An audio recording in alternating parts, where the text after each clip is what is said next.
New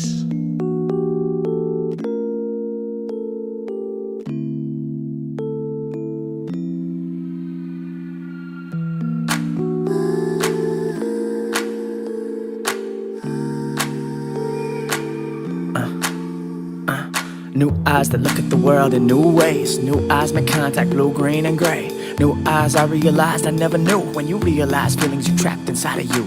New eyes that see the respect you earn. New eyes that shape by the lessons you learn. New eyes attract new guys and new games. And tonight those eyes will be filled with new gazes. New eyes that filled first minute you saw world through new lashes, no chains involved. New eyes insist you're taken serious. New eyes filled with confidence and trust. New life written with the passage of time. New eyes that gleam with color that won't die. Who knew I'd see such beauty and love? Two eyes that combine perfection and flaws. I may not be what you think, the standard beauty, but I love my face, my eyes, and body. Those eyes were once made middle school jokes. Those eyes are stories of our kinfolk. Those eyes are dark but glow in sunlight. Our people been hurt but still we gon' fight. Those eyes contain 5,000 years of pride. Those eyes saw dying stars in old skies. Those eyes are shy but those eyes are kind. Those eyes are so wise, those eyes are like mine. Those eyes speak of turning the other cheek. Those eyes turn down so they couldn't see you weep. They tease you because those eyes are too thin, synonymous with cheap or prostitute skin. Those eyes are me, those eyes are family. Those eyes are ID of your identity. Those eyes are not weak, those eyes are not wrong. Those eyes are holy, those eyes are from God. I may not be what you think, the standard beauty, but I love my face, my eyes, and body.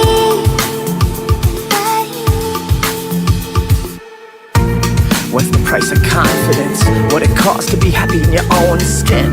Not my place to question, but do you see a stranger when the mirror is reflecting? You said I'd never understand the pressure from magazine colors, Asian mothers and men. With the tan bleach to blonde, we remix our colors like we cover pop songs in a bottle. How we battle all the barriers, right? Some drink, some color their hair every night. Some try to stand out, some try to act white. Found music, but I've never been the stereotype. New eyes break old lies. New skin needs new wine. New highs and new vibes come through with new life, second coming like Christ. You told me that therapy taught you so much about our parents. We got a chance to reset the path through us. A generation bring the future to the past. I may not be what you think, the standard beauty, but I love my face, my eyes, and body.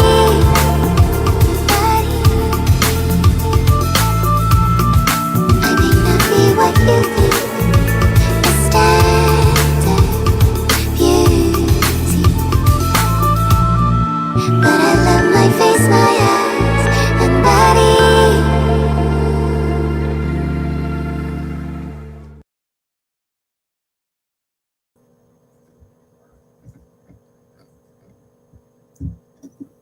Hi, good afternoon, everyone, and welcome to day 4 of Starry Nite Arts Fest. Day 4, our closing day. So my name is Ria Sampillo. I use she, her pronouns. I'm a second-generation Filipina American based in Houston, Texas. I am one of your co-directors for Starry Nite Arts Fest. Welcome. I'm also going to be one of your MCs today. I organize for the Filipinx community here in Houston. I'm also a part of Filipinx Artists of Houston and one of the founding members for the Unipro Texas chapter. I would love for everyone to give it up for my co-MC, Trish. Hello, everyone. My name is Trisha Morales. My pronouns are she and her, and I'm 1.5 generation proud Filipino American based in Houston, Texas. I also organized for the Filipino community, was part of the co-founding team for the Texas chapter of Unipro, and also part of the OCA Arts and Storytelling Committee, and also one of the co-directors for Starry Nite Arts Fest. Welcome. Hello. Well, before we begin, we always want to start and take a minute for mind acknowledgement. So, personally, I want to share that I'm continuously learning and recognizing my own place in the history of colonization, working to unlearn any actions, behaviors that may silence others or perpetuate systemic oppression.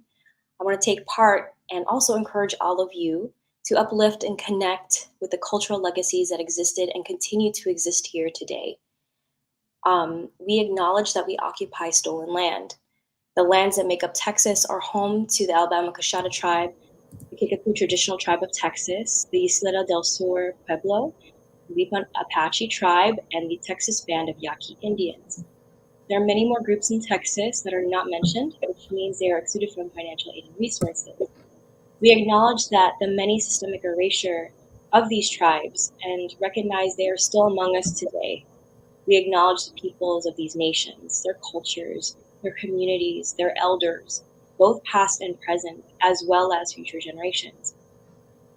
We acknowledge and offer deep gratitude to the land and waters on which we stand upon. If you're not tuning in Texas, or you're tuning in elsewhere, you can find whose land you are occupying here, native-land.ca. And thank you so much for taking the moment with us. And I want to go ahead and hand it over to Trish for OCA's mission and vision. Thank you, Ria. So OSA's mission and vision is to advance the social, political, economic, and well-being of the AAPI community. And we do this by providing different programs such as the bystander training. This was in response to the increased rise of anti-Asian American harassment and anti-hate towards marginalized communities of color. OCA is currently providing educational and awareness tools to combat these types of systematic oppression. This situational awareness workshop is a free 1.5-hour interactive training to teach people on how to be a confident and effective bystander against racism and discrimination. Currently, OCA Greater Houston is also doing a GOTV Get Out the Vote campaign, reaching out to the AAPI community to remind everyone to register to vote for the municipal elections coming up this November that include the HISD Board of Trustees. We are knocking on 50,000 doors, y'all. And lastly, we also have many youth programs that we have throughout the year.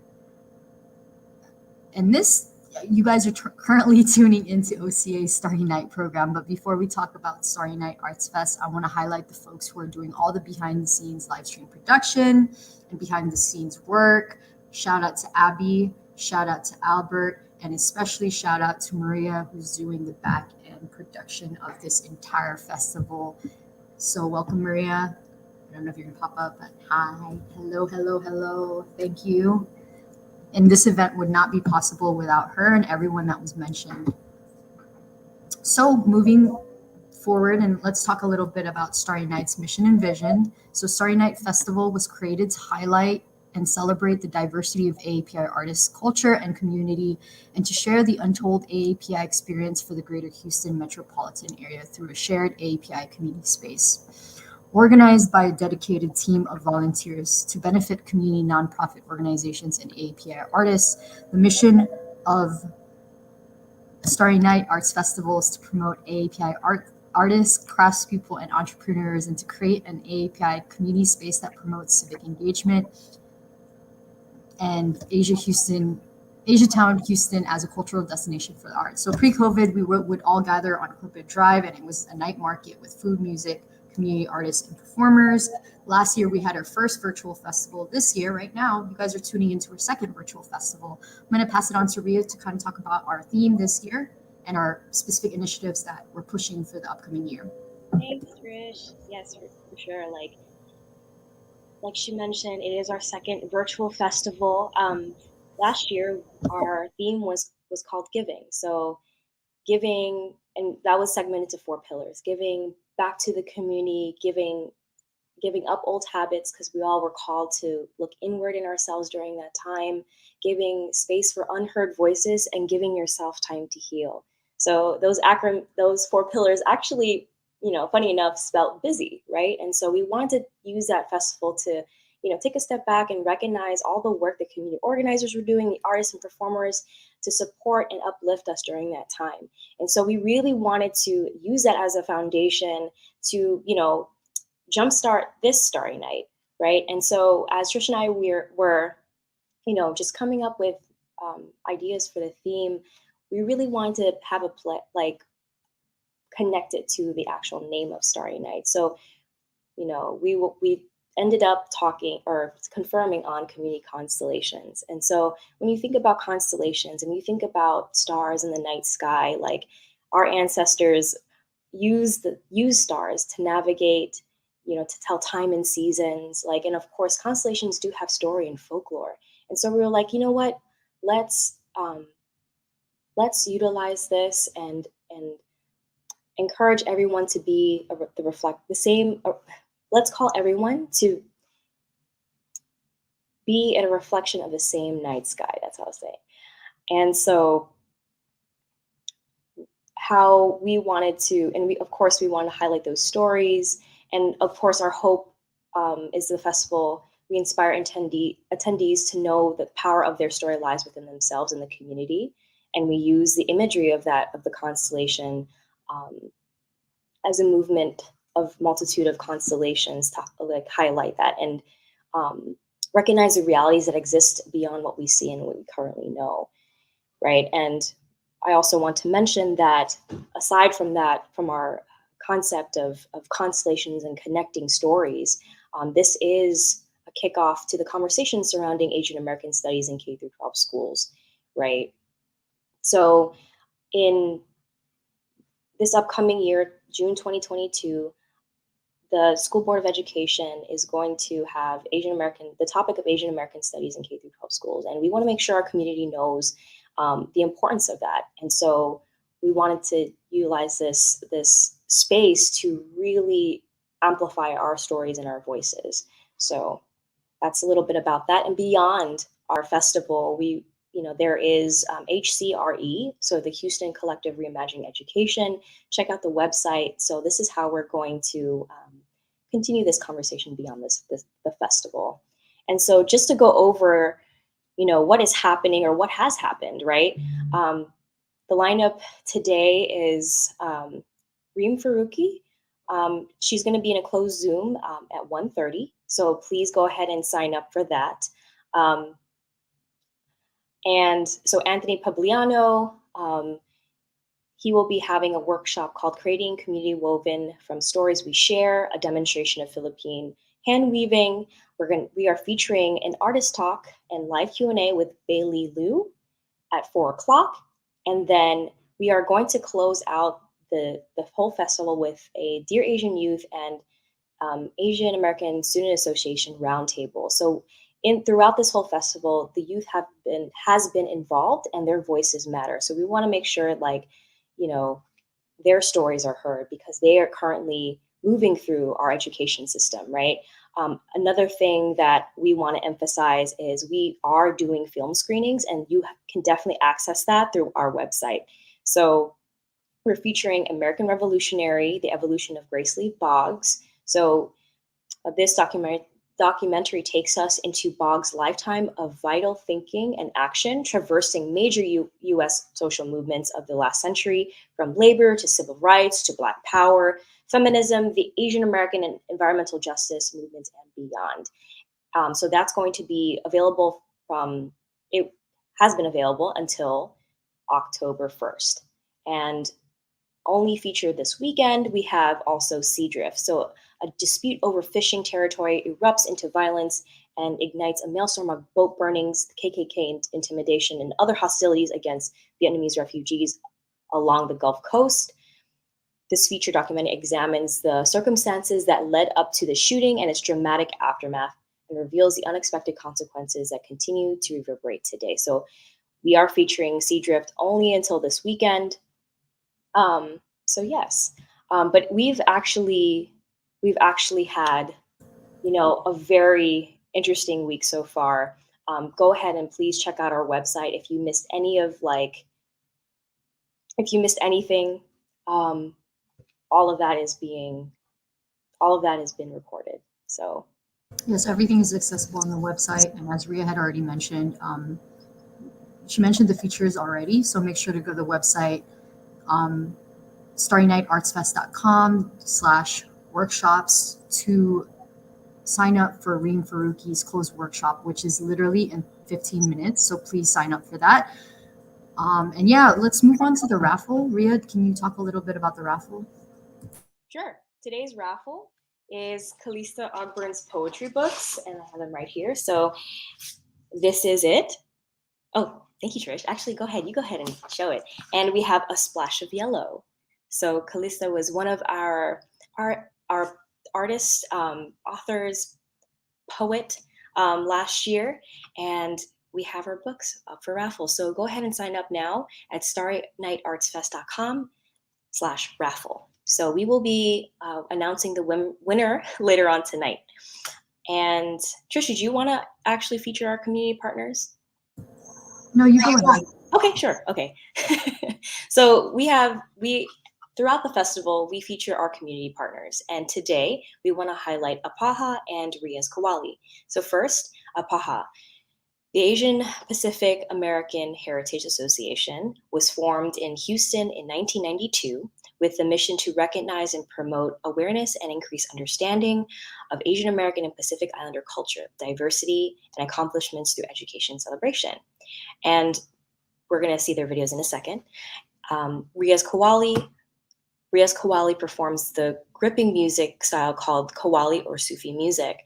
The Kawali singers represent the diversity and plurality of South Asia. The ensemble's musicians, who are settled in the United States, hail from India, Pakistan, Afghanistan, and Bangladesh, and represent multiple religious and spiritual backgrounds. Rias Kawali's mission is to expose Kawali to new audiences while still paying homage to traditional Kawali that has been in existence for 700 plus years. The ensemble wants to expand the reach of the genre to new stages and people of other faiths and traditions. So everyone, please give a listen to APAHA and Rias Kawali.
Hi, everyone. Thank you so much for leaning into APAHA and their mission and how they connect with the theme of this year.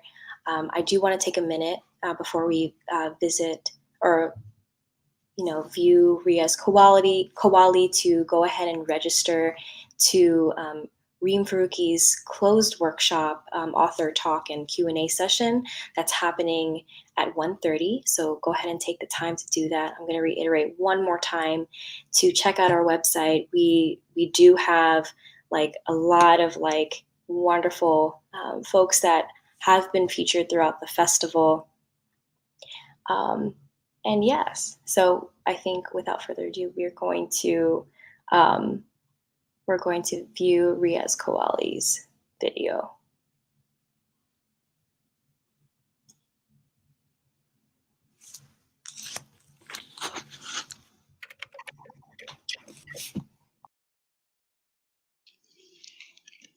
Your portfolio is good.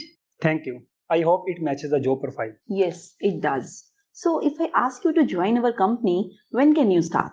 Whenever you say, I'm excited to join you. Are you willing to leave Sri Lanka to come up here? Of course, this is my dream job. Great. Then we'll let you know our decision on your email, and I think we can end our interview here. Sure, I am so excited to join this company. Well then, all the very best.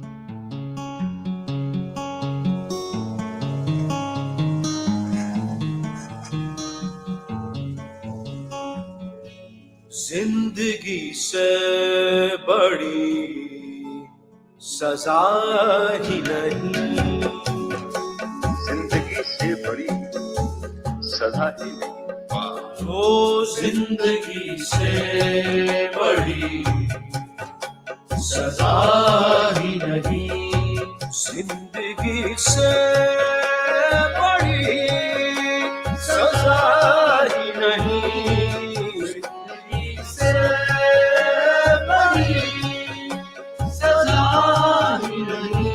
गए सबकी सब समुंदर जमीन बची अब कहीं नहीं है, बचाते हम अपनी जान जिसमें वो कश्ती की अब कहीं नहीं है। तुम अपने कस्बों में जाके देखो वहाँ भी शहर ही बसे हैं, ढूंढते हो जो जिंदगी तुम वो जिंदगी अब कहीं नहीं है, कहीं नहीं है, कहीं नहीं है।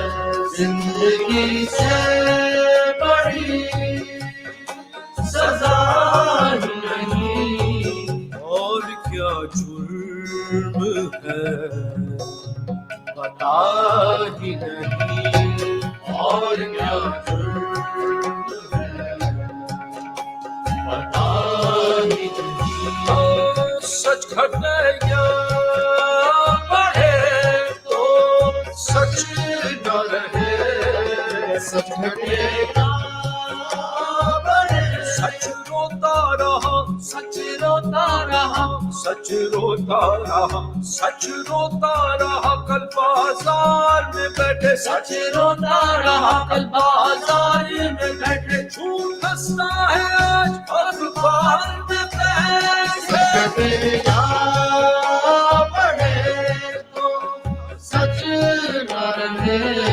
झूठ की कोई इंतहा ही नहीं, झूठ की कोई इंतहा ही नहीं। इतने हिस्सों में बट गया हूँ मैं, इतने हिस्सों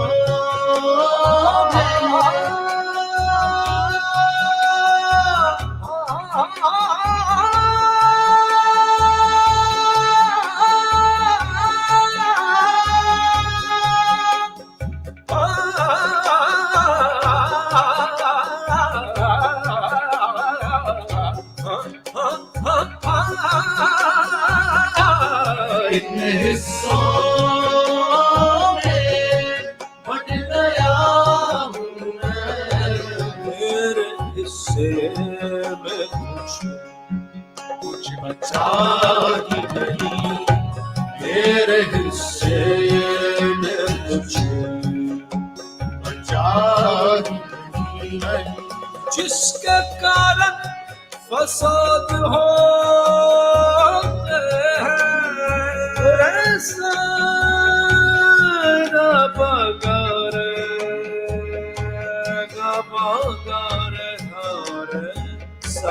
जिसके कारण फसाद होते हैं, उसका मुझे पता नहीं, उसका मुझे पता ही नहीं, उसका मुझे पता ही नहीं।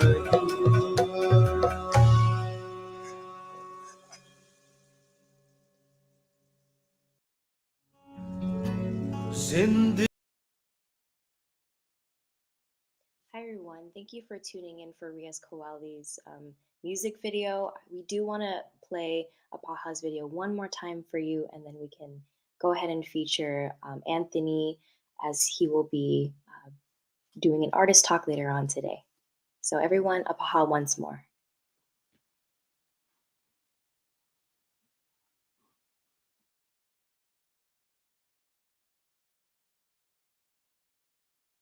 No matter where you are in the world, we all look up to the same sky and see the same stars during the dark nights.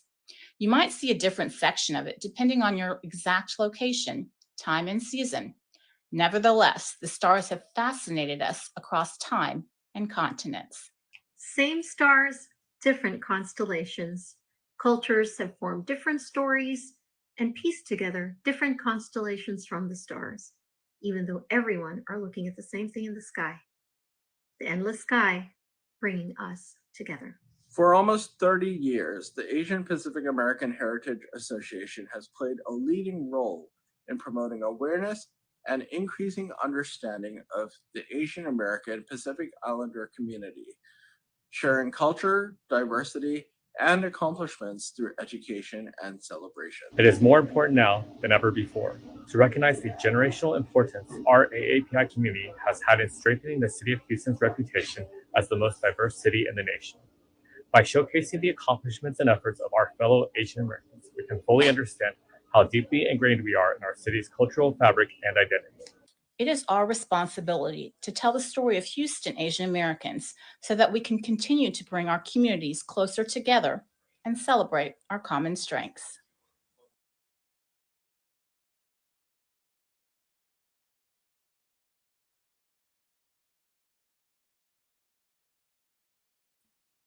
Thank you, Apaha, for sharing your mission and vision and your connection with the theme for today. I would love to feature Anthony PABILLANO, and again, please tune in later on today for his workshop, for his artist talk and demonstration. So please, without further ado, Anthony PABILLANO. Hello, my name is Anthony PABILLANO, and my pronouns are he, him, his. I was born and raised in the Philippines, and fast forwarding to today, I am a business consultant by day and a community volunteer and artist the rest of the time. I sit on the board of and serve as treasurer for the Visual Arts Alliance, a nonprofit volunteer-run arts organization that provides educational programs free of charge to the public and exhibition and other opportunities for artists in our local community here in Houston and surrounding areas. Additionally, I give my time as treasurer and volunteer in the various programs of the Filipino-American National Historical Society, the local chapter of a national nonprofit whose mission is to document and preserve the lives and experiences of Filipino Americans. Finally, I am an artist, a portraitist trying to capture and celebrate and chronicle through art those I have been privileged to meet and know in this beautifully diverse city. I show my work in Archway Gallery, the oldest artist cooperative in Texas. I render my portraits of others traditionally through figurative forms. However, over the years, as I slowly began to gain the courage to turn the lens towards me and explore my roots, my work expanded to an additional literal dimension. The pieces of colorful paper that I used to just draw on, cut, layer, and glue one on top of another to create the illusion of three-dimensional form on a flat surface, I have since began to shred, liquefy, and mold into objects, and cut, braid, plait, and weave into vessels and other items that help me remind me of my childhood, my roots. I share my story with the sole intent to add to our community of lives lived and experiences that have individually defined who each of us are in our own separate journeys, but collectively now, together, as we step back and look up, these stories, our stories, are twinkling rhythmically, brightly to form a constellation for everyone to see, feel, and remember. One of my artworks in this showcase is a bayong, the traditional market bag of the Philippines, originally made from dried leaves and now commonly made from plastic strips. I constructed my bayong from heavy paper I cut into long strips that I then plaited the handle and wove the body of by hand. I used paper rather than dried leaves or the more durable plastic strips because I weave these objects not necessarily to sell them for their traditional and utilitarian uses that call for durability and longevity, but rather for the intentional fragility of paper. I weave for my personal journey through my traumatic childhood in the Philippines, to share the craft with those interested to learn, and to hopefully bring awareness for the artisans back in the Philippines who do make these objects with durable materials in designs and techniques they have perfected and handed down over the generations since pre-colonial times. I weave with paper to hopefully encourage you to seek out and support Filipino artisans in the Philippines who make weaving durable items their livelihood. I weave overall, personally, to connect disparate moments of my life in order to hopefully construct my story into a wholesome one. Thank you for tuning in to this virtual showcase. You could be anywhere right now, but you're here with us, and we appreciate you and your support sincerely. Thank you to OCA Greater Houston for creating this annual showcase that highlights artisans, artists, community organizers, activists, nonprofit leaders, and volunteers, and businesses that create spaces for our diverse AAPI communities. Thank you.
We just came back from REEM's author talk and Q&A. If you were not able to make it, you can always access the session through our website, starryniteartsfest.com. All of the workshops, all of the talks throughout this entire festival will be on there, so you have full access. All right, I'm so excited for our next workshop, Creating Community Woven from Stories We Share, a demonstration of Philippine hand weaving with Anthony Pabillano. But before we get started, I would love to introduce our facilitator for Anthony's work demonstration. Albert Tinay is a current 5th-year math student at UT Austin alongside his studies in math. He is pursuing certifications in communication and social change, as well as entrepreneurship and nonprofits. Albert has served on his school's Filipino Student Association board for 2 years and is on the board for the Southern Intercollegiate Filipino Alliance. Through these efforts, he has been able to give back to the Filipino AAPI community. As part of his contributions to the community, has been involved with organizations such as NAFCON Texas, UNOPRO Texas, and OCA Greater Houston. When not working or studying, he loves to cook and play board games with friends. Everyone welcome Albert. Hello everybody, what's up? Hope y'all are having a great day and hopefully y'all are enjoying the last day of Starry Night. Woo! For me personally, I'm super excited to be the facilitator and also introduce our next artist. I have seen their work over the past couple months, as the artist performer liaison, really delving deep into each of the artists' works, and I feel a personal connection to their work. So I'm really excited to be engaging in conversation after the workshop. But to introduce our next artist, Anthony Pabillano, who uses the pronouns he, him, his, is a Philippine-born and raised Houston-based artist and community organizer. He's an artist at Archway Gallery, a member of the Philippine X Artists of Houston Art Collective, and a board member and volunteer for both the Visual Arts Alliance and the Filipino American National Historical Society Houston, Texas chapter nonprofit organizations. So without further ado, everybody give a warm welcome to Anthony Pabillano. Woo!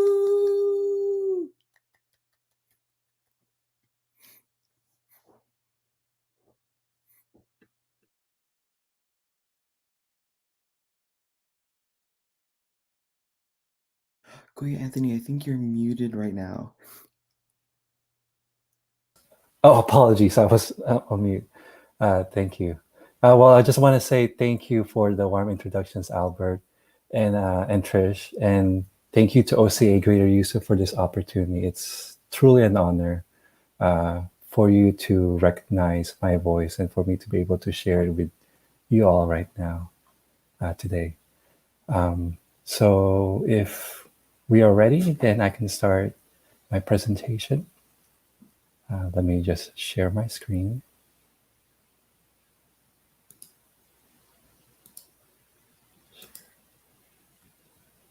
Okay, share screen.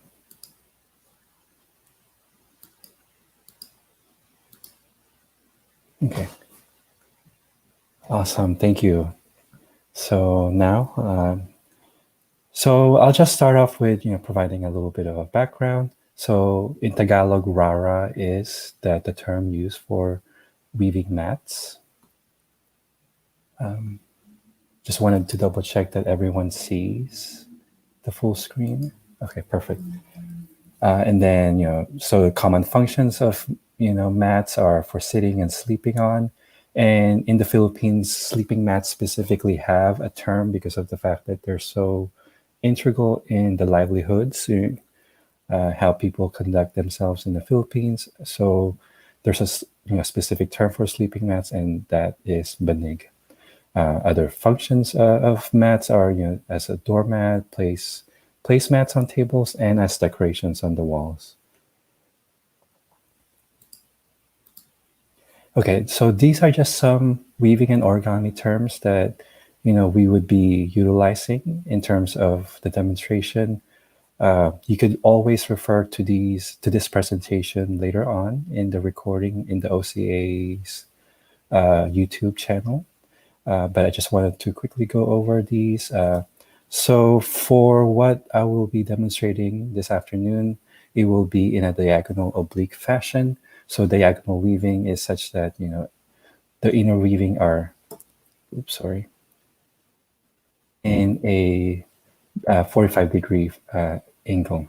So weft, weavers, and warps are just technical terms for the different strips of paper that we will be using to weave. Mountain folds and valley folds are the two basic types of origami folds.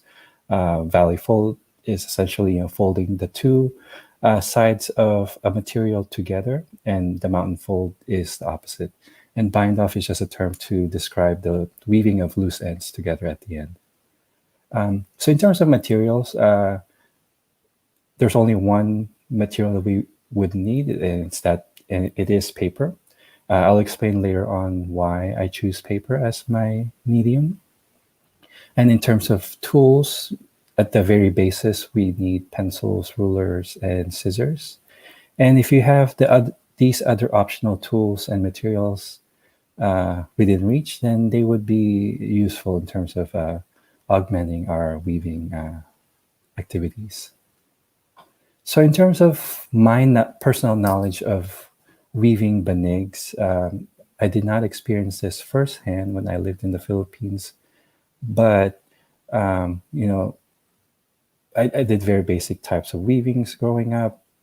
But to learn this specific technique of weaving in a diagonal fashion, I had to resort to online, and this particular YouTube video by Taplis is integral in terms of showing me how to go about weaving. This is a 17-minute video that's been sped up, and because of the splicing, the speeding up, and different editing processes that they utilize to create this video, there are very few steps that may have been, inadvertently, removed from being displayed in the video. But analyzing this video and interpreting it in such a way for me to understand it methodically and to be able to share it with others, I came up with this sort of series of steps that I think would be useful for any beginners to understand, and for them to be able to try it out themselves. So at the very basis, we need 3 sections in terms of weaving something in this fashion. To increase the width, we simply increase the number of weavers that we use in section 2. And to increase the height, we would go on to sections 4 through 6.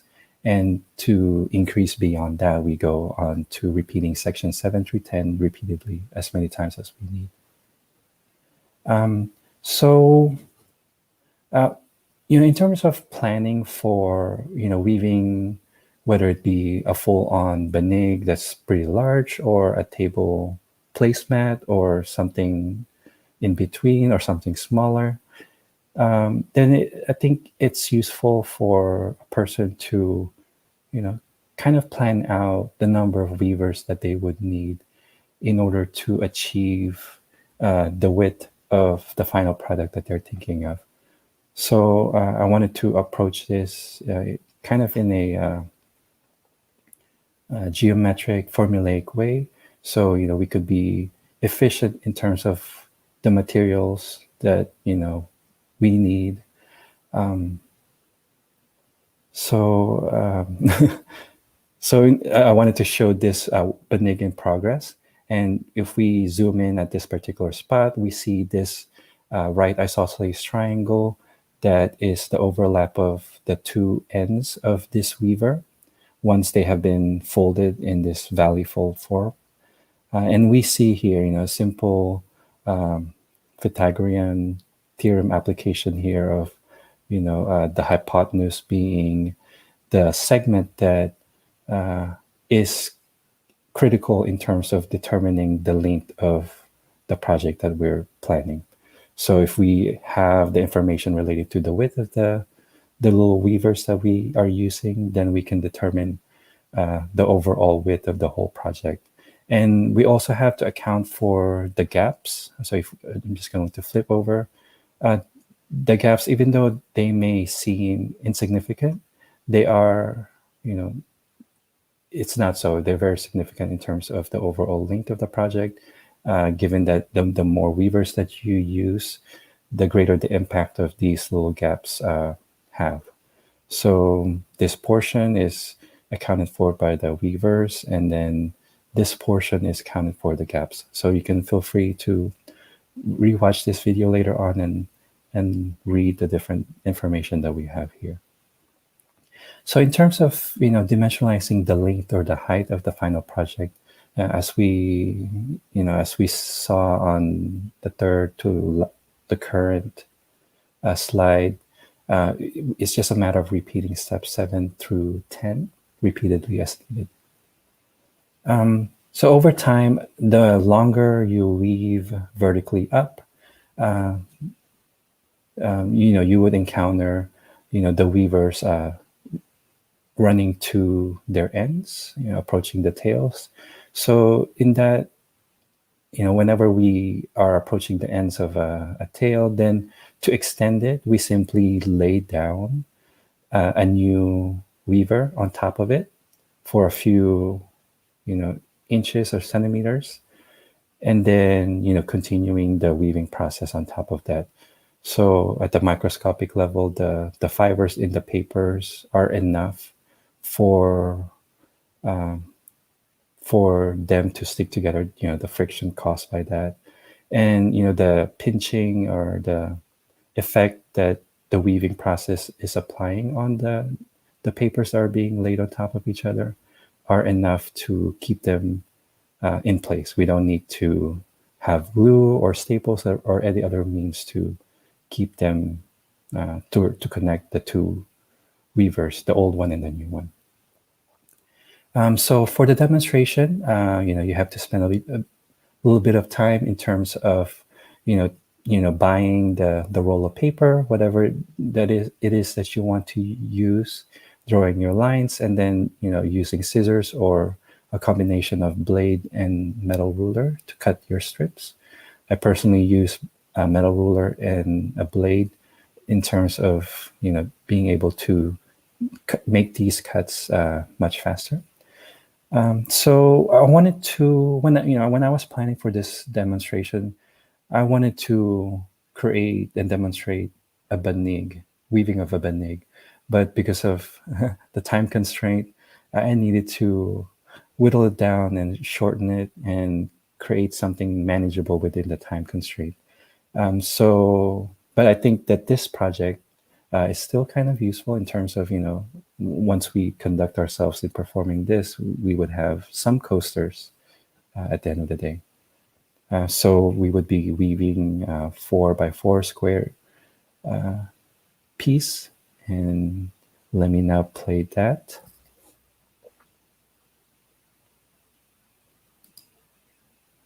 Okay. There's advertisements here.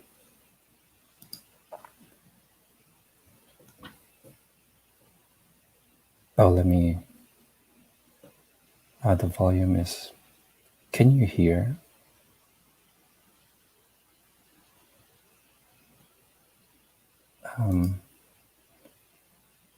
Oh, so Maria will be playing the video.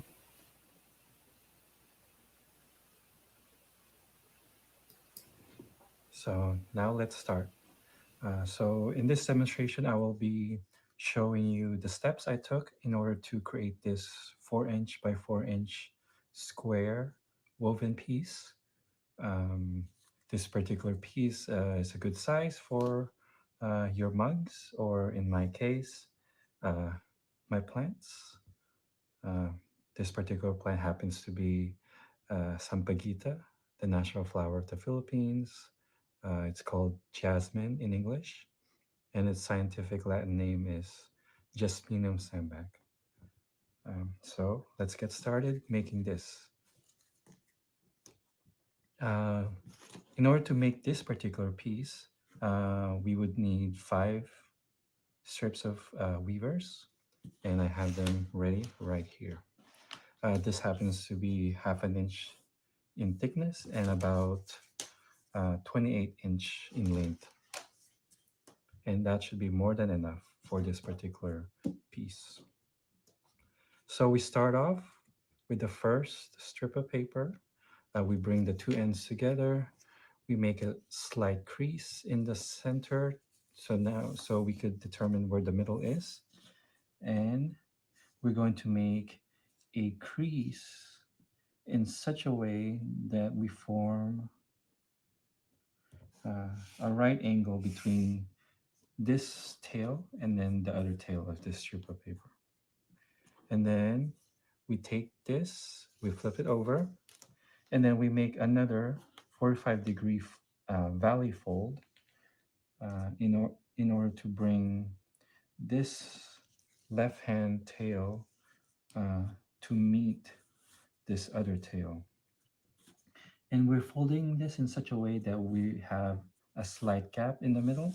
That slight gap enables us to have enough space to weave other pieces of strips of paper through. Because even though paper is relatively thin, it still has a thickness that we need to account for. So we take the next strip of paper and then we start weaving. So the weaving pattern is just 1 under, 1 over, and then repeating that. So 1 under and then 1 over through the gap in the middle. And then the crease that we made, we're going to line that crease up with the center, with the ray that is created from this initial point to that direction. Okay, so now once we have done that, we're going to flip the whole thing over and make a valley fold so that this new strip of paper forms a right angle with its other tail. Then we're going to flip the whole thing over again. And we're going to then make a valley fold of this other end.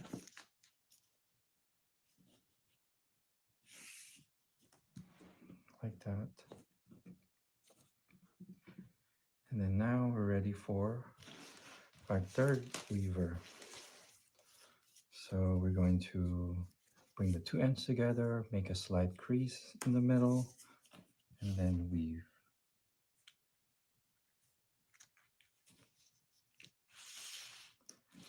Find that center crease, bring that together, and then as you do this more and more, you're going to notice a pattern in that on the right hand side we always make a mountain fold, and then on the left side we make a valley fold.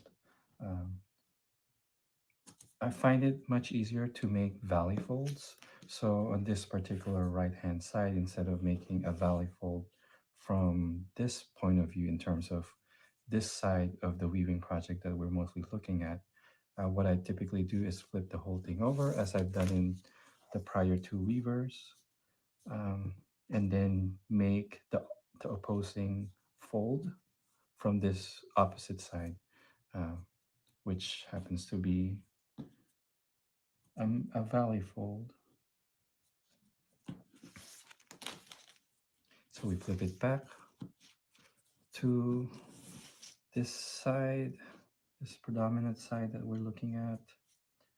And then, okay, I'm gonna pause right here because in this particular instance, we're not going to make a valley fold and fold this end towards the top right. The reason being is because this begins kind of the halfway point of our series of 6 sections that we're weaving this particular project in. As you remember in the diagram that I showed earlier, you could ignore section 7 through 10 since we're just making a simple a simple square woven object, and it happens to be a square. Uh, if you want to, just as an aside right now, if you want to have a piece that's longer this way, then one quick way of doing that is simply increasing uh, the number of weavers that you weave in section 2. In this particular case, it's a perfect square, so it's going to be the same. Okay. Now we're at this point. We take our fourth weaver, the second to last penultimate one, make a crease in the center, and then weave it through.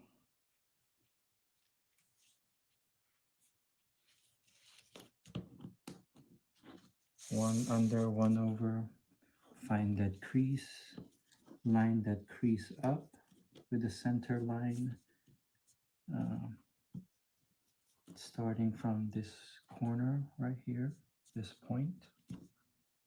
Then we're going to make a mountain fold on this, but I prefer making valley folds instead. So I flip the whole thing over and then make that valley fold from this perspective, from this side. Flip it over again. We have this. Then we take our last weaver, do the same, bring the ends together, make a slight crease in the center, and then weave it through in that one under, one over pattern.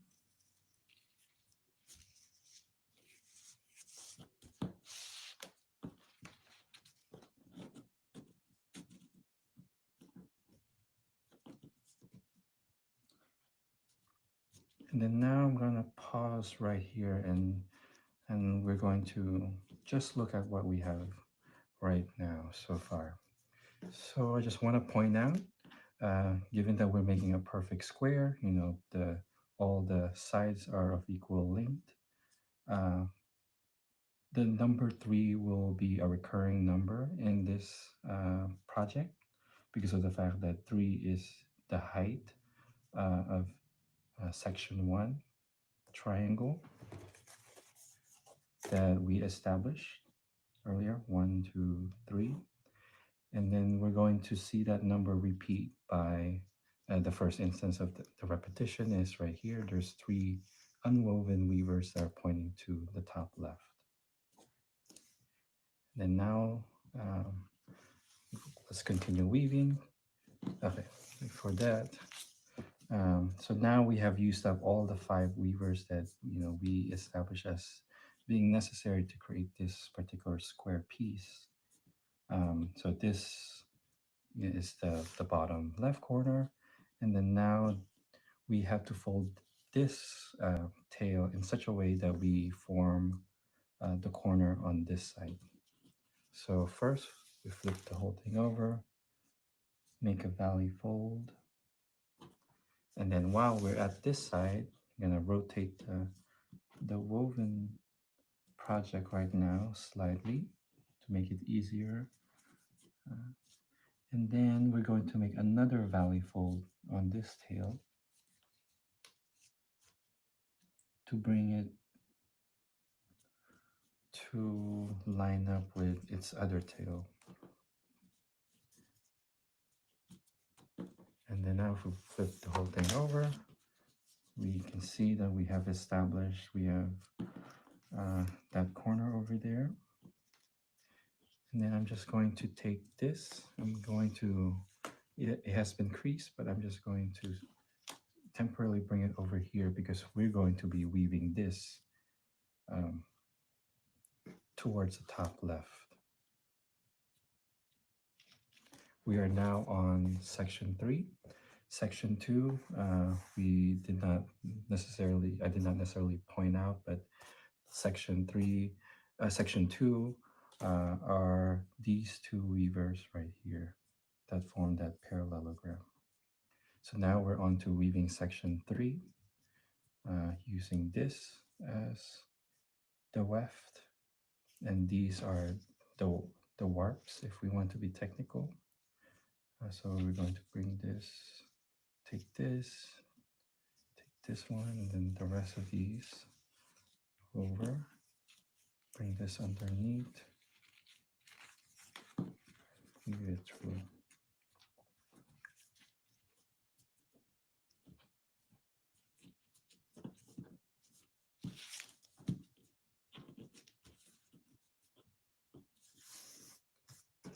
There we go. And then now we're going to continue making that section 3 right triangle. We need to fold this in such a way that it continues this right edge of this square. So we're going to flip the whole project over, make a valley fold right there, temporarily let this hang loose on the right, and then we're going to weave this through this one,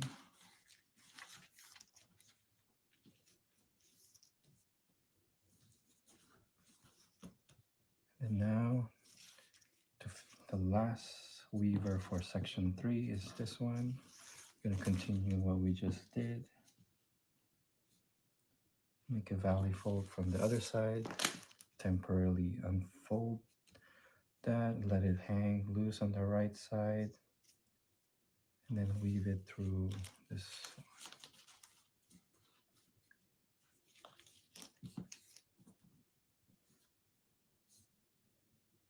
Okay.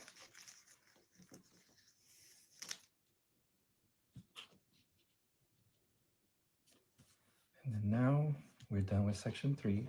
And then now we can continue weaving this section 4, and which we have kind of slightly started with this.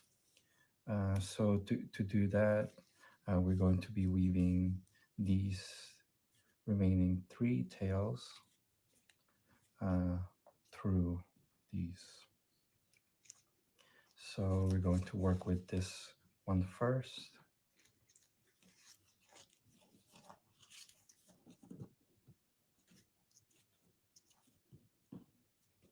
And then now that's woven, we're going to work with this next.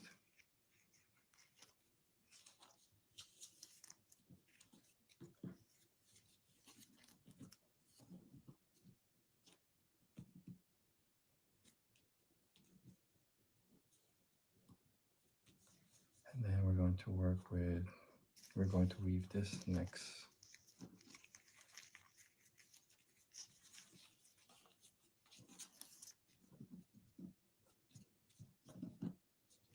And then now let's just, it's good once in a while to have you to pause and have a checkpoint and see if you're on the right track, if we're on the right track of completing what we set out to do. So we should have 5 weavers on each side, 1, 2, 3, 4, 5. So that's good. And then we're not gonna now going to check this side, 1, 2, 3. So we're kind of missing one. So we kind of deviated from this, but this is a good learning point to show that this is just a sequence of sections that I thought would be good for beginners to follow. But once you start doing a lot more of these planar weaving, you start to develop a sense of where you are in the project and can pivot, turn, and adjust accordingly. And it will become a second nature to you over time. So I'm going to turn the project over, make a valley fold right there. And then that should be 1, 2, 3, 4th one. Let's just weave this through. these 3 tails.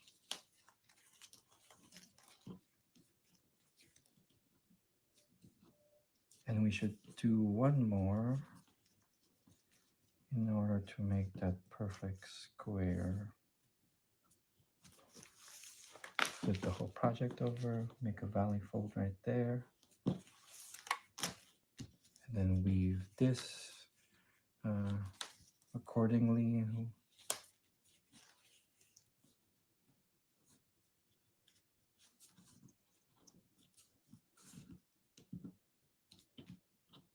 Now we have 1, 2, 3, 4, 5. Okay. Then now we have started weaving this parallelogram shape section, and so we'll just continue finishing that off. So we'll take the leftmost tail. We're going to make a valley fold. Then now we have to weave this tail that we just creased through these. So, following that pattern, that alternating pattern, 1 under, 1 over.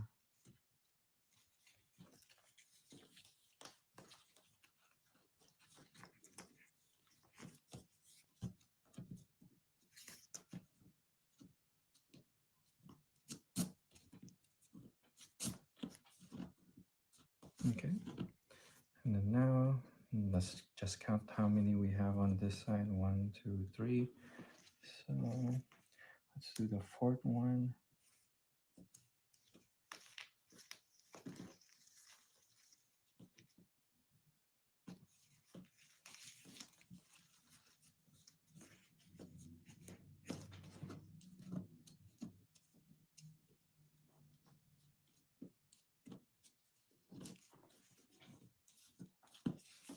And then now the 5th one.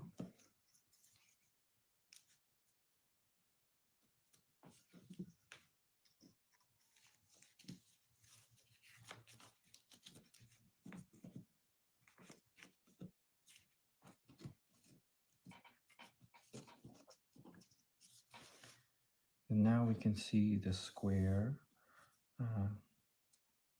right here.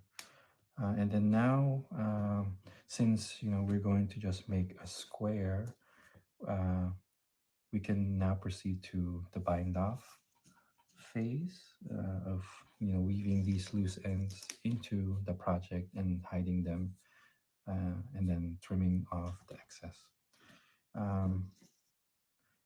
So at this point, given that we're going to be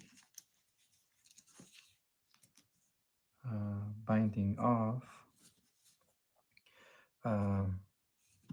we want the tails that are pointing to the top left to be above the tails that are pointing to the right.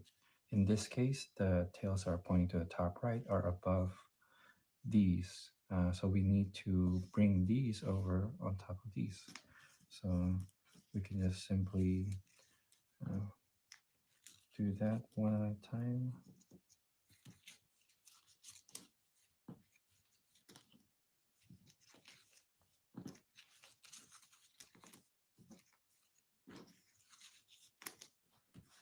Okay, now we have these tails that are pointing to the top left above the tails that are pointing to the top right. And then now to bind off,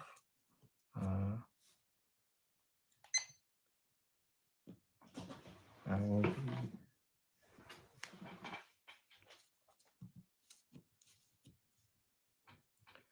to bind off, we simply methodically just fold these to form the top edge of the square,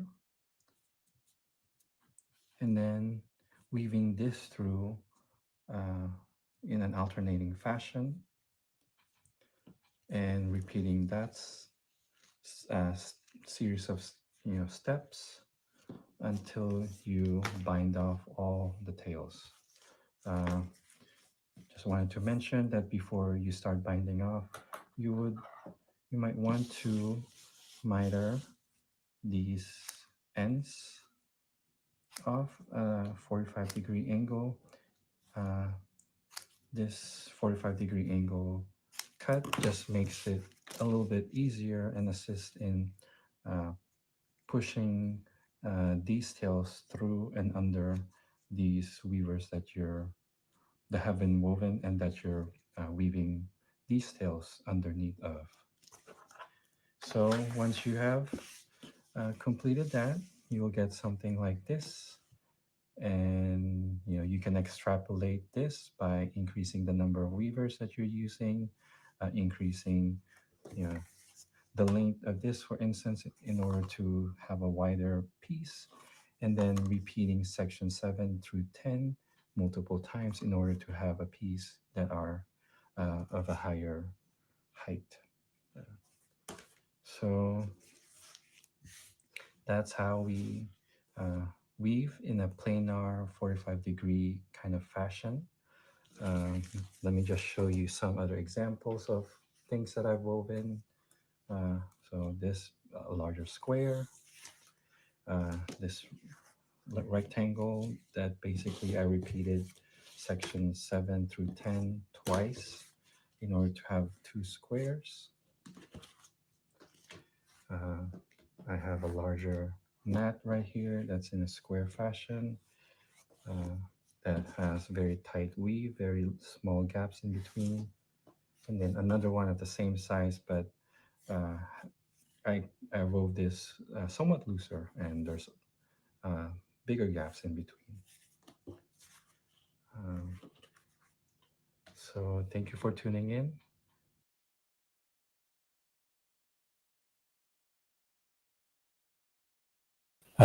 Thank you for listening through that 20+ minute video demonstration.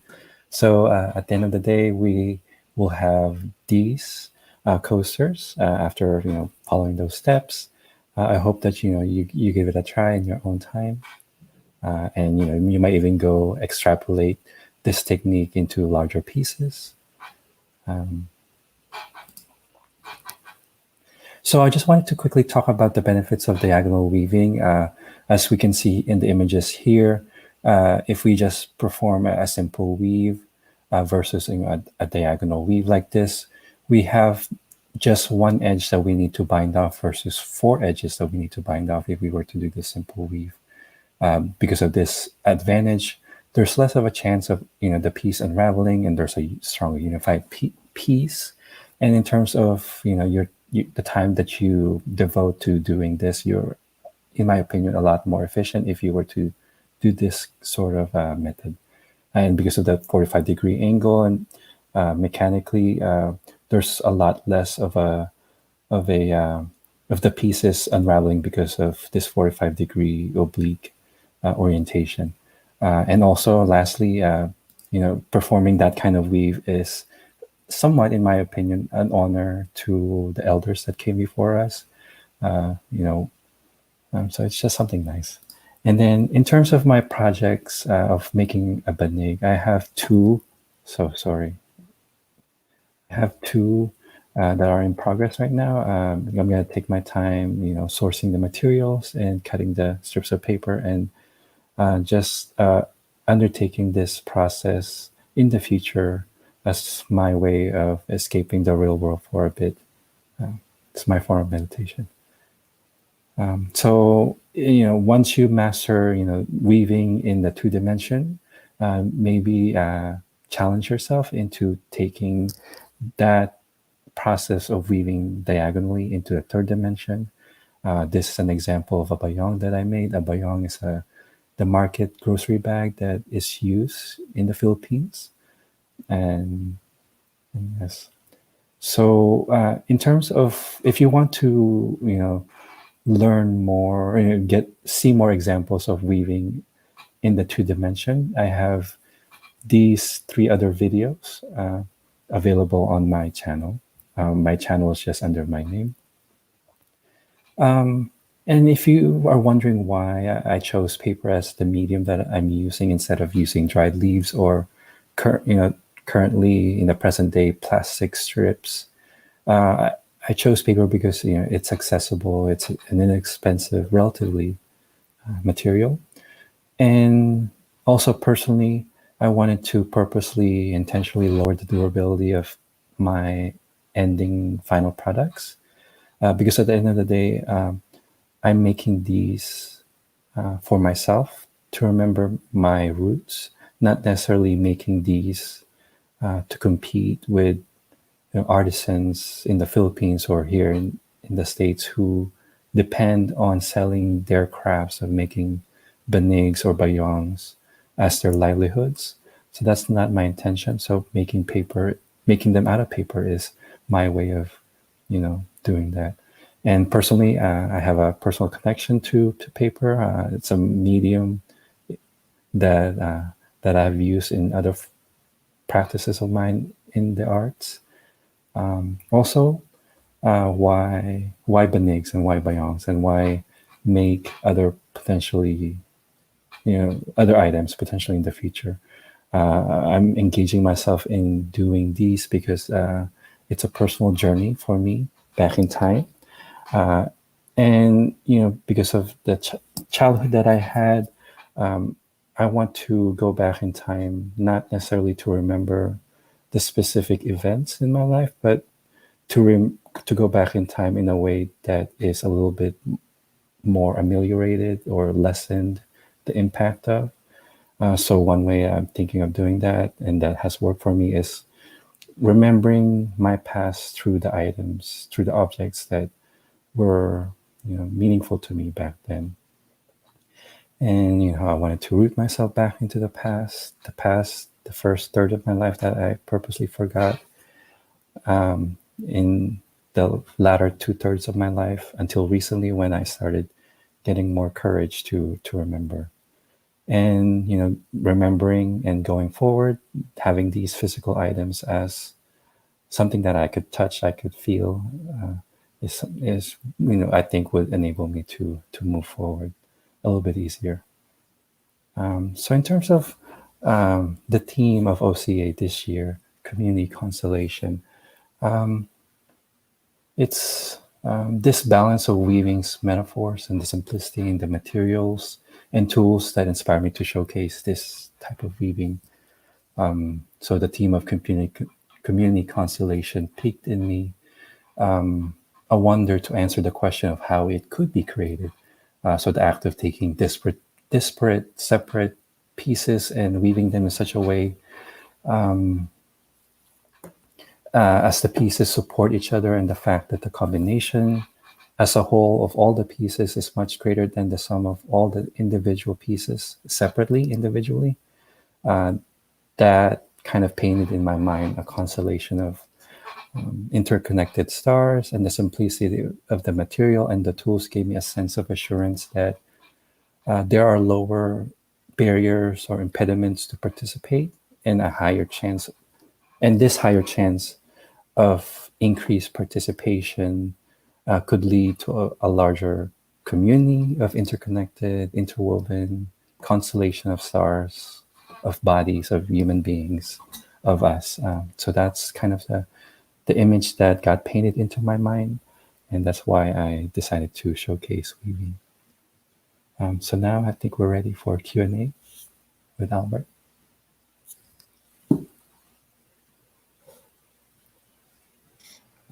Hello, Queen Anthony. I like, we're talking backstage in the chat right now, but we're just like really blown away with this entire talk. First of all, at least personally for me, I really appreciate, and I think it's really like big brain energy, like the connection between weaving and kind of like community constellations, and how all of our experiences are interwoven together, as you had mentioned.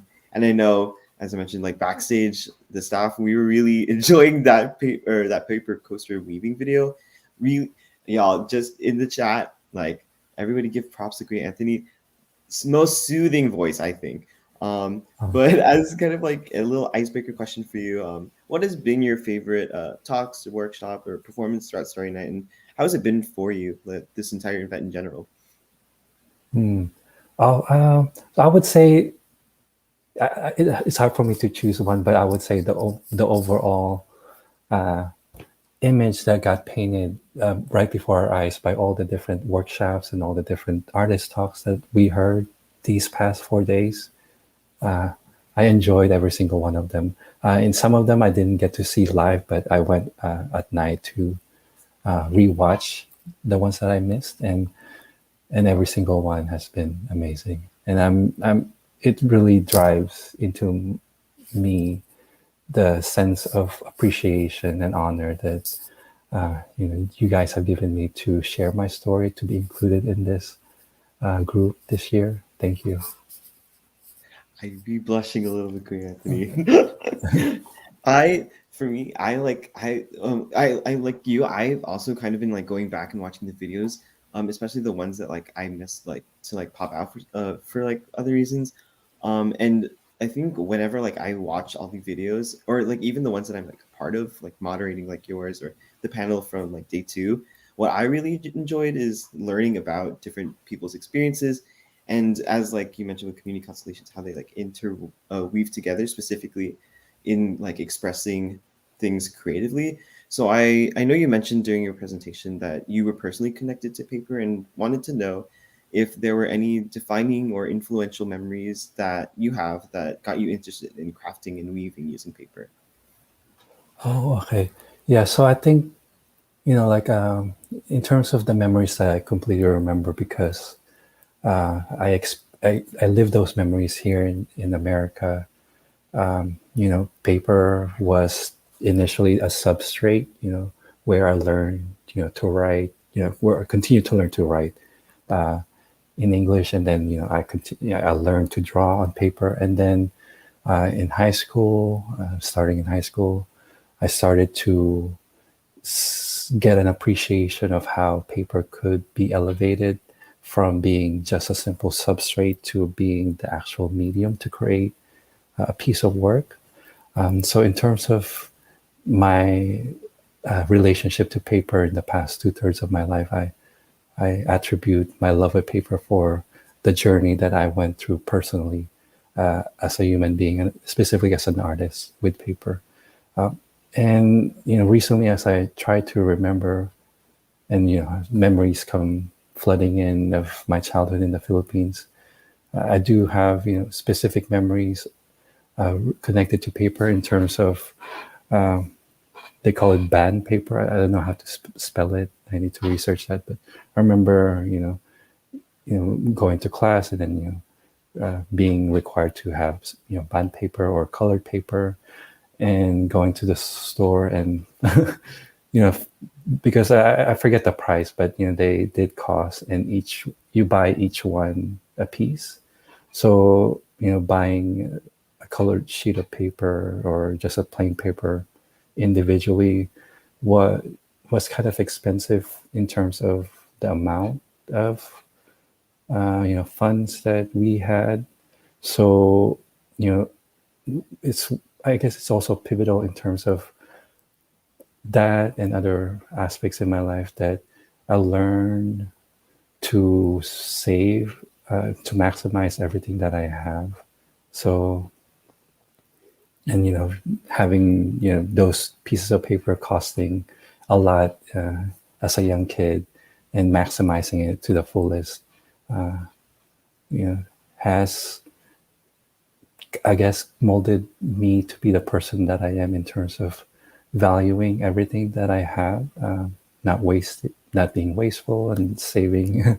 That's why in the list of materials that I showed earlier, I have that Ziploc clear plastic bags, because in my art practice, I save almost all the scraps of paper that I use, because I in the back of my mind, I never know in the future I might be able to use those pieces in the future. And it gives me a sense of satisfaction and relief that I'm not being wasteful, and that I don't know. Yeah. I think that's amazing. Like your connection with paper.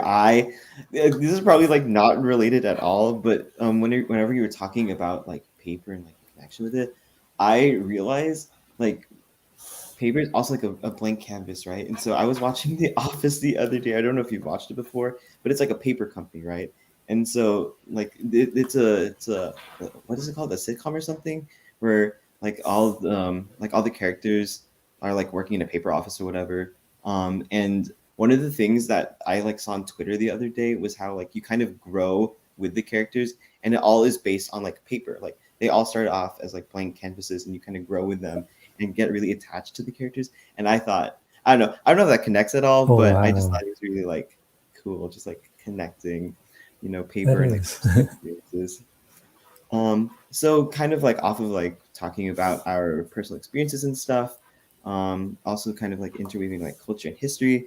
I wanted to know your thoughts on Asian American studies. Kind of a weird transition, but bear with me a little bit. For the audience, if you didn't know, we're also using this platform as a launching point for an initiative to push for Asian American studies. And for those of you who may not know, the State Board of Education is having a hearing in 2022 regarding the implementation of Asian American studies. For me personally, it's important because I didn't have a lot of that growing up at all in school. I mostly had it in like college and just like barely like touching the surface. So, Queen Anthony, I wanted to know what Asian American representation you saw in your education, kind of how like that impacted you, whether you had some, none at all, or had an abundance of it. Oh, okay. In terms of going to school here in America, so I live, and I went to school in South Texas. So, the population of students that I went to school with, represents the demographics of that area. Um, I was kind of lucky in a sense that it was diverse in that sense, but in terms of AAPI, I didn't have a lot of classmates I went with that are from that group, that our group AAPI. I would say there's a few, but it's something that I didn't see a lot. But in terms of the curriculum that I was able to go through school, looking back, I would say that it was paltry in a sense that there weren't a lot of focus that was made, um, in terms of highlighting the stories of Asian American Pacific Islanders in the U.S. and Texas histories. Only in the past few years, especially with my volunteer work with funds, did I start to understand the depth of the impact that AAPI has had in the history of this country. And I feel a sense of lost opportunity for not being able to learn that back then. But, I hope that there is a lot of support from all sides of our community, our society, to push for Asian American studies. Uh, because at the very basis of it all, uh, equity is something that we need to have, and equity needs to be shown at the very earliest of a person's life, um, through education. Um, so I hope there's still time in 2022, for us to build enough of a coalition or support from our community to hopefully see that through. Yeah. Awesome. I back to like one of the points you had made, like about like Asian American representation and like history being like very like surface level or not really like talked about in depth. One of the things that one of our panelists from day two had mentioned was how they learned a lot of Asian American history outside of the classroom, whether it be told to them from people like older than them, or learning about it like through their own research. And so for me, like as like a second gen Filipino American, I was definitely fascinated, and I mentioned this like as I was introducing you, like with our initial meetings, I was really fascinated about like the Banig, and I felt like I was learning from somebody who's also older than me, and learning about like the meaning of like the Banig and kind of the history behind it. And so I guess for Asian Americans like myself who may not be as connected to their culture or history, and they don't really know how to get started in connecting to their roots, what would be kind of your advice, or where would you guide them towards? in regards to like learning about their like own culture and history? I see. Well, I think you're already doing everything correctly in terms of you're associating yourself, you're volunteering your time for OCA, this nonprofit, and you're associating yourself with PhilAms and other AAPI communities who may have also are adjacent to experiences that we or our parents have had. So kudos to you for for doing a lot in terms of taking steps to reach that journey that you want to engage yourself in. Um, so so my advice would is just, I don't know, you're already performing it. So additionally, I guess I would say that maybe continue building more connections to the community wherever you end up living in. So like for instance, personally, even though I'm from the Philippines, I grew up there. I lost that sense of connection. It was self-imposed. But the past few years, associating myself and networking and group and volunteering my time for organizations like funds, and joining a group such as FXAH, there are Filipino PhilAm centric, have enabled me to be in a space where I could really begin to unpack in a safe environment in a time period that is to my own schedule, if you will. And yeah, so I would say that continue to be in groups that help you find who you are, if you will. Awesome. Thank you, Queen Anthony, for the advice. For those of y'all who didn't know, I keep referring to Anthony as Kuya Anthony. If y'all don't know, like Kuya means like older brother in Tagalog. So kind of as I mentioned, like a couple other in the other panels, I like see all of our like artists and performers as kind of like role models to look up to, and so I really like look up to you, Kuya Anthony, and like I hope the best for you. And so Thank you. I see like the time. So I'm gonna wrap up our Q&A session. But I wanted to really thank you for like coming on and really teaching us about like culture and history and interweaving our stories together. And so I just wanted to ask, are there like any additional or current or upcoming projects or events on your radar, and how can we find you on social media? Oh yes, thank you so much, Albert, for spending time to to for this Q&A and for all your questions and all your support too. So in terms of announcements, I want to share my screen just to show. So so October is a big month, and because it's Filipino American History Month in the U.S. So FANS, the Filipino American National Historical Society, Houston, Texas chapter, we have 2 events so far that are on the schedule. So I hope you could attend those. They're all free and open to the public. We have a movie coming out, and we have an exhibition that are being put together by Erica and Kat. Personally, I am, I'm with FXAH, and I have a one piece that's in the 2021 Texas Biennial, and I wanted to just share this, and it lasts through end of January, and all of our works are in the McNay Art Museum in San Antonio, and there will be a site-specific performance by Rachel Gonzalez Reyes Ampilo and Tricia Morales, who are the co-directors of Starry Night this year. So want to encourage you to follow FXAH and follow them individually in their IGs and social media so you can get more information about that.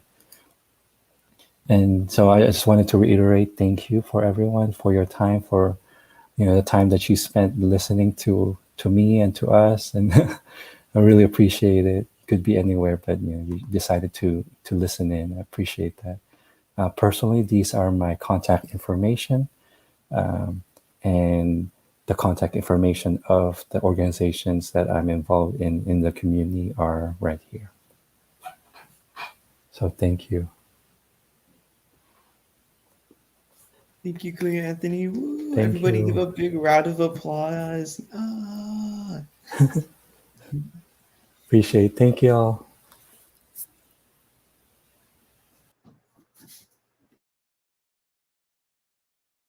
So with that, everybody, thank you again to Kuya Anthony.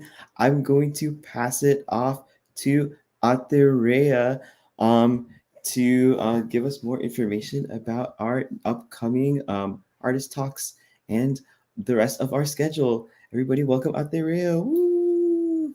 Hey everyone.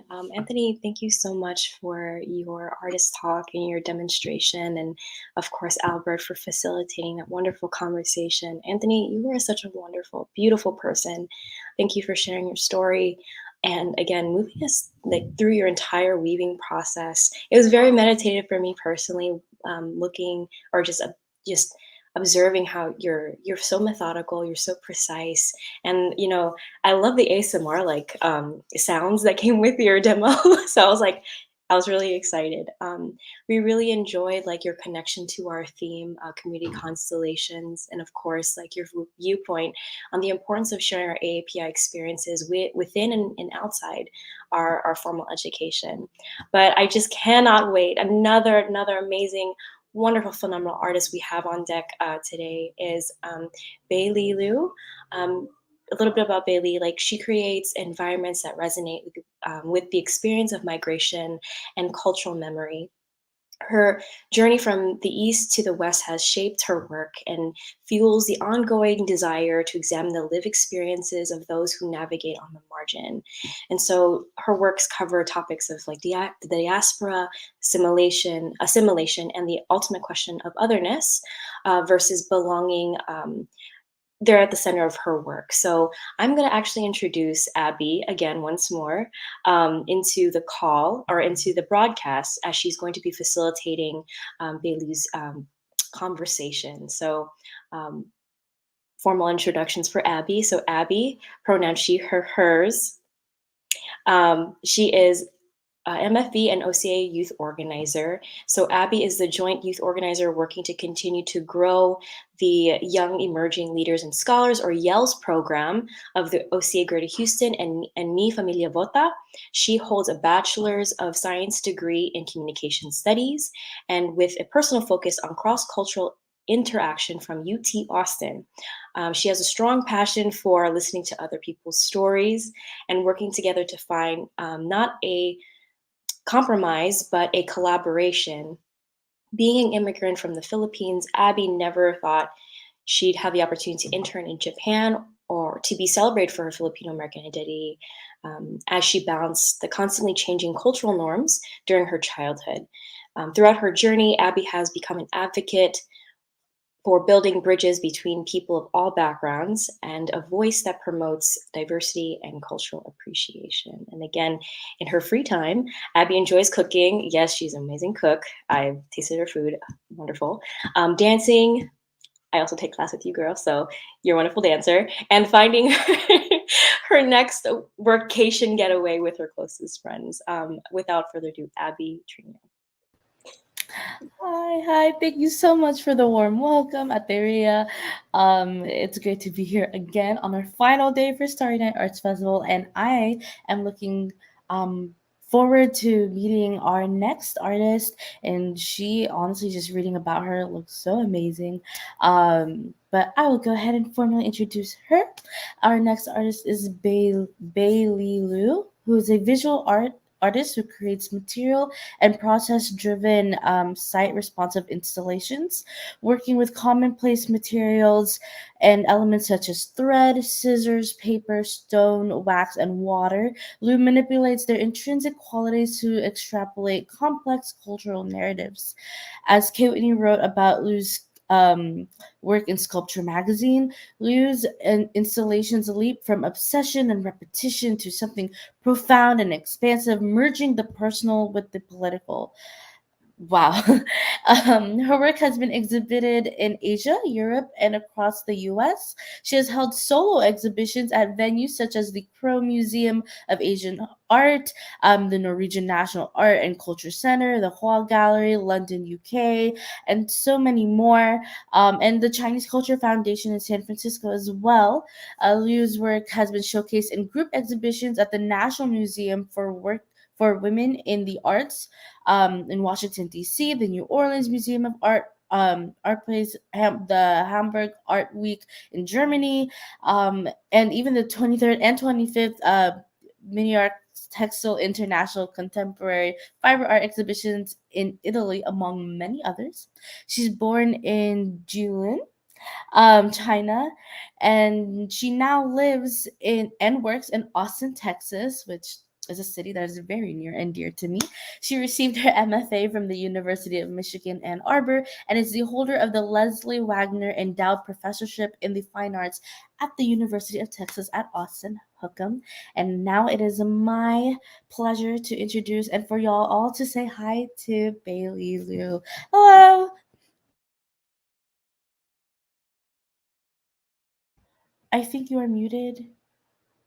Okay, now I'm unmuted. I was just saying thank you so much for the warm welcome. I want to say thank you to the team. What an impressive, amazing program you guys are putting on. I keep feeling this sense of proud, because I'm a teacher. I'm thinking about the youth that I get to work with, and there's something so special to be able to speak to AAPI youth. And thank you for your leadership and your commitment to service. So today I've selected a number of projects, and based on my conversation with the team, I'm thinking about storytelling. I want to share with all of you. Thank you again joining on a Sunday.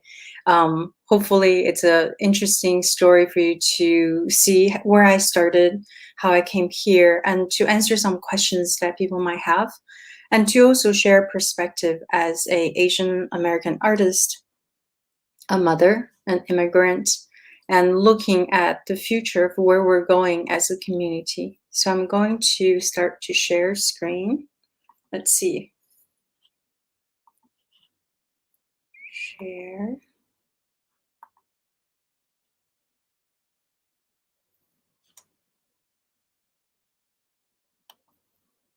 Okay, I'm going to share screen one. Please bear with me. It's a little bit different than Zoom. So once I start sharing screen, I can't see my team members. Can you guys see okay? Can I get a confirmation?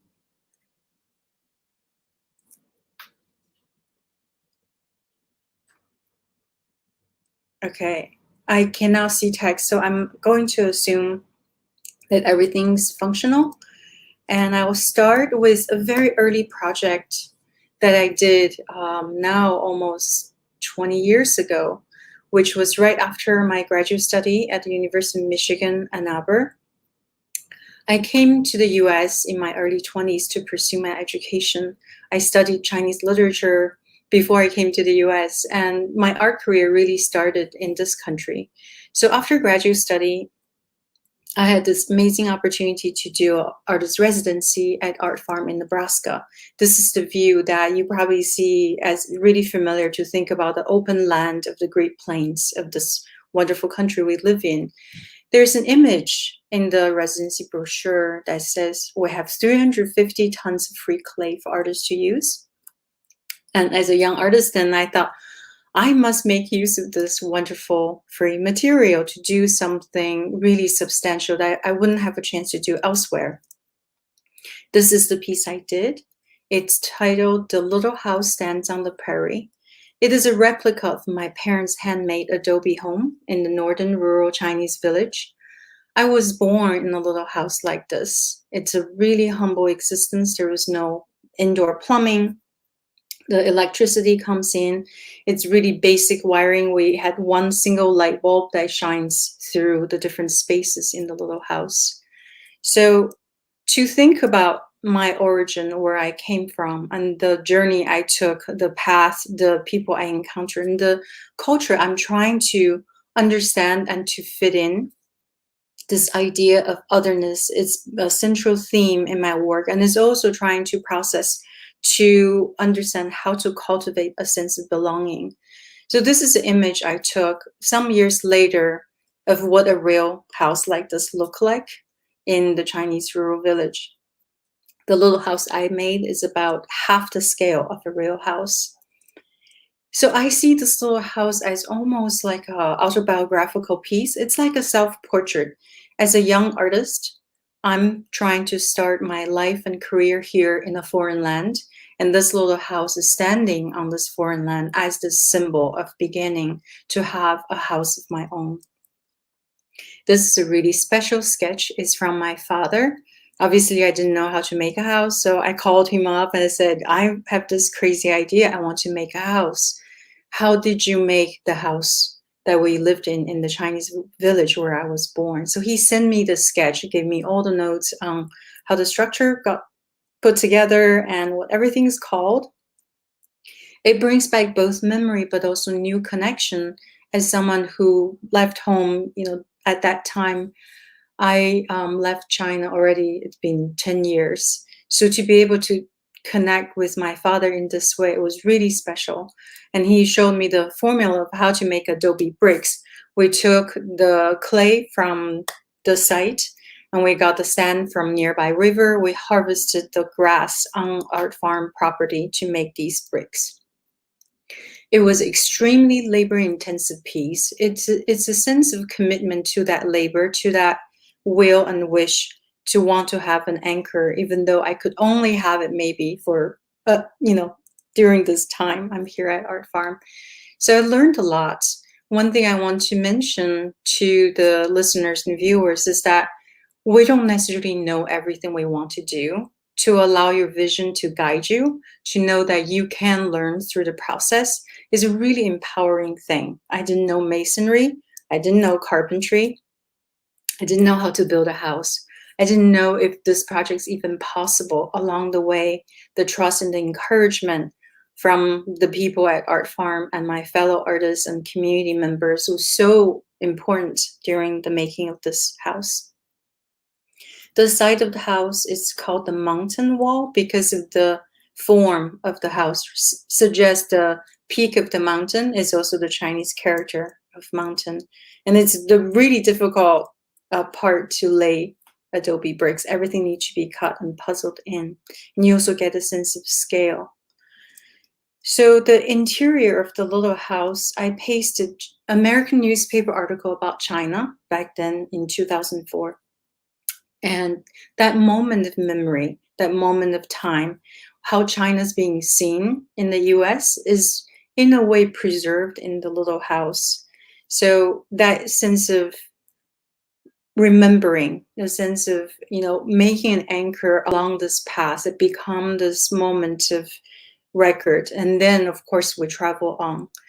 And this particular use of newspaper as wallpaper is also borrowing the tradition in the Chinese rural village. When you didn't have material like wallpaper, we used what we had, which is every house is pasted with newspaper on the inside. When I was doing research on these type of adobe house, it was amazing to learn that this type of double hanging eaves rectangular house traced back to 6,000 BC, and this type of house is also found across the globe.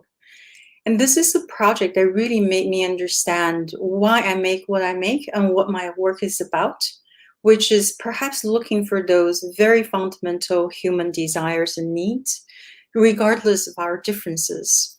So here's an image that I discovered during my research, which is sod houses on the Great Plains. The pioneers here in the US, when they ventured west to look for their new home and their place to live, they built houses very similar form and material and process as those Chinese adobe houses on the other side of the globe.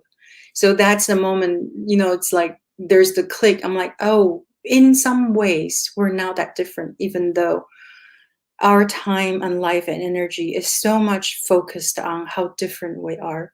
So to search that underlying connection, the truth, regardless or encompass our differences, has been a core theme of my work. And the house stood, and I believe it's still there. It's definitely decaying. So this type of home is supposed to return to Earth after 30 to 40 years of lifespan. And my little house at Art Farm, because I'm not there to maintain it every year, it is slowly decaying and returning to the Earth that it came from.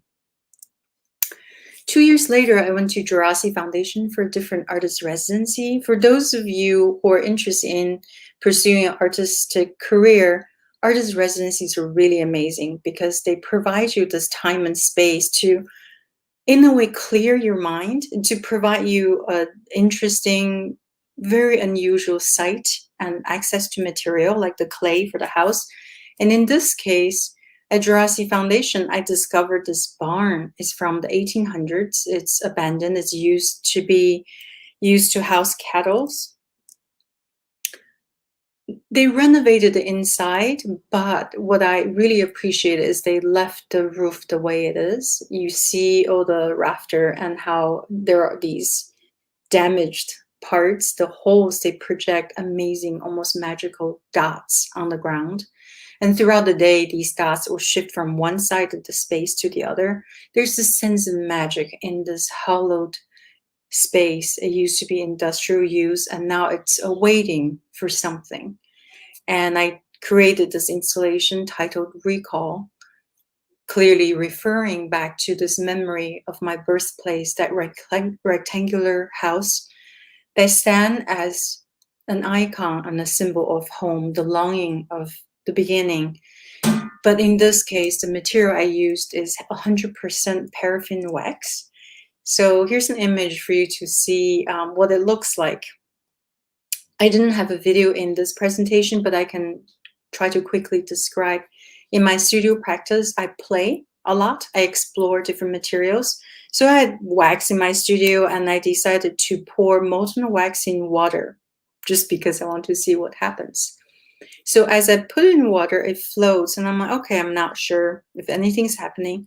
So I put my hand under this floating puddle of wax and started to lift it out of water. So the bottom of this puddle solidified because it's in contact with water, but the top it's still molten, and it started rolling forward. As I lift, the wax starts to stretch to become this long strand.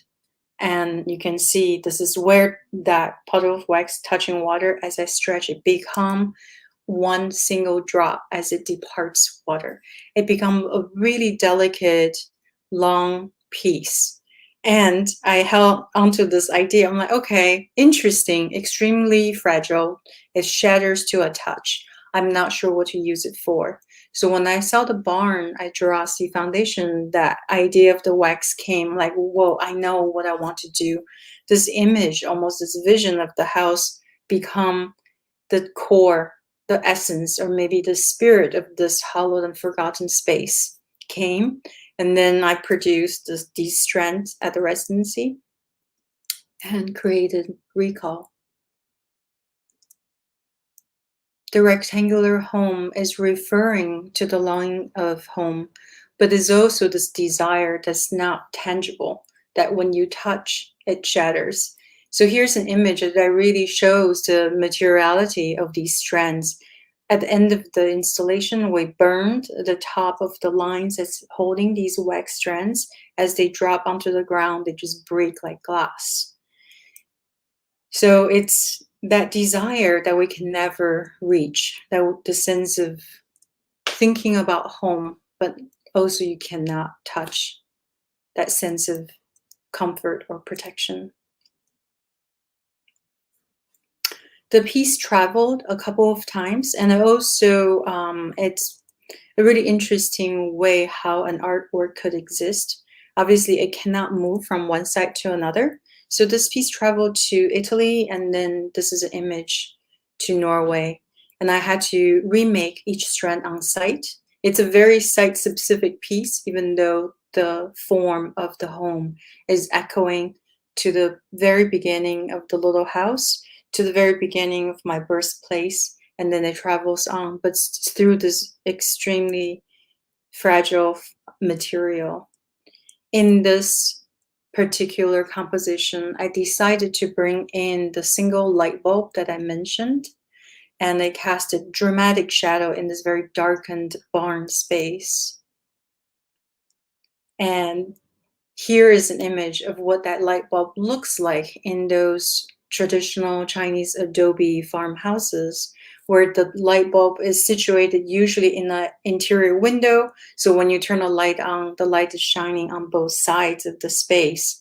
So you're really being very economical in terms of how you use material, energy, light, and everything, the consideration of space. And that is what I think about when I design or compose a project in a particular space. I respond to the space and I really think about how the material is being used. It's impacting different parts of the space. In 2008, I was invited to do a solo exhibition at the Chinese Culture Foundation of San Francisco.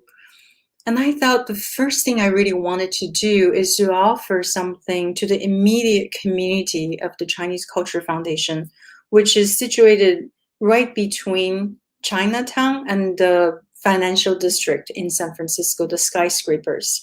In between, there's a bridge that connect both places.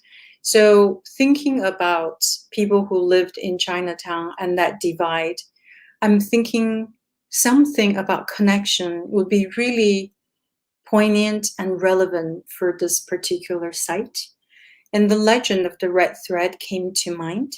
So in many Asian cultures, not just China, it is said that when children are born, they're connected with their soulmate by an invisible piece of red thread. So over the time of their life, they become closer and find each other. This invisible red thread is being controlled and pulled to draw them closer together. So they have the encounter and they become life partners. And I always thought it's such a beautiful story and it's extremely hopeful. And thinking about returning to the very beginning of my memories and the folklores and the fairy tales I grew up with, I took a piece of red thread and started playing with it, like how I played with the wax. I tied a knot and then coiled this thread around that center knot to create this disc. It's this really basic form that I see as an entity that holds this desire, this life energy that our wanting and needing to be connected. So through the very center knot, this detail is really helpful. I used a single sewing needle to go through this very dense knot, and every disc here you see is held by a sewing needle through friction. And I also think at the center of this longing and desire, there's always that really minute pain that's ongoing, that's constantly following us throughout our lifetime. So some of the discs are single, some of them are pair, and as they sway in space, they have encounters and mishaps. And I find that to be kind of the playful part of the installation. It's not that everything's connected just right. There's just confusions and, I don't know, chaos of life, right? So this is a project that traveled to many different places. And at some point I realized it is now me, the artist, who's taking the project with me. It is that I serve the project. The project's being invited to be shown in the place that I then travel to the site and place to offer my service to put up a new composition. Each composition is unique, designed based on the particular site. And that's why you can see how they look different. And some of them are really just a single level, like a water surface. Some of them really dramatic waves. What I also saw, the really amazing meaning of this piece is that it started with this desire of connecting with my cultural roots, of connecting the Chinese American immigrant community in San Francisco. But then it just went on. It kept going further and further to connect with people. Every place I visited with the work, every place this work was presented and realized, we make new connections. In that way, perhaps I'm providing the service to share a little bit of my cultural heritage, this beautiful legend, but it's also talking about the universal longing and desire to be connected that we all understand, no matter what culture we come from.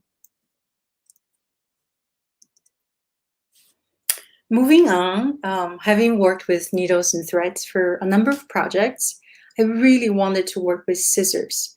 Growing up in China, we used Chinese scissors. They're black and they're sharp, they're iron, they're not polite like the office scissors we see here where the tip is rounded. So if you see an old Chinese movie, you might see when a woman needs to defend herself, she's always holding a pair of scissors. They're not only good for cutting, they're really good for stabbing as well. But also there's something really amazing to think about this woman's tool. When a woman is married into her husband's household in traditional Chinese society, she usually takes with her all her tools, and that of course include her scissors, her needles and threads, textile, anything that she needs to use to create, but also to offer this comfort for her family, to take care of her family members. And the scissors are sharpened throughout many, many years of use. It's not just something that we usually discard. So it stays with the woman all the time. And this is also the time I started to think about women's work, following the idea of needles and thread, these quiet, repetitive action that's overlooked, that's seen as mundane, that's seen as insignificant, that doesn't make much difference. I think that is why I wanted to make the mending project. I had the scissors suspended. There were 1,500 pairs of them suspended from the ceiling, pointing downwards. Some people refer to this particular cloud as like a flock of black bird coming down, and I really love that vision of reading the piece.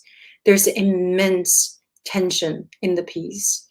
There's the hovering thread. It's dark, it's weighty. It is actually really heavy when you think every pair of scissors is about half a pound to a pound, and when you have 1,500 pairs. I decided to sit under and sew. In some rare cases, certain projects just come as a vision. I already know what I want to see in my head, and then I have to go to all ends to make it happen. I want to give this image of this woman. It doesn't have to be me, but she is in receiving in this calm, meditative space, doing this really simple, mundane action, which is just mending pieces of cloth together. Her influence is growing throughout time, and it's slowly receiving and balancing this hovering thread above. It's not talking about anything specific, but then I think it's also applying to anything in our life, our sense of fear, our anxiety, our conflicts in so many different forms and ways, in so many different directions. What do you do when you're facing impending crisis and threat? I believe perhaps the best thing we can do is to do something small and persistent. And if we keep at it, maybe, just maybe, we can bring something positive and transformative. So for example, with the white cloth, it's limp, it doesn't have any form, but stitching this very simple lock stitch on the edge, as they build up, they take on peaks and valleys, they become a topography and a landscape, and they receive what's above. At the entrance of the gallery, I invited viewers to cut small pieces of white cloth to be passed on to me, onto the sewing table, so that their thoughts and concerns are also embedded in the work.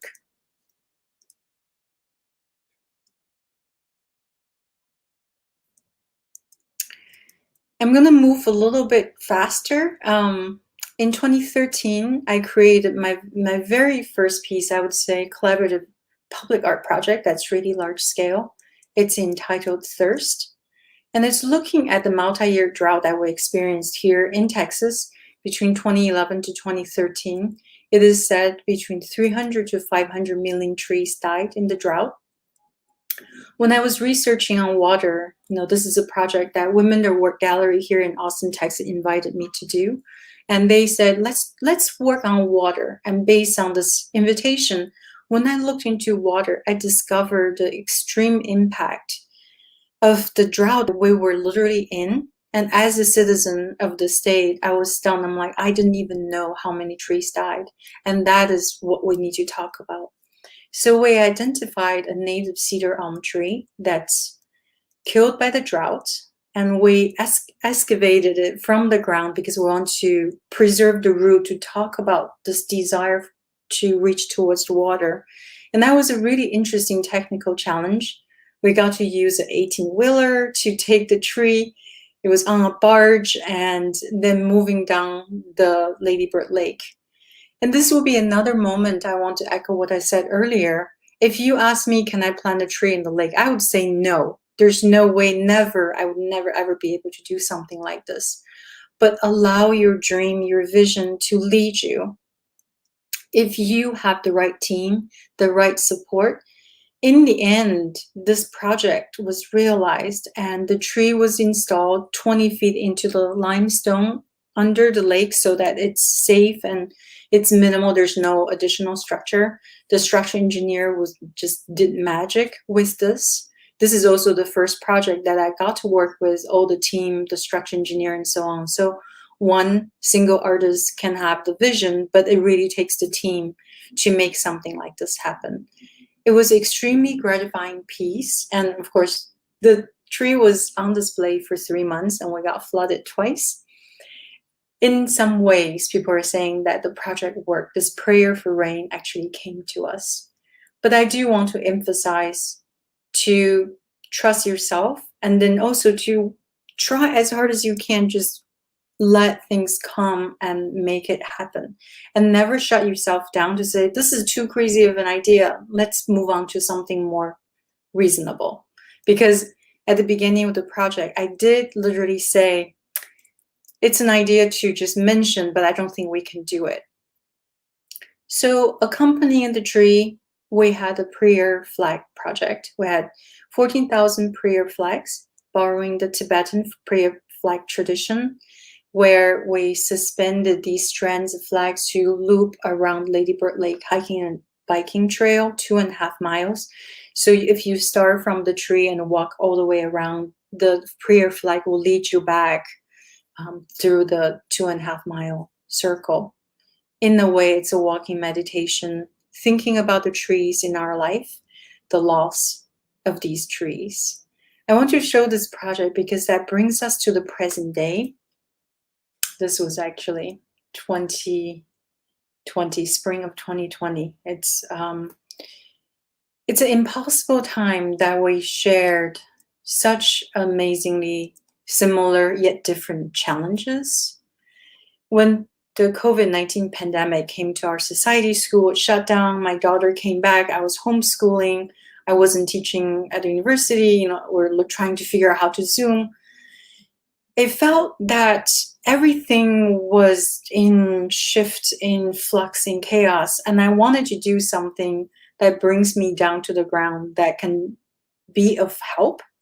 And as an artist, is also a moment I'm like, what is my artwork doing for my community? It didn't feel right to go into the studio to do something irrelevant. So I decided to make masks. If you remember at the very beginning, this was March 2020. It was a debate of like, should we wear masks? Is it even useful? CDC came out and say absolutely no mask. And then of course, later on they say, yes, absolutely mask later. And the prayer flags, I saved many of them. We had a lot of extra flags throughout this time from 2013. I saved them for 7 years. And then the moment of wanting to make masks for my community just came together with the prayer flags. It's this prayer. The Tibetan flag tradition is such that when the wind sends the flags fluttering in wind, protection is cast over the land and people in the area. And that goodwill, and I thought if I could bring that into the mask, then by sending these masks out to members of my community, is this goodwill for protection from the virus and harm. So over the next 2 months or so, I made 1,000+ masks to send to whoever social media. Thank you, whoever sent me their address and wanted some masks.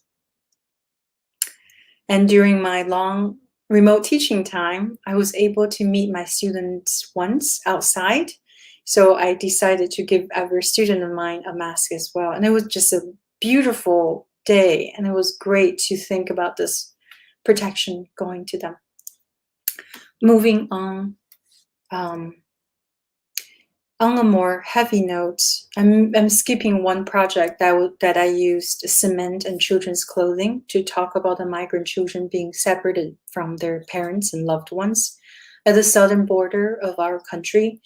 The impossibility of how we can impose, how we can create such situation that bring so much suffering is beyond comprehension. And we'll remember the moment and the surrounding conversations, Black Lives Matter after George Floyd's murder. And 2020 is the year that brought together this question and this burden of breathing, of the inability of breathing. And I thought about the mask I made and the thinking of if the mask cannot breathe, if the life is being taken out of the mask. So I dipped pair masks in cement and I installed them on the wall using sewing needles. There were 149 masks, and this piece is titled A Breath. Thinking about breathing, the breath we take and the breath we miss. In Chinese, we say life starts with a breath, it ends with one. When that last breath is gone, life then departs. So to measure, to think about how long is 8 minutes, 46 seconds. We read that, we hear that in the news over and over again. All the numbers in life become numbing and abstract. So I decide to measure with my own breath. I breathe 17 breaths a minute. To breathe 8 minutes, 46 seconds is 149 breaths. That is how long, that is the scale and the space, that linear time that it took for the breath to depart George Floyd's body, for a life to be taken. So the piece stands in this really basic grid with one breath missing. And I had thought if the viewer comes into the space, if they take a breath for every mask now is stiffened, sealed, blocked, no longer capable of protecting, enabling air to come through, then they will reach that almost 9-minute time. It is a really long time. I think that way, in this way, our body can understand, even if our mind cannot. So I want to end on this image, which is my daughter. She's 7.5 years old. And a lot of the things now I'm thinking about is as a mother of a child that's AAPI lineage that faces all these different questions, the shifting cultural environment, the shifting social struggles. What can we do as artists, as creatives, as human beings, as parents, and as citizens? So that is a question I'm facing. I probably don't have answer for it, but it's something I'm thinking about all the time. So I'm going to stop sharing somehow. Let's see.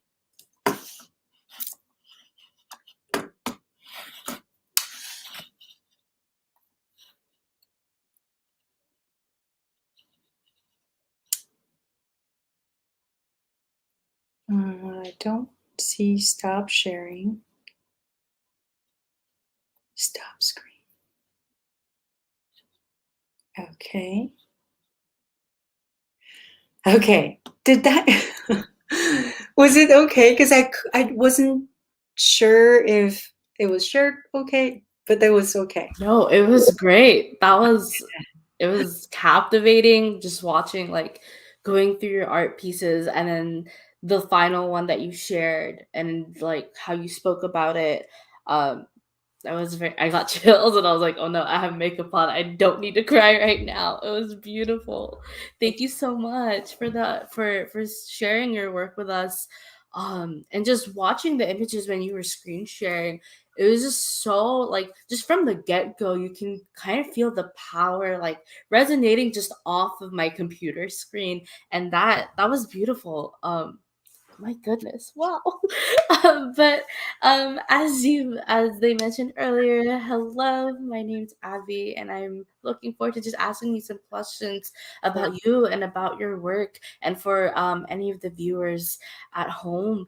And so you mentioned about your identity, right? And what I loved how you talked about it was right at the beginning where you talked about it was kind of like an autobiography, right? And you're using your work of art to really capture these moments throughout not just your life but throughout what's going on in society. And almost that like the biography, you making this biography, but the art itself creates an autobiography, right? Like the terminology between bio and auto. And so I just kind of want to know, with your work being featured in different places and you having all of these different travel points throughout your life, how has your identity been framed, and how does it continue to change, especially being born in China and now coming here to the US, putting the American label, right? For going from Asian to Asian American. I just kind of want to know about how has that been framed by the places you've lived and traveled in? Thank you for that question, Abby. It's a really good question, and I think it's a difficult one. And I have to say, I went through many stages facing that question. And at the beginning, earlier part of my career, I talk about a cycle, which is avoidance and revisiting.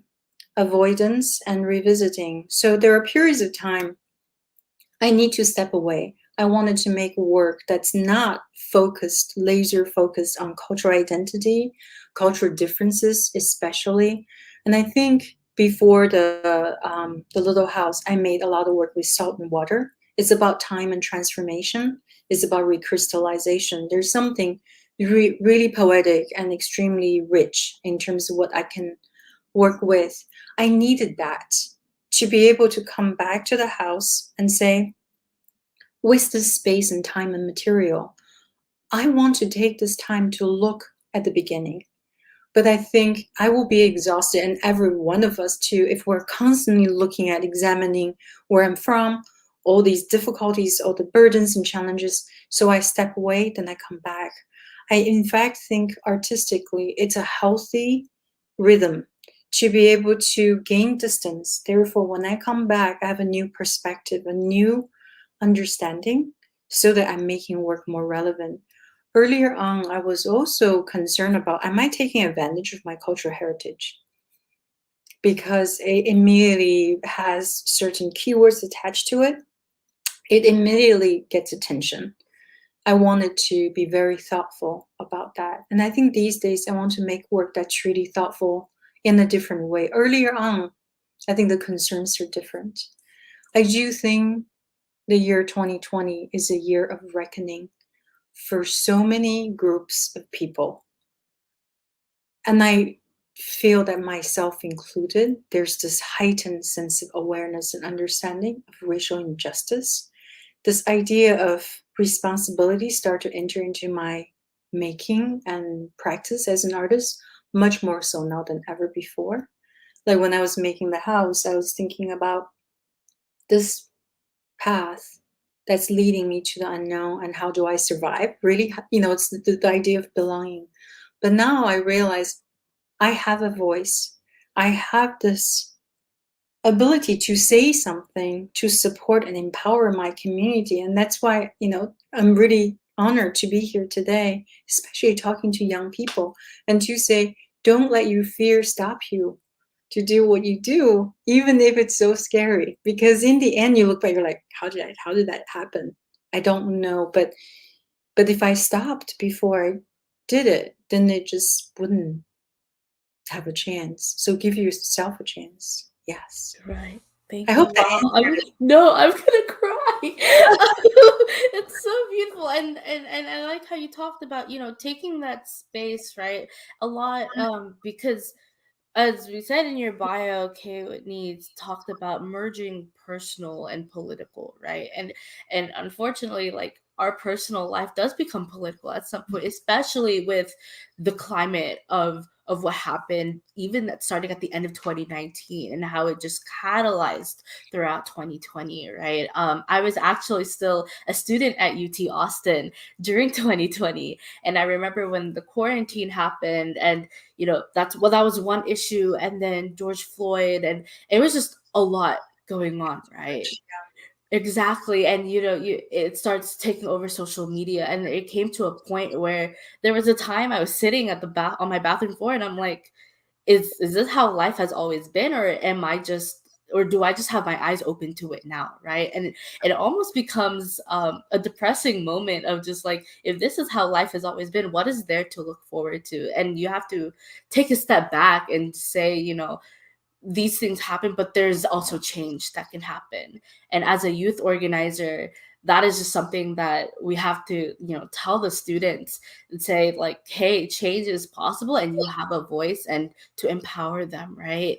And I love that you talked about taking that space. On day one, we had another artist, Nishiki, and she talked about, at first she wanted to make every stroke with intention and focus, but then it got to a point where if you focus so much and you lasered in, you lose the authenticity behind your work, and it becomes so guided, right? And it's almost like you're manipulating the story rather than letting the story speak for itself. So I love how you talked about storytelling and just allowing the events to really come to life. And I kind of wanted to know, you talked about being a mother, right? And I love that you included your daughter towards the end of your talk. And I just want to know, what are your thoughts, when you create work, there's a sense of vulnerability that you have to include, right? And I wonder, how does it feel for you when you're thinking about all these political things, and then when you think of your daughter, like, what are the emotions that you go through? Thank you for that question, and thank you for your thoughts. I really appreciate it. So first, let me just say a word about last year. I remember, those moments where I feel so overwhelmed, and I know we all went through it. And the thought I had was, if me as an adult who had a lot of experience, who has stability in my life, feel this way, how would my students, or how would younger people, how would newly arrived immigrant feel? And I think that's the kind of understanding, that's what I'm talking about, zooming out. If I focus in, yes, there's this personal suffering, but when you zoom out, is then you have this drive and desire to do something about it. And that project is from me, like a breath is from my body, but it's only using my body to understand something, and from my body, then your body understand. So similarly, when I think about the difficulties and challenge that we're facing now, I'm more concerned for my daughter than myself. And I think about the innocence and joy, this understanding that the world is fair and I have the opportunity just like everyone else. I don't want to take any of that away, but I also feel this extreme, intense responsibility that I need to prepare her, just like parents of Black boys need to prepare them. And that in itself, it's daunting to be thinking about that. But at the same time, I do think last year, it's because so much had happened. We felt so much pain, both in terms of our community, but all the other groups. We all felt so much pain. And I think that's the moment where transformation could take place, is that things being brought up and being exposed, and then you have to deal with it, versus being buried and we don't talk about it. And I think it's very basic, psychology. If things are just pressed down, it's actually more harmful. I do think it's both a really intense and painful year, but it's also a very hopeful year. as an example, like in the institution, I had the longest frustration to assert, when we talk about diversity, we're focusing on Black and Latinx. And I always, but what about Asians? And then the room goes silent. For the decade plus I've been in the institution, and that now has changed. That language has changed. Now they talk about diversity. They do include all the groups. And I also think about, our indigenous peoples. How come they're not being listed as the top 3? It's being sometimes forgotten. So I think things are shifting. The awareness is increasing, either through willingness or unwillingness. So that's hopeful. Yes, I'm glad you say that, because I remember growing up thinking I there's almost this guilt of when you ask, well, what about Asians, or what about me, right? And you have there's almost this feeling of like, I don't mean to say anyone is lesser than, who you're trying to speak up for, but at the same time, it's like, well, what about me? Do I not matter if you're not including my identity in what you're trying to make space for? And it's interesting how you talk about, like, in this time of pain, I think a lot of people really wanted to focus on how to make it better, right? When they take that moment to zoom out. And at least here in the US, there's space for that, but in other countries, right, it's all different. Like the social climate is different. So I wanted to know, do you have an overarching message that you want to share through your art, like, no matter the location, right, no matter the country that it's being exhibited in, versus is there more of a target message in respect to which country that your art is being exhibited in? That's a really good question. I think you did ask a similar question earlier in terms of, am I being seen differently in different countries? I do think that central theme in my work is consistent. It's what I call that thread that connects from one thing to another, this idea of growth and healing. And I think resilience has been a really important quality to think about. And that is a quality of immigrants. That is a quality of marginalized people. That is shared. It's like, you put your head down, you work hard. But it's not just that. It's about when you see injustice, when you see difficulty, instead of doing something, try and move on, you keep at it. You keep at it one step at a time, one stitch at a time. And as it accumulates, as each of our voice accumulates, it become a much bigger influence. It become much more powerful. And that is what I think is resilience and this effort that's ongoing. I don't change the theme of my work, though I do consider the immediate audience, like the Chinese Culture Foundation. I think that opened up this idea of, how do I serve the immediate community? But then in the end, they served me, and then the work moved on, continued to connect with people. I've done projects in Norway where I'm thinking about their landscape and their environment.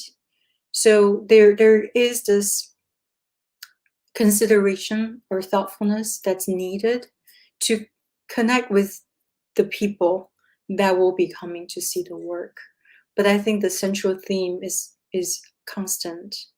And I am at the place where I want to look at the environment more, in addition to just human needs, human struggles. Sometimes I think we as a species is really focused to what we're looking at here, but there's things that's much bigger, much more threatening, and it's kind of distant right now. I see. Um, and thank you for that.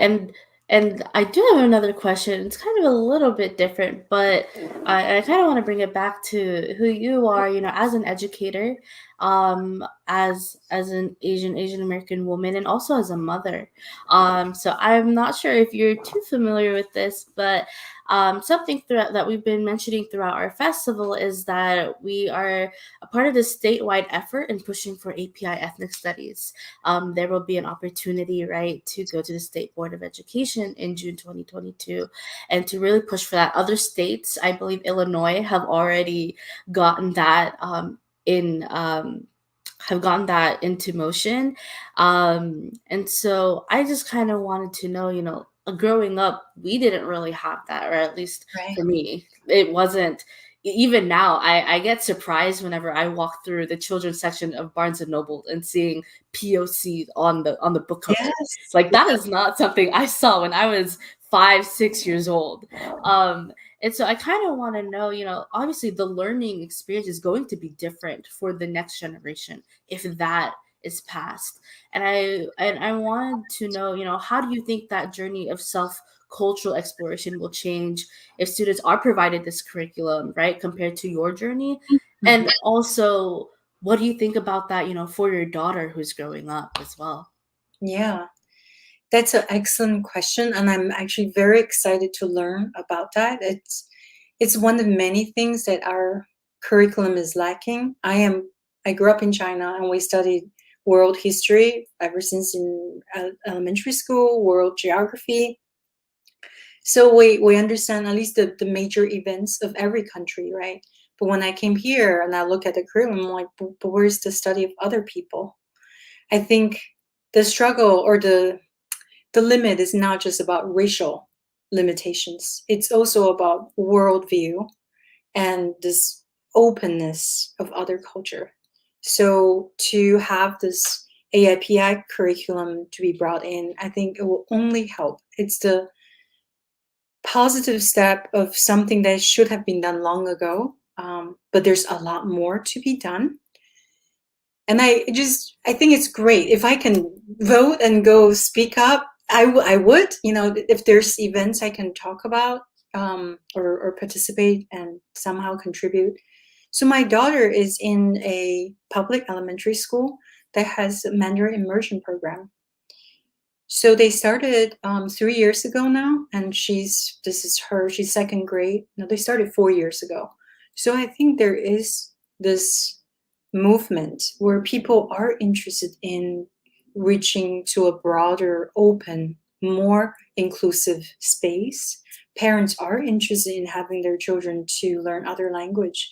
And one of the things I think will really help, just like in the university, we need to hire faculty of color. We need to have faculty of color in elementary schools. You cannot help but bring that cultural background, knowledge, practice, respect, understanding into teaching. So my daughter's teacher, half of them are, Caucasian, the other half are native speaking Chinese. And they celebrate Chinese holidays and they make Chinese food. And these are not the things that will even enter the curriculum, but the teachers carry all this amazing, beautiful knowledge with them. And I think that's where it needs to happen. So UT is doing a really good job, speaking from my institution, they're really pushing for diversity higher. They're really pushing for diversity initiatives. There's like that Dean of Diversity and Inclusion in every college now, and things are going to shift. It's a very encouraging time. I have to say, there's a lot that should have happened a long time ago, but now is better than ever before. But teachers are really important, like teachers from different cultural backgrounds coming in. Yes, and oh my goodness, I'm already tearing. That means a lot for that's. I'm speechless.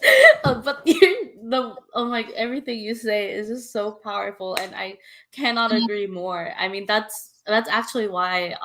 So I'm from the Philippines, and I came to the States, and it's because of my dad was hired as a teacher, and seeing just like how POC teachers, right, like how they're viewed in public education schools back in the early 2000s compared to now, it's very different, right?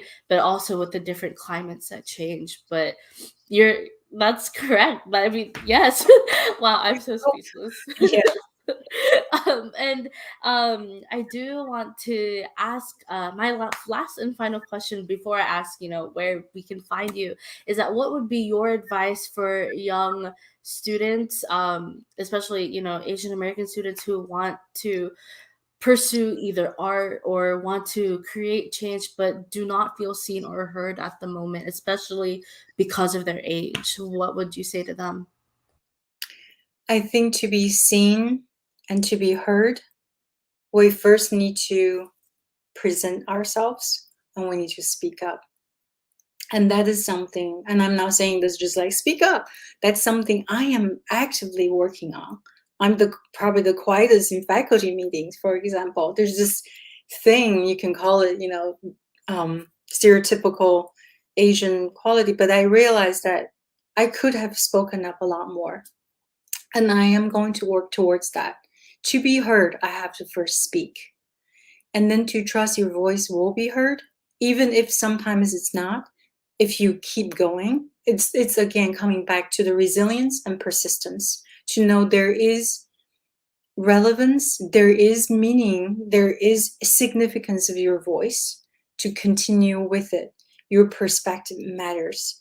And now, because I'm a teacher, I think it's so great for my young AAPI students to know there's like a professor who's an artist, who's like one of my own. And they're okay, so I can see that as a possible pathway. And I also want to say, don't set the goal to be too, how do I say, difficult to attain. I always tell my students, set small, tangible goals, keep at it. You can, of course, have 5-year plans, but put that away. Don't worry about it. You do one step at a time, one level at a time. For me, after graduate school, it's like 1 show at a time, 2 shows, 3 shows. Before I look back and I'm like, okay, I have a healthy record of production. And that's taught me throughout the process. So be productive, be active, and trust yourself. And don't let your fear stop you. And remember my house and my tree. Those are the 2 projects. I was just like, I don't know if I can do this.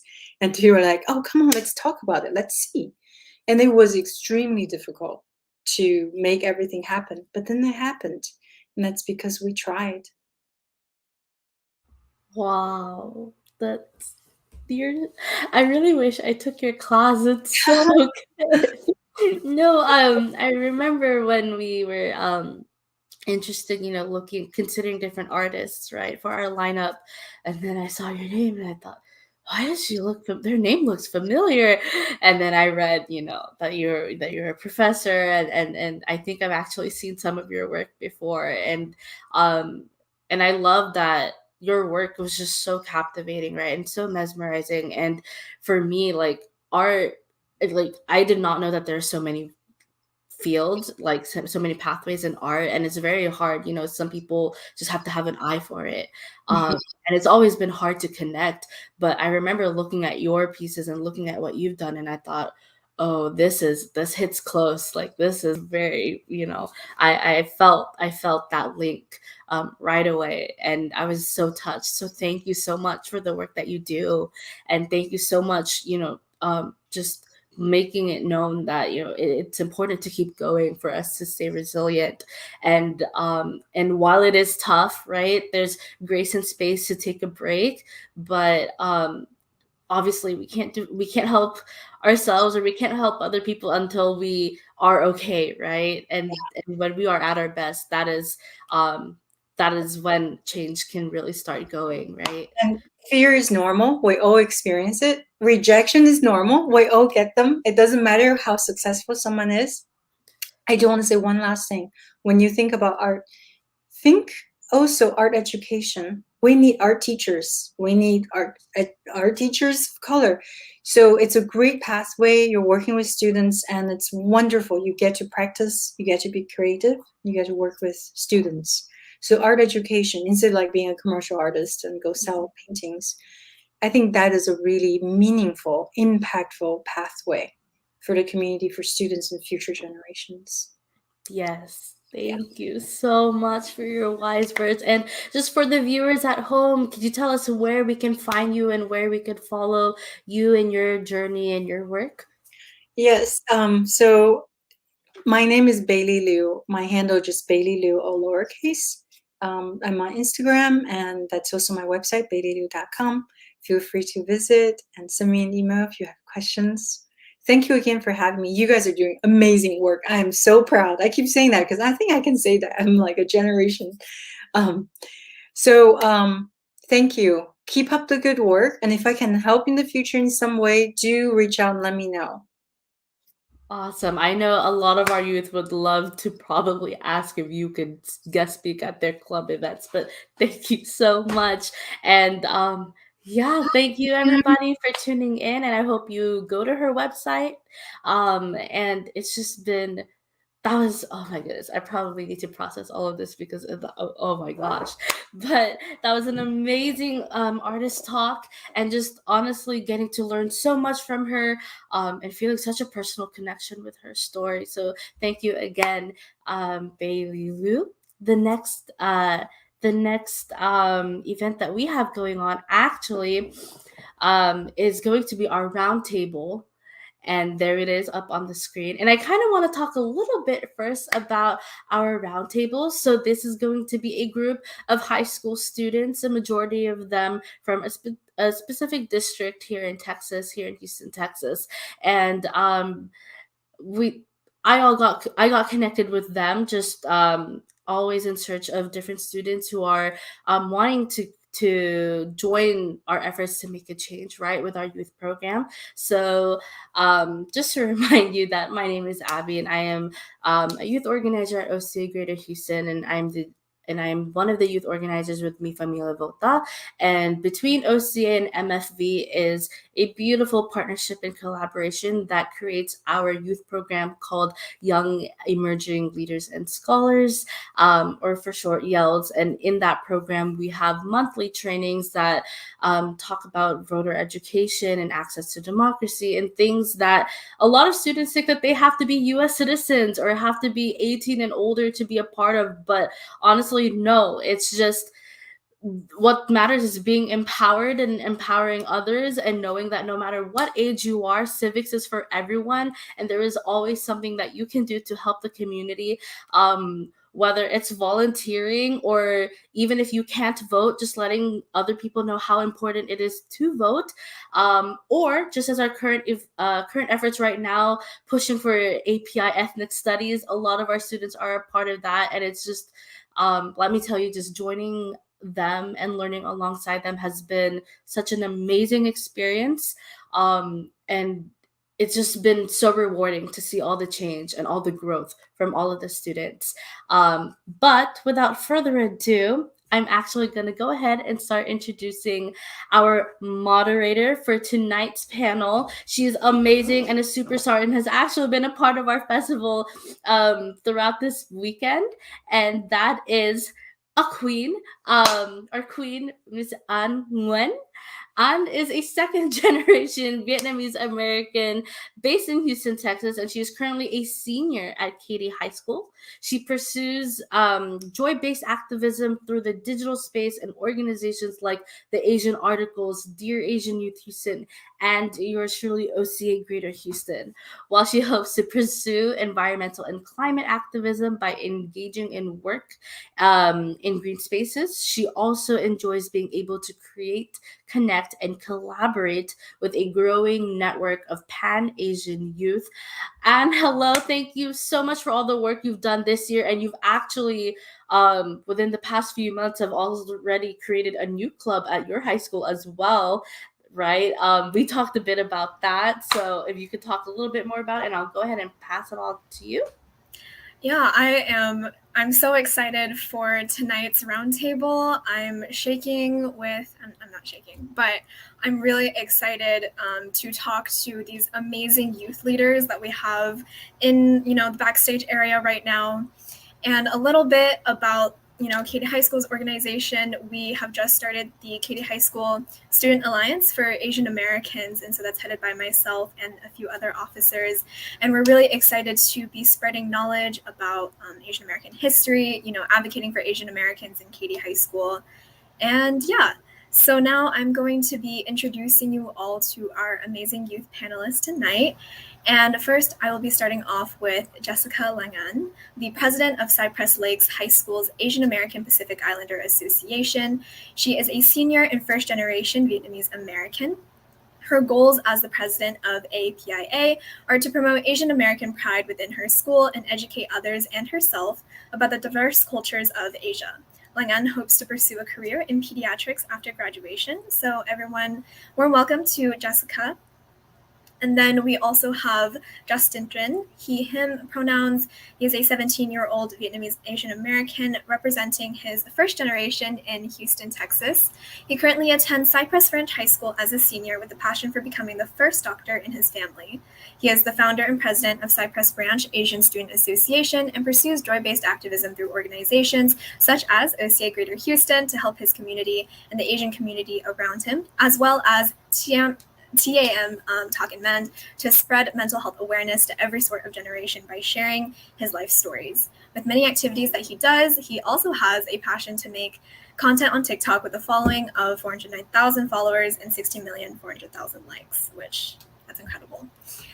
Third, we have Yen, who is an Asian American from Vietnam who's so proud of her culture. Currently a junior at Cypress Falls High School, she is a part of several organizations such as Dear Asian Youth Houston and ASA that promote and uplift the API community. She hopes to spread unity and pride in the API community through her current activities and extracurricular volunteer work. And last but not least, we have Lauren Shaw is a 16-year-old second-generation Vietnamese Chinese American based in Houston, Texas. She is currently a junior at Cypress Falls High School, and she pursues education and friendship through organizations like OCA Greater Houston and Dear Asian Youth Houston, which she is co-president of. While she hopes to pursue a career in the medical field, she hopes to be able to educate others on the API community. And as you can tell by, those lengthy bios, like clearly these youth leaders are so accomplished. They're doing so much with their lives right now, and I'm just so excited to get started. So clearly throughout this whole festival, we've kind of emphasized the importance of API studies, Asian American ethnic studies. And so today I'll be talking to these wonderful youth leaders about, what that means to them and, any and everything related to that. But first of all, just for our audience to get a brief background on the work that you're doing in your high school, local community. Can you introduce the organization that you're representing tonight and tell us a little bit about when you started it? So I'll go in order of when I introduced y'all. So Jessica, if you could introduce your organization first. Yes, so the organization that I am representing today is the Asian American Pacific Islander Association at Cypress Lakes High School in CFISD. Our goals are mainly just to help teach the rest of our student body about these Asian cultures and also to promote Asian American pride within the school, because about 7.2% of our population at the school actually identify as Asian American or Pacific Islander. So we want to help create a space for those people to feel welcomed. I actually did not start the organization. I was one of the founding officers for the founding year, but I wasn't one of the people who actually started the club. That actually goes credit all the way to the seniors that already graduated. From what I've heard, I've actually asked them about this before. They basically said that they started it as a joke. So they were just a group of friends who decided that they kind of wanted to start a club and they were assigning each other officer roles, but they ended up actually finding a sponsor. So they started the Asian American Pacific Islander Association Club. And yeah. Amazing. Justin? So today I'm representing the Cypress French Asian Student Association group, and I'm the president and founder. Our goals is to bring in the new upcoming people that came from Asia that came to Starry Ranch and put them in an organization where they don't feel alone and where they can join friends. And also for that, we can want to spread mental health awareness, going correlate with my internships with TAM Talk and Mend. And we also want to go to other schools like Cy Lakes, Cy Falls, and other CFIC schools in Katy, obviously, to partner up and go to festivals such as this one and churches to volunteer in any sort of way. And also, the things we do at our club is, or our organization is to show like our Asian history, since our schools don't teach us about that things. So it's also like a class and kind of just an organization where you can just fit in with other Asian people or anybody that's interested in the Asian culture. I love that. So actually, for audience members who don't know, Lauren and Yen, as well as I, are all part of Dear Asian Youth Youth. So, you know, dual representation happening right now, but Yen, I'll have you go first for Sci Falls. So I'm the vice president of Asian Student Association at Cy Falls. Basically, we promote unity among the Asian population in Cy Falls, and as well as promote community all throughout Houston through tiny volunteering events, and also welcoming the new arrival students at Cy Falls. Yes, I love that. And Lauren? I'm one of the representatives for Dear Youth Houston, even though there's like 2 other people here, but that's besides the point. Dear Youth Houston, we actually started over quarantine because my other co-president, Selena, we actually started this on Snapchat. She messaged me on Snapchat and she was like, "Hey, so I just got this email from this awesome youth-led organization and they're asking if we wanted to start a chapter." And from there, we managed to create a giant chapter. And it was crazy at first. We actually started as like a big giant Instagram group chat. And then we eventually branched off into a Discord server. And from there, it just kind of took off. And we have people that are kind of outside of Cyprus. And we have people all over Houston. And it's just amazing. And with Dear Youth Houston, I feel it was super important, especially suggesting what was going on over quarantine with all of the hate crimes going on and all like what I've experienced at school, like being personally yelled at in my neighborhood to get out and go back to my country. It's like, it's crazy because it's not until in these moments that you realize what's really going on in the world and how much is really happening. And so it kind of sparked me into a motivation to be like an activist and fight for all these other moments and all these other people out there that have experienced the same things I have. For sure. And I really appreciate you going into kind of more of the story about how you founded your organization. I know Yen's in the chat here saying she forgot how to go into the founding story, but you know, that's okay since I have a little question sort of about that.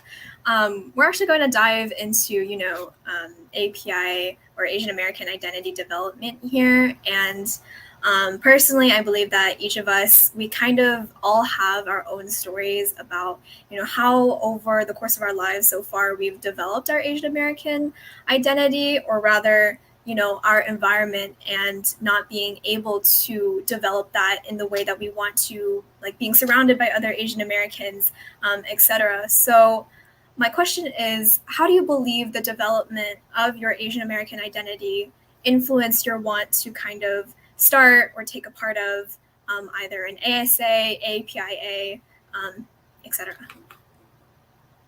And you know, anyone can shout out for this question. So anyone in particular? No? Okay, Yen?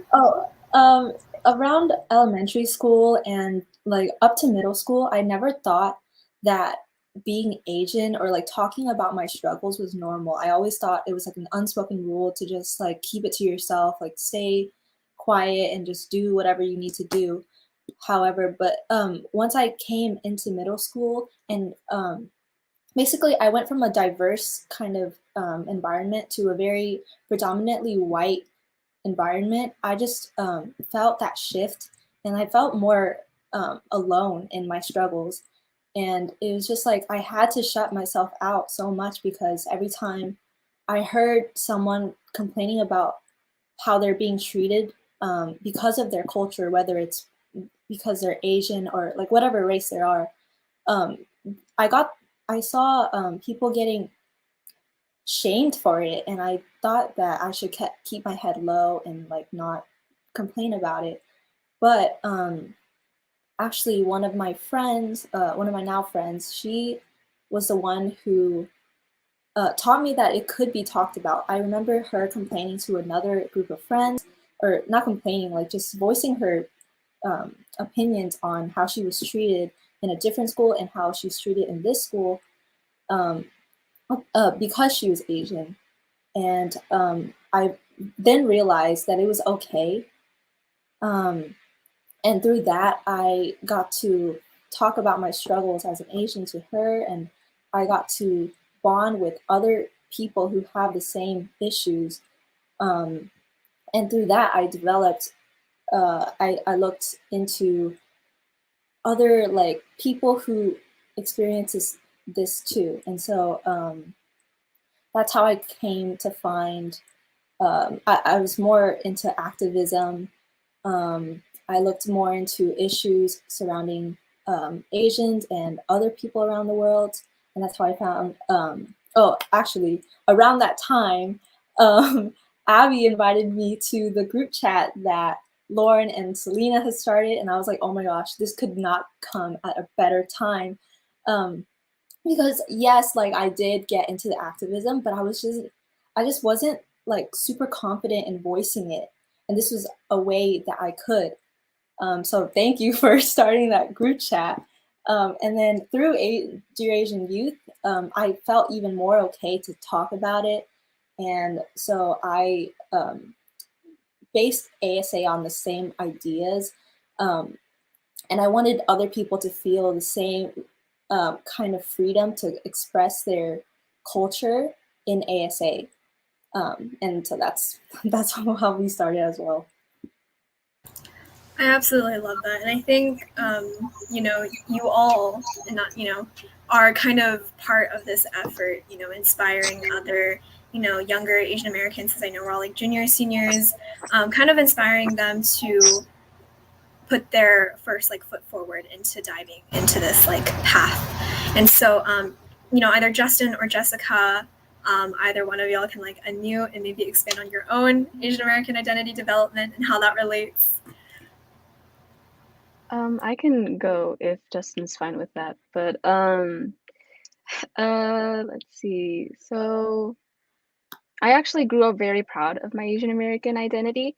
I was born in Houston, so I wasn't actually from Katy. It's about 30 minutes away. It's not that too far away, but I actually grew around a really strong Vietnamese community. I attended a church, Lộc Đức, it's in Houston, and there I actually learned how to write and read and speak Vietnamese, as well as celebrate major holidays like Tết Trung Thu or Tết.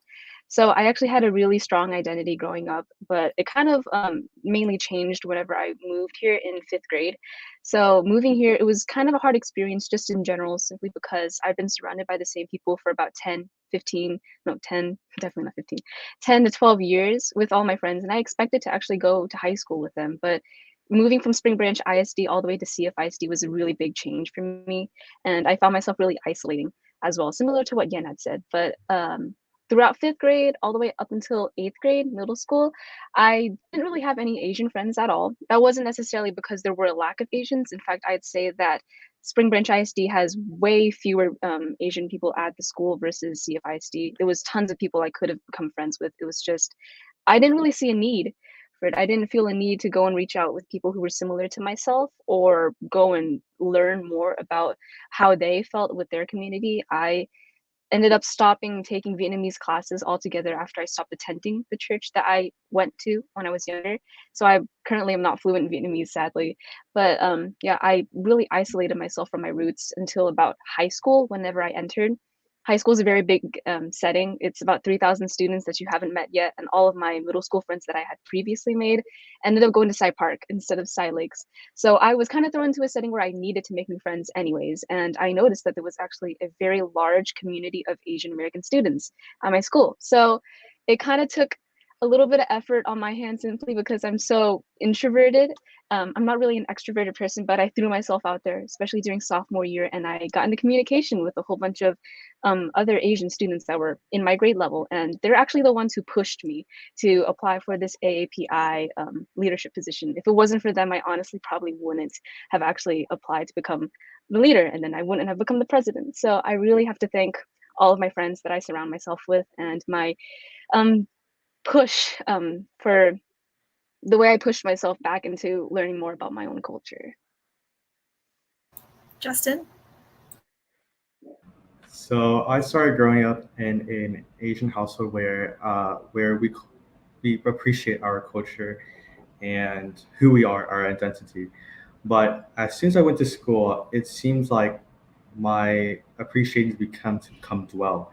It's where people like different races would see us like minorities different or treat us differently compared to what we see with like our races treating with us. So, example, it's so easy to bully Asians nowadays, or like previous back then, because online resources and all of that events have happened occurred where kids just can go on YouTube and learn where these words are coming from, or like if you know what I mean. But going to middle school, I noticed that the Asian population has seemed to been like very increasing, and I feel like getting treated like bad back in elementary school and middle school forced me to appreciate who I am, and because we're different people where we should appreciate how different we are compared to the other races, right? So going into high school, the reason why I started this club was to actually become friends with more Asians, and also people who are in like interest in the Asian culture. Starting this club, it was hard to find a sponsor at first because there was not many people that were sponsored that were interested in starting it for some reason. But I came to have a sponsor in my orchestra director, or who's learning to become orchestra director, and spreading the words was pretty easy for us because as I found out how our Gen Zs are allowed to spread the words about racism and how like to prevent it, and our Asian hate, right? We were able to spread the words and people support us. So I think back then I seemed like I was like a person that followed people or like an underdog. But now the reason why I'm starting this club is to show leadership for who I am, represent who we are, and stay that way, and bring it to the CFIST district. I absolutely love that. Oh my gosh. Okay. And I think that story resonates with so many other people. And I think like Jessica and Justin, I think I feel privileged in a way to be able to be really prideful of my culture, because actually my older sister, long connection with OCA, which is kind of why I'm here.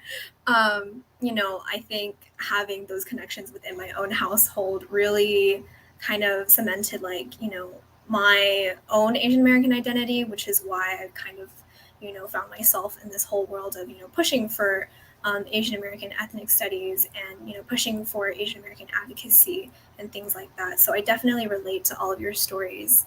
And I know Lauren briefly mentioned how Day H was started over quarantine during this exponential rise in API or Asian American hate crimes.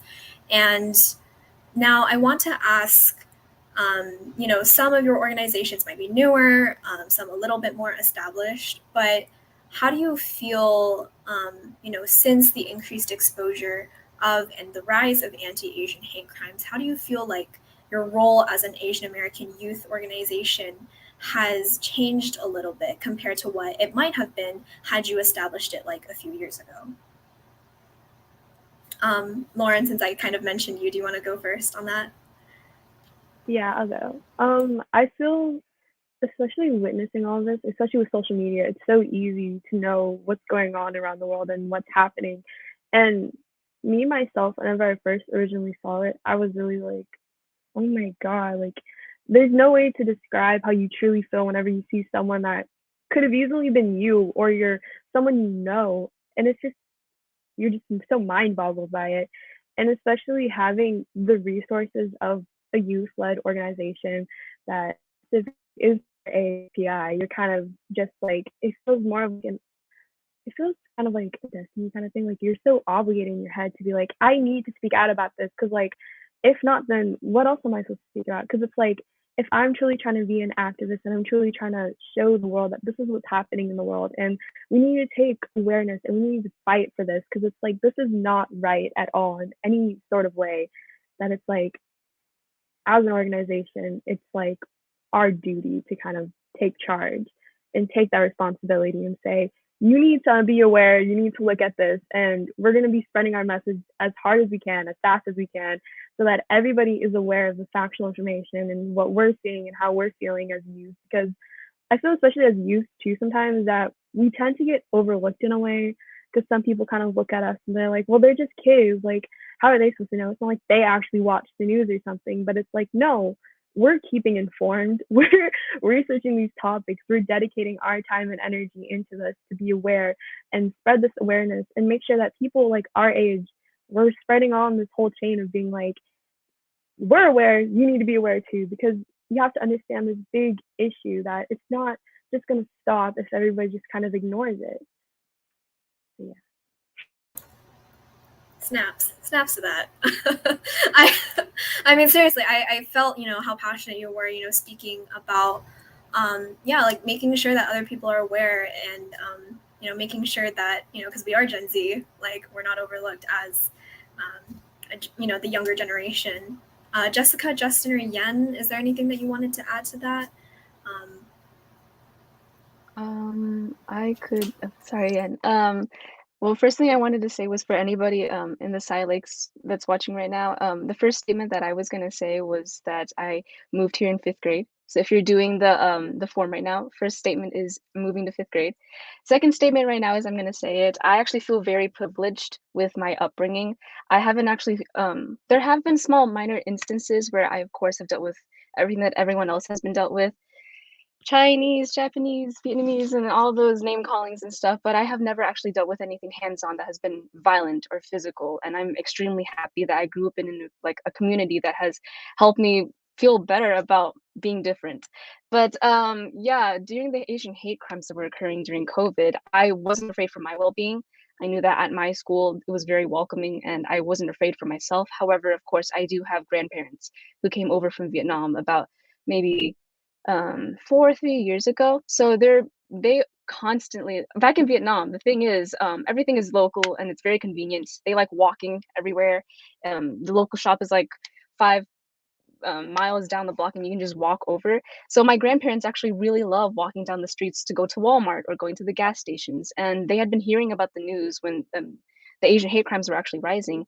And I felt concerned for them. I knew that, of course, they knew how to like protect themselves. They knew how to avoid danger whenever it occurred. But I know that they don't speak English. They don't know how to navigate around these types of situations. And I was very afraid for them, not only them, but also my parents who were actually a bit on the elderly side. So in my community, I feel like our club, since one of our goals is to promote Asian American identity and pride, I feel that we need to help make a safe campus for our Asian American students, but not just exclusively on the campus as well, also expand it out towards the rest of the community. They should be able to feel safe about where they're living, where they go to school. And since those Asian hate crimes were rising, you don't know if that's going to be you next, or if you don't know that if that's going to be your friends or family. So during those times, I think what we mainly did was we tried to raise awareness about it.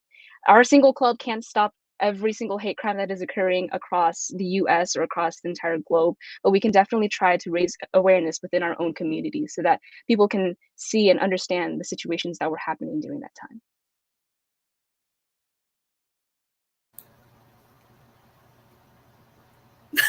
I'm trying to develop a response to that. I think that was a really great answer, Jessica. Yen? I definitely agree about the grandparents thing. I worry about them all the time when they try to walk out the door and go to the corner store. Basically, almost like how Jessica and Lauren said, I think my standpoint has changed now more into a protection kind of. It's not that like, you know, and before, if I were to start ASA or DH before, it would more be like a unity and obviously like culture, sharing culture. But now, because of this event, it's shifted more to oh, we need to raise awareness so this doesn't happen, kind of thing. So like, yeah, definitely more a protection kind of thing now. That's how it shifted for me. And then Justin, did you have anything you wanted to add? I feel like the roles of our Asian youth organizations has made a big exposure on the internet for sure. Especially talking about Generation Z, our words have been very easy to spread on social media such as Instagram, Snapchat, and so on and so forth. So, as an Asian American youth organization, I feel that our words are stronger than are almost as strong as our actions equivalently, because we're allowed to speak up compared to others back then. But my real goal is to, like, for our parents and our elderlies, I feel like they've been in the state of mind to leave stuff in the past and move on what's going on now, or like just walk it out, if you know what I mean. Like if they get targeted, they'll be like, no, it's like don't bother, just ignore, right? And that's where we come in. That's where we want to show up, be like, hey, yo, this we gotta stop. And that's where our Asian youth organization can spread the words and spread awareness for this, to teach people that it's wrong to like hate on people like that, or any type of hate. For sure, I definitely think we are in a unique position as Gen Z to definitely be that voice to speak up for older generations that kind of turn a cheek and just don't bother to acknowledge current events. I actually can't say the same, even though like I definitely resonate with everyone here, but actually happening right now in my own household, like my parents, or specifically my dad, is paranoid about, I don't think he's paranoid, I think he has like legitimate reasons behind this, but in my own neighborhood, like we are actually like the only Asian house like in our block. So our parents are like, they're doing this because like we're the only Asians, and like it just really bothers me that they have to feel that way. And like when I'm home alone, like they always tell me like, be careful, like what if they like break our windows, because they're just like that. And so I definitely, I think my own place in these Asian American youth orgs, like definitely raising awareness, I think that's a huge shift in kind of what might have been primarily like cultural advocacy in the past is now definitely like civic engagement and raising awareness about anti-Asian hate crimes. And so kind of tabling that discussion, I'm going to move on to, I remember, I think Jessica and maybe some of y'all mentioned, the feeling of being isolated, and definitely being surrounded by predominantly like non-Asian people, so like white, or even I know some friends who aren't necessarily in a predominantly white institution, but are surrounded by like other POC, but aren't Asian. And so, what is the importance of, Asian American representation to you, kind of having experienced those feelings of, isolation, being underrepresented, like in your own school, maybe, how do you think that Asian American representation should be reflected in your education? I will leave the space for anyone to unmute if they have thoughts that kind of come to surface. If not, like feel free to you can indicate if you want to like jump into my conversation or my solo conversation, like if you have some thoughts. But personally, oh, sorry, Jessica. That's fine. I had something to say. I actually have a story to tell that kind of relates back to this, since it was a very prominent thing that happened whenever it occurred. But first, I want to address all the API people that are here right now that are doing the forms. If you're afraid, the first statement was, I moved to Katy when I was in 5th grade. Second statement is, I feel very privileged to have a welcoming community. Okay, so the story that I have to bring up is basically in 6th grade. So a mandatory class that everybody in 6th grade at CFISD has to take is a world cultures class. So kind of self-explanatory by the name. World cultures is just basically us learning about the history of the world, different major events that were happening, and then also learning about different countries and the groups of peoples. So being Vietnamese, Southeast Asian, I was extremely excited for us to learn about the Asian Union. So I believe that we first talked about East Asia. We talked about Tiananmen Square, all those, the rise of Mao Zedong and communism and stuff, all those major things that were happening in East Asia. We moved on to South Asia, where we talked about the Indian independence movement and Mahatma Gandhi and all the protests, peaceful protests and stuff, right? We even talked about the Arab Spring as well. And when we finally got to Southeast Asia, it was towards the end of the school year. So I was really excited. We're ending the school year off with a bang, saving the best for last. We're going to finally learn about Vietnam, and then we're going to teach everybody all about the holidays and major events that were happening. But we actually had one day to learn about all of Southeast Asia. I don't know about you, it doesn't really sound logical for me to teach all of those different Southeast Asian countries within only one day, but they somehow did it. And let's just say we didn't really get to talk about Vietnam, and I was extremely disappointed about that.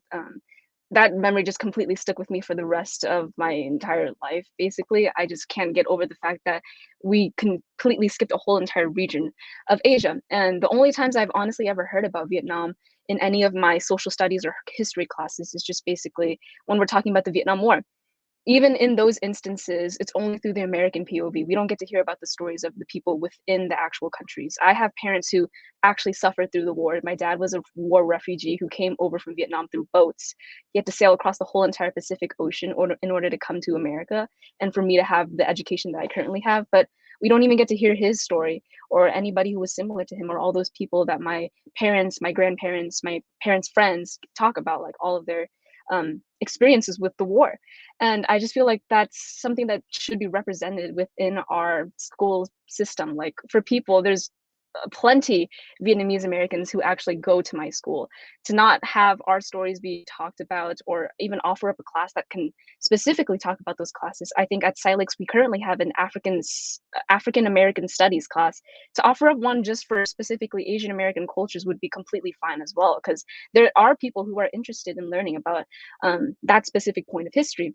There's so many things that we don't get to learn about on the Asian American side, like Yuji Ichioka and his civil rights movement in the 1960s, also Seo Jae-pil and his Korean movements as well. So yes, there's just a lot that you can actually learn about, not just Asia, but also Asian American history. And I think that we should offer that up in our education system. I totally agree. And it just seems like a lot of our history are just bullet points and not talked about enough. And I want to relay off of your Vietnamese migration kind of thing, because actually I learned through An about it and not through my own education. And I think that's really disappointing because after I learned about that, I started reading a book. It's called Butterfly Yellow.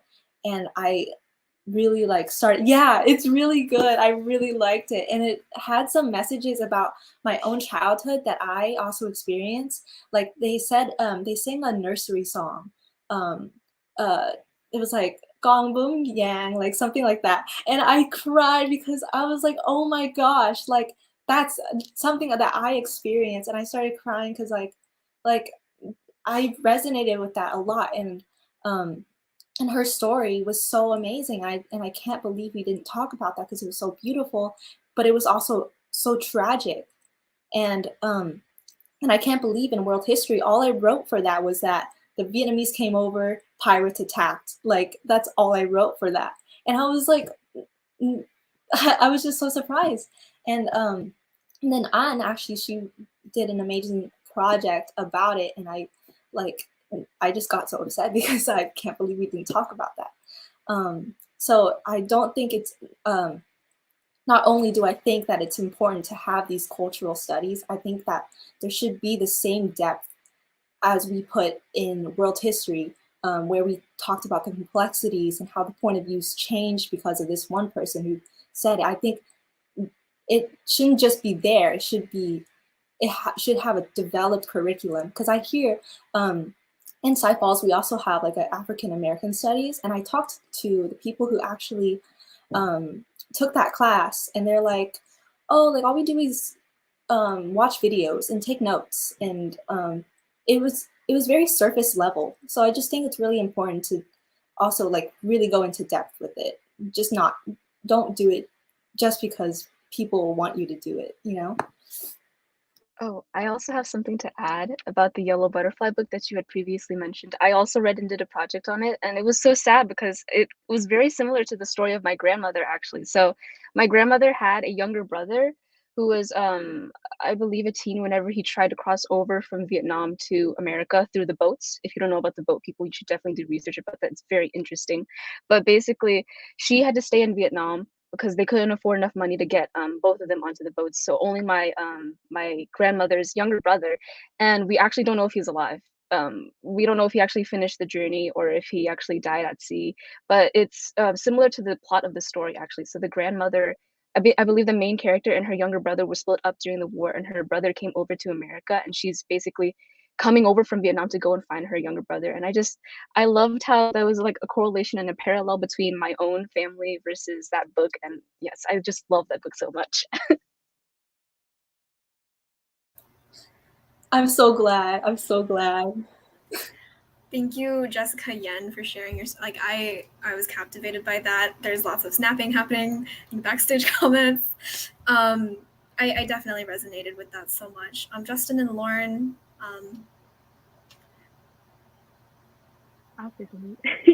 Okay. It's like kind of relating to what Yen was saying. I remember in our U.S. history class, our teacher was like, "We're going to be talking about the Vietnam War," and of course, me being me, I was so excited because growing up, I used to like sit in bed with my grandma, and she just tell me all the stories about how she came to America, the journey she took, and the most hilarious stories about how my grandpa got here too, and just like their whole journey in general. And I got so excited because in my head, I'm like, I know this other perspective, and it's going to be so much fun. I'm going to talk to you in class.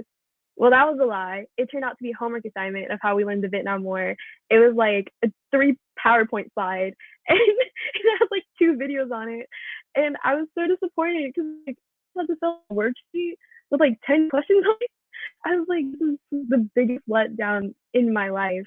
And building off to what Yen said too, was crazy because I had to learn information that I never knew about certain Asian Americans in history from Anne whenever she made a beautiful PowerPoint and Jeopardy game for us.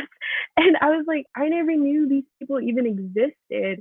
And from there, it just took me to like this whole rabbit hole of research because I was like, who are these people? I want to know what they did. I want to learn about their impact. And it's like, after a certain ASA meeting that we had recently this week, because I attended the Cy Falls one, one of my friends just walked out mid-meeting and I approached him afterwards and I was like, why did you do that? And he was like, well, I don't want to sit there and learn about all these other countries. I don't want to sit there and learn about all these other cultures. And I was like, what is wrong with you? I was like, do you not understand the whole purpose of this club? Do you not understand the whole message they're trying to get across?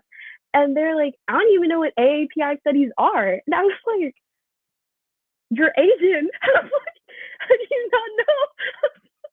I was just so taken back. And I was just like, I had to sit there and explain to them what it was. And then it got them on board. And I was like, how did you not know what it was? And it just proved to me further how I'm very passionate about awareness and how much I want to spread this message. Because even talking to some of my teachers sometimes, I'm just like, how come we're not able to talk about this? How come you choose? Is it just not within our curriculum? Is it just something that you don't find time or you don't see necessary? And my speech teacher mentioned one time, she was just like, it is very important for all of us to tell our stories. And I find it very important that we all take the time to tell each other's stories, especially when they're so moving like that.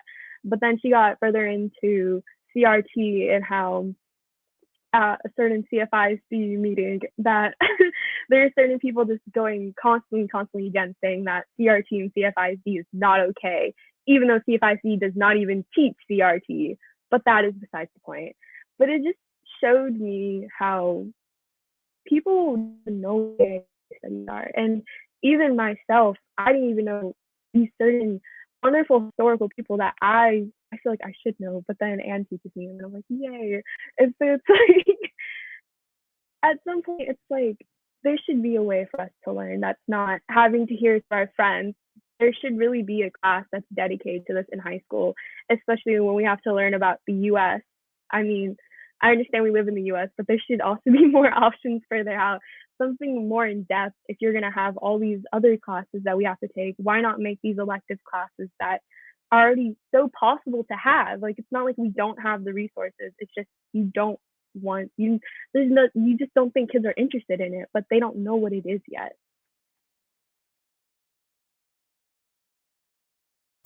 Justin. Yeah. I'll go based off of Lauren. Yeah, for our schools, we learn about Asian, we learn about Asians in general, like our culture and such. But like, it's only like a few slides. Yeah, we understand that we do live in the U.S., but if we're gonna go depth in the knowledge of any Asian cultures or religion or uh, country, why not just go in depth with it and freely speak?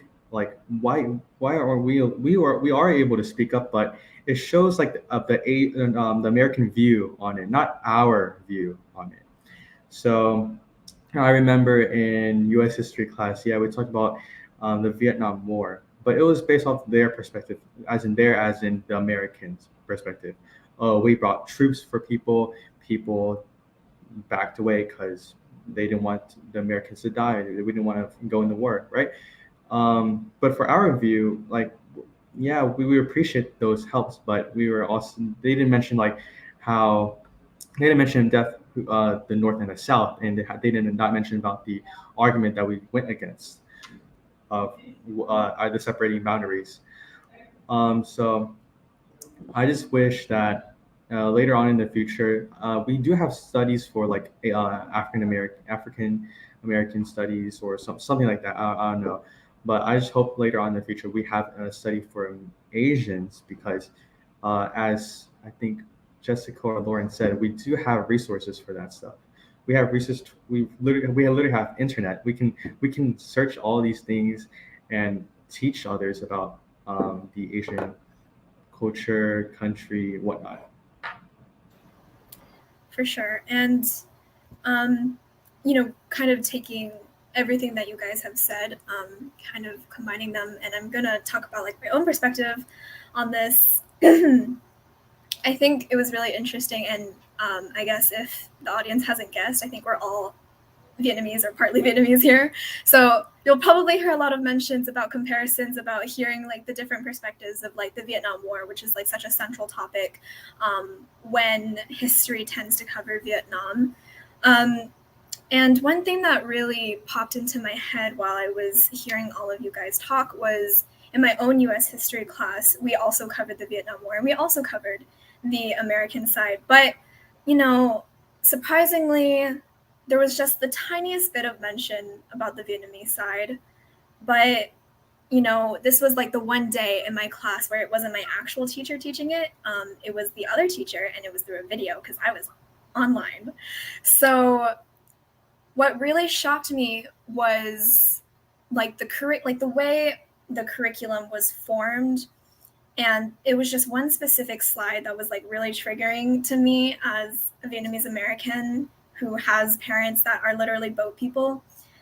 There was just this slide and it full on showed like this massacre and just dead like Vietnamese people. And I was like, there was no trigger warning on this. And like, I was like, I'm sure there's Vietnamese students in your class and you're not giving them a trigger warning about, how you're going to go about covering like these topics. And I just think that's like one part of Asian American ethnic studies, like, the way we cover Asia and just, how we don't cover Asian American history in our current classes. Like, I think that one experience that I had is just it pretty much informed me of like, there hasn't been much thought put into how, we should be discussing Asian history or Asian American history. And back to kind of like this absence of Asian American history, we definitely do have the resources. Oh my God, I'm like losing my voice here. Okay. But we definitely do have the resources. And I remember talking to, OCA Houston, like we have those resources, like we have everything to develop these studies, these courses, but like they just haven't been put together. And one thing I wanted to expand on you all, I think, I have, or at least in my own district, we have, I think there's like Mexican American studies and African American studies, but these are like quote unquote 4.0 classes. And, for like weighted GPA purposes, like an AP course is like a 5.0 class, like considering you get an A in both. And I think it would be really interesting to kind of discuss, not only should we go about making Asian American ethnic studies courses, but also considering like on an AP level, because even then, even if we do have these courses, people won't be encouraged to take them if they're going to have to sacrifice their GPA for it. Like, I was definitely interested in African American studies, but because I'm playing this whole GPA game, I didn't end up taking it because that's just detrimental to my GPA. So I just kind of wanted to hear your thoughts on, not only just like developing curriculum, going about, discussing this, and then like AP versus like academic. Yeah. And like Rhea has just been saying, this is definitely all systemic. So Yeah, I was gonna talk about that, where we have an AP European history, we have AP US history, and AP World History, where we do discuss Asian Americans, but it does discourage other students, our Latin American and our African American cultural classes are all L level, and it discourages a bunch of students. And so, like, I don't think it's that much of a hassle to create a Asian American history, like AP, where we do go into that depth that I was talking about earlier. Yeah, I think that's important. I think that's doable, to be honest. Yeah, going from onset, for some people, viewers might not know, a L class is a 6 point, and a AP honors whatnot is all 7 points, and that goes on along with our GPA. We don't play on a 4.0 scale; we kind of play on a 6 and 7.0 scale. But in our CFISD academics classes, we majority of like studies for like maybe like African American studies or anything like that goes along, it counts as an L class. And so for us, we are very discouraged about not taking those classes because we really want those GPA boosts to compete with other students.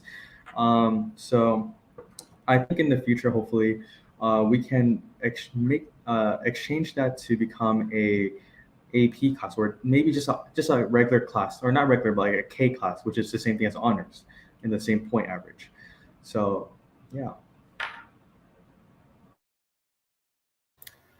Jessica or Lauren, is there anything that you wanted to add before we move on to the next question? I think that I have something just to say for present right now. So obviously it would take a lot of reform to convince all of these different school districts to actually make these classes K, so that they don't ruin people's GPAs and discourage people from actually joining. I guess an alternative that you could consider, if any of you guys are in school and you have any Asian culture clubs that you could possibly join. I think that's a good alternative just for right now before everything changes. I'm pretty sure most other Asian culture clubs within CFISD and other districts, I'm sure as well, they probably do have the goal of informing you guys about all the stuff that you couldn't take or learn in classes. So if you were curious about actually doing that, but you don't want to actually ruin your GPA right now in the moment, I think that a good alternative is just joining all of those different culture clubs. Lauren, is there anything? If not, that's okay. I completely agree with Jessica. It's especially though, it's just the fact in my head how I think of between L and K is that they always base L and K off of like, well, if it's an honors level class, then you're just moving faster paced than L. There's no actual difference between the curriculum they're teaching. It's more or less just L, you're going to go more in depth and you're going to take more time with the material. But for K, it's going to be more fast paced material than what you're going to receive in L. And so whenever I hear people be like, well, like we can't just bump it up to a K level class, but it's, yes, you can. Because I've been into an L and a K level class and it's practically the same. They start off the same, they teach the same materials. It's just one takes more time with the materials for people that just don't grasp the material as fast. And especially with Jessica saying, it just shows the resources though, because you're having these kids have these clubs like Yen's awesome ASA. She's on one side of the screen, but Yen's awesome ASA. They pulled together the resources to teach about Asia. They made this awesome slideshow teaching about all the different countries in Asia, going over all the regions, and it just shows how possible it is. The fact that students are able to put together these resources and teach it as if it was an actual class. So it's just asking the same question where it's like, why can't teachers do this? If you dedicate one teacher to it, shouldn't they be able to do the same work that like all these students that are dedicated are doing the same thing? I definitely agree. I think one takeaway from this, if students can do it, so can anyone else. And not to call out College Board, but College Board, like get on this, please. And kind of quick shout out, I think in the comments, OCA Greater Houston, we kind of dropped links to the Houston Collective for Reimagining Education, which is something that I wanted to bring up kind of while you guys were talking. I think, that reform that is needed to kind of convince like our school districts to make, because if College Board isn't going to make that change, or our districts, then they can consider taking these courses and turning them into like higher like GPA contributions. I don't, you get what I'm saying. And so just quick shout out, I wish Audrey was on here so she could really talk about HCRE in like further depth than I can right now. But our goal is June 2022, like really push for Asian American. Please try again. I don't speak softer. Okay. Oh, thanks, Siri. So I think we're really pushing for Asian American. Okay. I think we're going to push for Asian American ethnic studies, in Austin, so just everyone definitely go check out Houston Collective for Reimagining Education is the point that I was trying to make. And so actually we're going to talk about, how do we really push, how do we make change so that we can get these Asian American ethnic studies courses that we've been talking about for practically this entire time. How do we get this to be, on the table, everywhere? And so I think specifically, I wanted to give a little background about SB3 for our panelists and for the audience who might not know. But SB3, a bill that was passed pretty recently, severely restricts discussion of current events and removes requirements to teach important history about women and people of color, as well as vital topics surrounding race. I know Lauren mentioned CRT. If people don't know what CRT is, that is critical race theory. And it would also, being SB3, would also make it more difficult for students and teachers to incorporate Asian American studies into future social studies curricula, or for students of color to see themselves in classroom curricula through ethnic studies. So my question to you guys is, what do you guys think that you can do as youth to really fight against SB3, but also push for Asian American studies?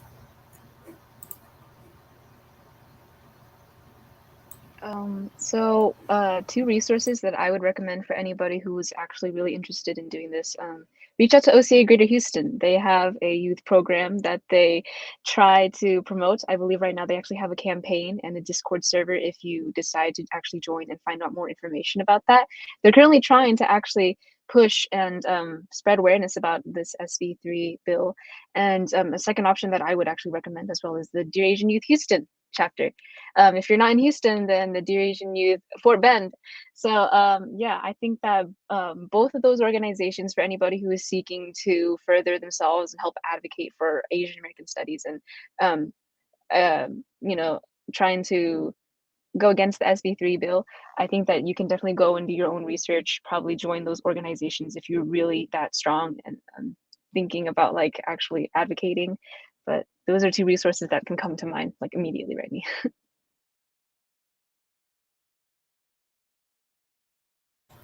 Justin Yen, sorry, yeah, Lauren, go ahead. No, it's okay. I was going to say, I think since Jessica mentioned the organization, I should speak.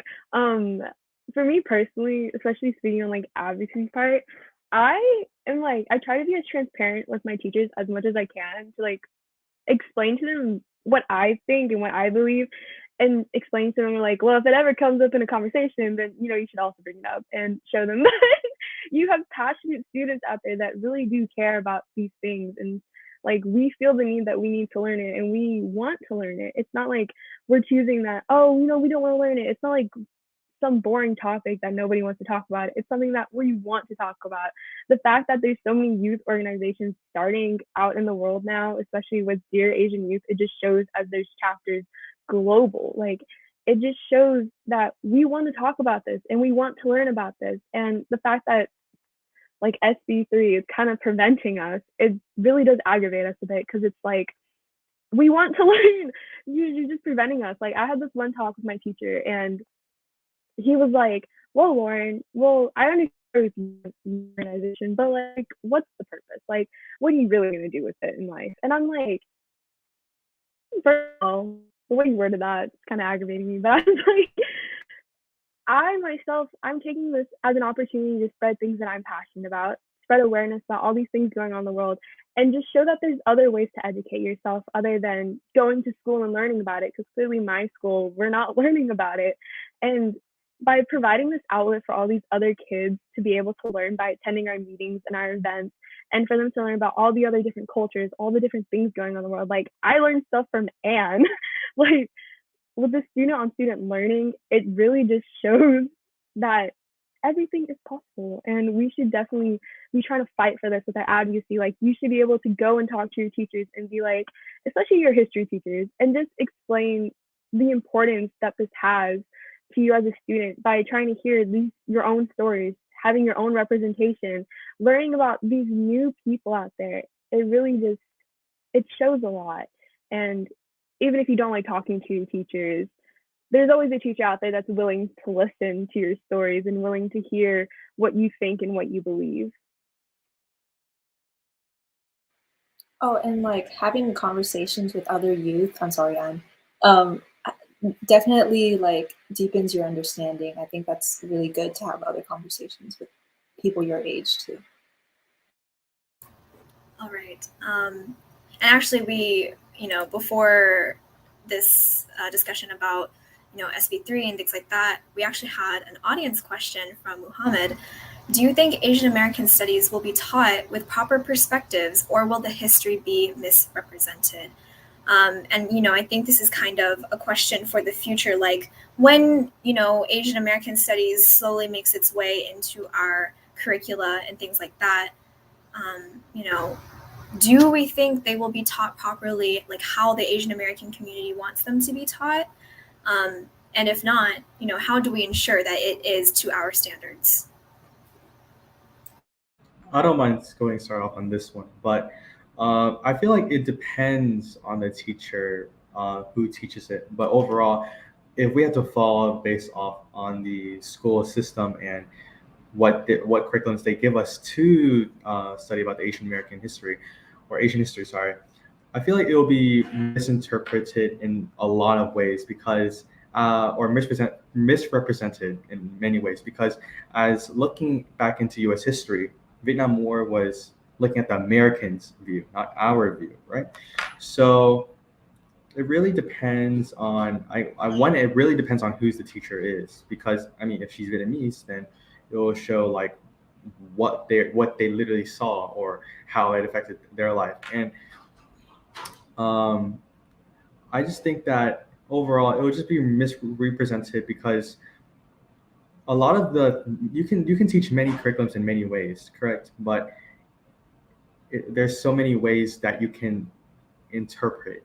But what's the truth? And I think the best way to even learn about Asian American studies, like It doesn't have to be a teacher or anybody at school. It can be your parents, because they dealt with all of that. They dealt with many things that we don't know, and they're more wise than majority of who we are around. So hopefully that answers your question. Yeah, Jessica, Lauren, Yen, did you want to expand on, representation within like Asian American studies if they are taught?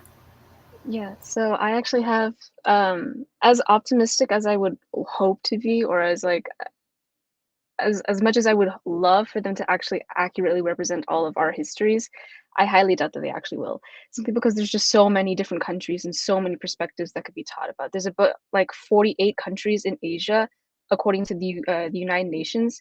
Every single country, if you were trying to accurately represent their perspectives, it would be, I feel like it would be too much to actually trust on the school districts and the curriculums to actually teach that. But I kind of agree with what Justin had said. I didn't actually think about it, but I think it really does depend on the teacher.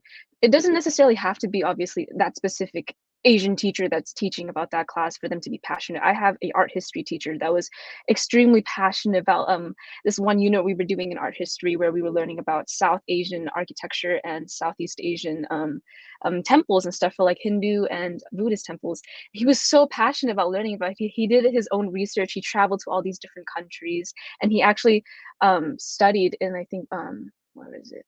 He studied in a foreign country in Asia somewhere for a while, and before he actually taught this class. And so him being so passionate about it, even though he wasn't actually Asian American, he ended up teaching us so much about it. And I absolutely love teachers who actually put their all into those classes. So as much as I would hope for those curriculums to actually be accurate, I don't necessarily know if it will, but if the teacher is definitely trying to push for that education and teach you guys further than just what the curriculum is actually teaching you, then yes, I do think that it would be definitely better.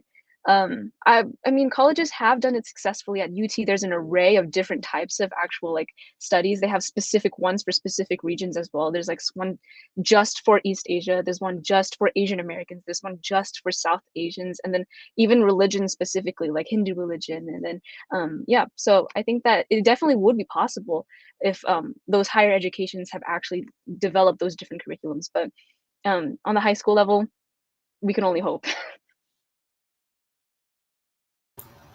Lauren, Yen. Definitely, yeah. I do hope that we represent it correctly. I think the best way maybe is to develop it maybe in the same way as the world history or U.S. history is. I mean, honestly, there's even in there, there's like variations in how they tell the stories. Obviously, it's not going to be easy, but I would say develop it, I guess, in the same kind of way. Take a bunch of history. I'm sure if you take WAP and U.S. history, we learned about historiography and how we took different sources and somehow combined it to create some kind of timeline or whatever. I think that's a way we can do Asian American studies. Collect perspectives from different groups. I think that's the best way to make it accurate, but yeah, it definitely depends. I think building off what Yen was saying, in my dream picture of these classes, it would be more or less the students would be able to have such open discussions about it. Because if you have such a diverse classroom in general, you're going to have a lot of kids that want to talk about their culture and want to be able to represent it in the way that they hope to. And so I feel personally, whenever they're searching for the teacher to do the job for this wonderful class, I feel they should take the same kind of responsibility that they take for finding a DC and AP teacher, where it's like you have to meet certain credentials. You have to have knowledge of this class prior. It can't just be like some random coach that wants to teach the class. It has to be a teacher that has the credentials to teach it. It shouldn't just be like, oh, you teach tennis, well, let's and it should really be a person that truly is passionate about it and is willing to understand that these students have their side of the story that they want to tell, because history is obviously going to be biased. Like, when I was in world history for like a week, our teacher was like, the textbooks we have, throw them in the trash because they're all biased. They're going to be telling us stuff, but deep down, we all know this isn't true. It's not what happened. It's just what we're expected to learn, but it's not actually the truth.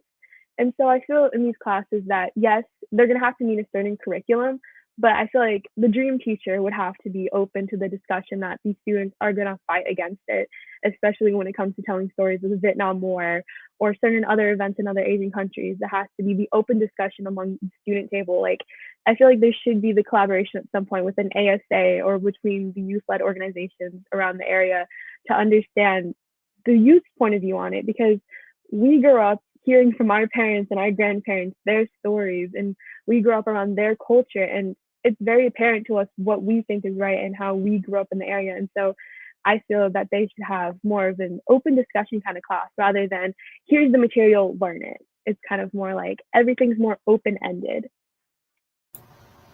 Oh, I think that's a really great point, Lauren, actually, to it and everyone here. I think we really emphasize the importance of not only do we want to get this done, we want to get this done right with the right amount of care and like effort put into forming these classes. And we've had some really good points by Rhea brought up in here, where we want to make sure that that not only do we have, we want the teachers to be the right people of input on these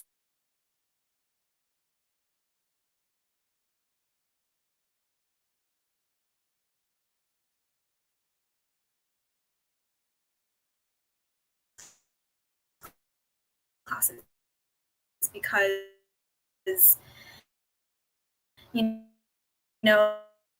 there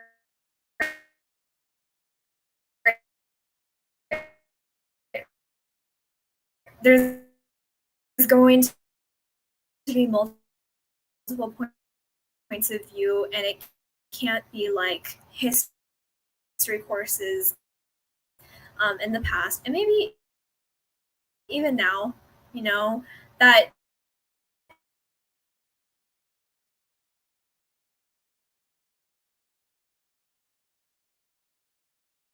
definitely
Uh-oh, as we are facing some technical difficulties. But don't worry, I was listening in on backstage, and I think Anne was trying it's definitely not something that like should be handled sloppily, right? If we are going to do this, then it needs to be done right. It needs to be done with justice, obviously. Is she back here? And actually, y'all kind of like make me think of world history classes as like, wow, I spent that much time learning the history of Europe from when it was not even civilization and how it came to here, and I was like, man, these ain't even my people. But then when they're just like, oh yeah, we're gonna touch up on Asia, and then it's like, what, so definitely a thorough overview, and then talk. I don't know if you were part or were listening to our previous speaker, Bailey Liu. Like, she talked about bringing in POC teachers, right? Like, not it isn't just the curriculum itself that is whitewashed, but also the way it's executed and the way that it's taught, and in the lens that it's given in. But no, I agree with what y'all said. Mm.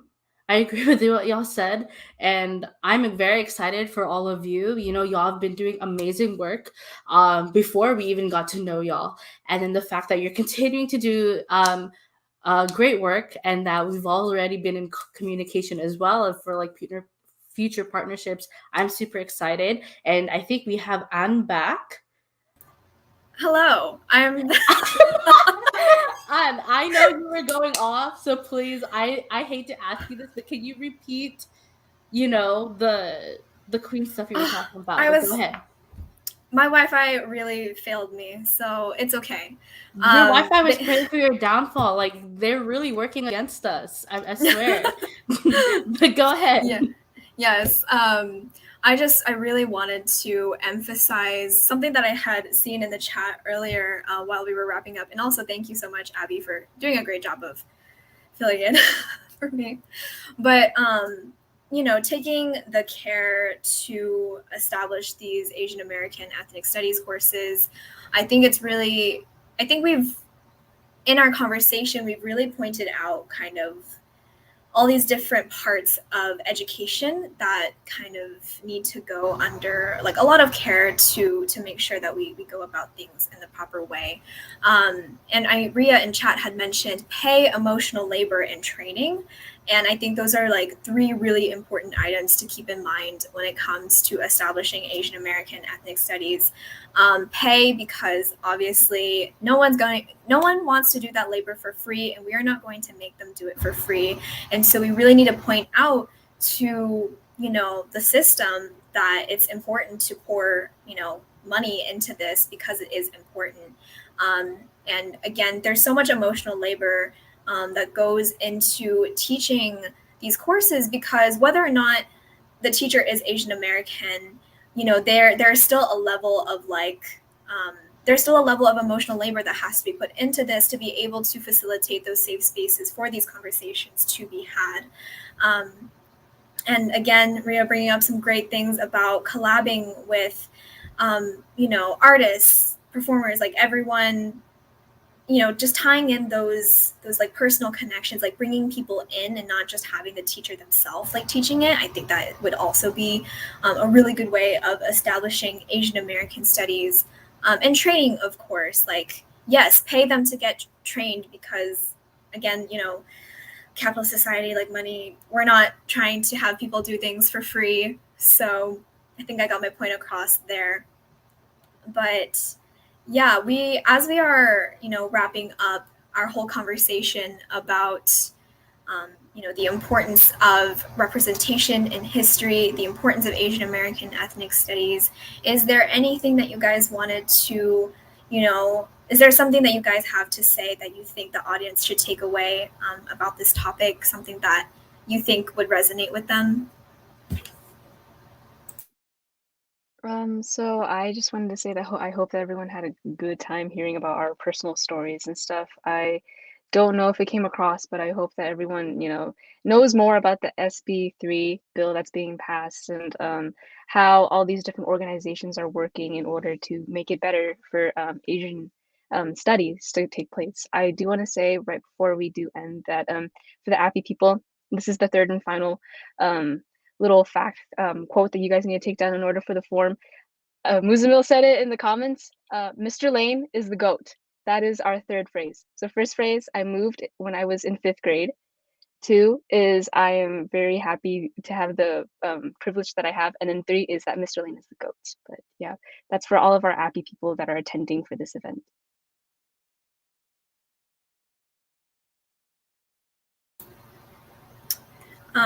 Lauren, Yen, Justin, is there anything that you guys took away from this conversation that really stuck with you? Anything like that? I want to say to the audience that just be proud of who you are and where you're coming from, because your identity represents who you are, and you should be proud of like what you're going to be placed on this earth. So just happy who you are. Don't hate on anything, okay? I overall just hope the audience takes away that there's a huge group, a massive group of youth out there that are passionate in things like this. That we are passionate in things that we want and passionate in wanting to learn these things that oftentimes we don't have the opportunity to learn and that we have to go search out ourselves. So it's like, don't really underestimate the youth of America because we truly are putting up a fight, even if you don't see us sometimes, because we are passionate and everything. I mean, look at all the other ASAs out there in Sci-Fair. I honestly didn't know there was that much until now.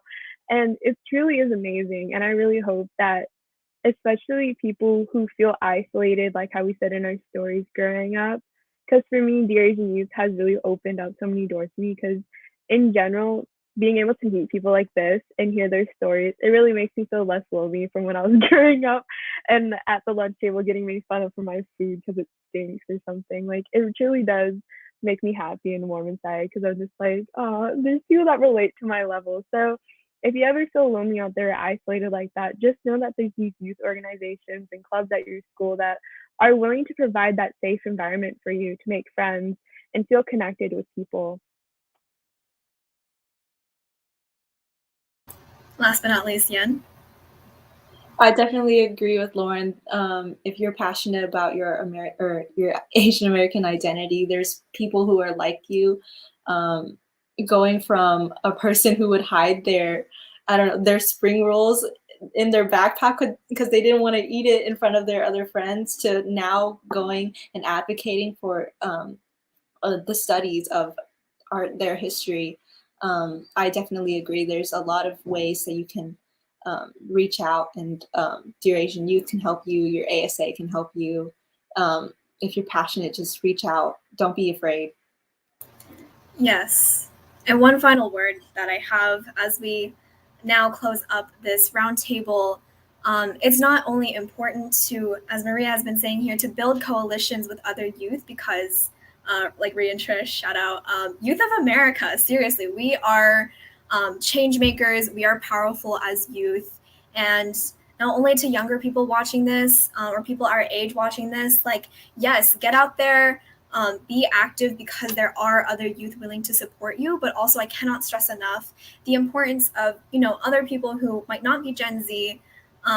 It's important for you guys to support youth as well. Like I cannot thank you enough to, OCA Greater Houston staff and just other people that I've met in this space that have been so supportive of my work as an activist and organizer, of your work, all of you guys on here. We must all do our part, Maria. Like you said, yeah, it's just, we are more powerful together than we are as individuals. And I think that is a wonderful way to officially close out this panel.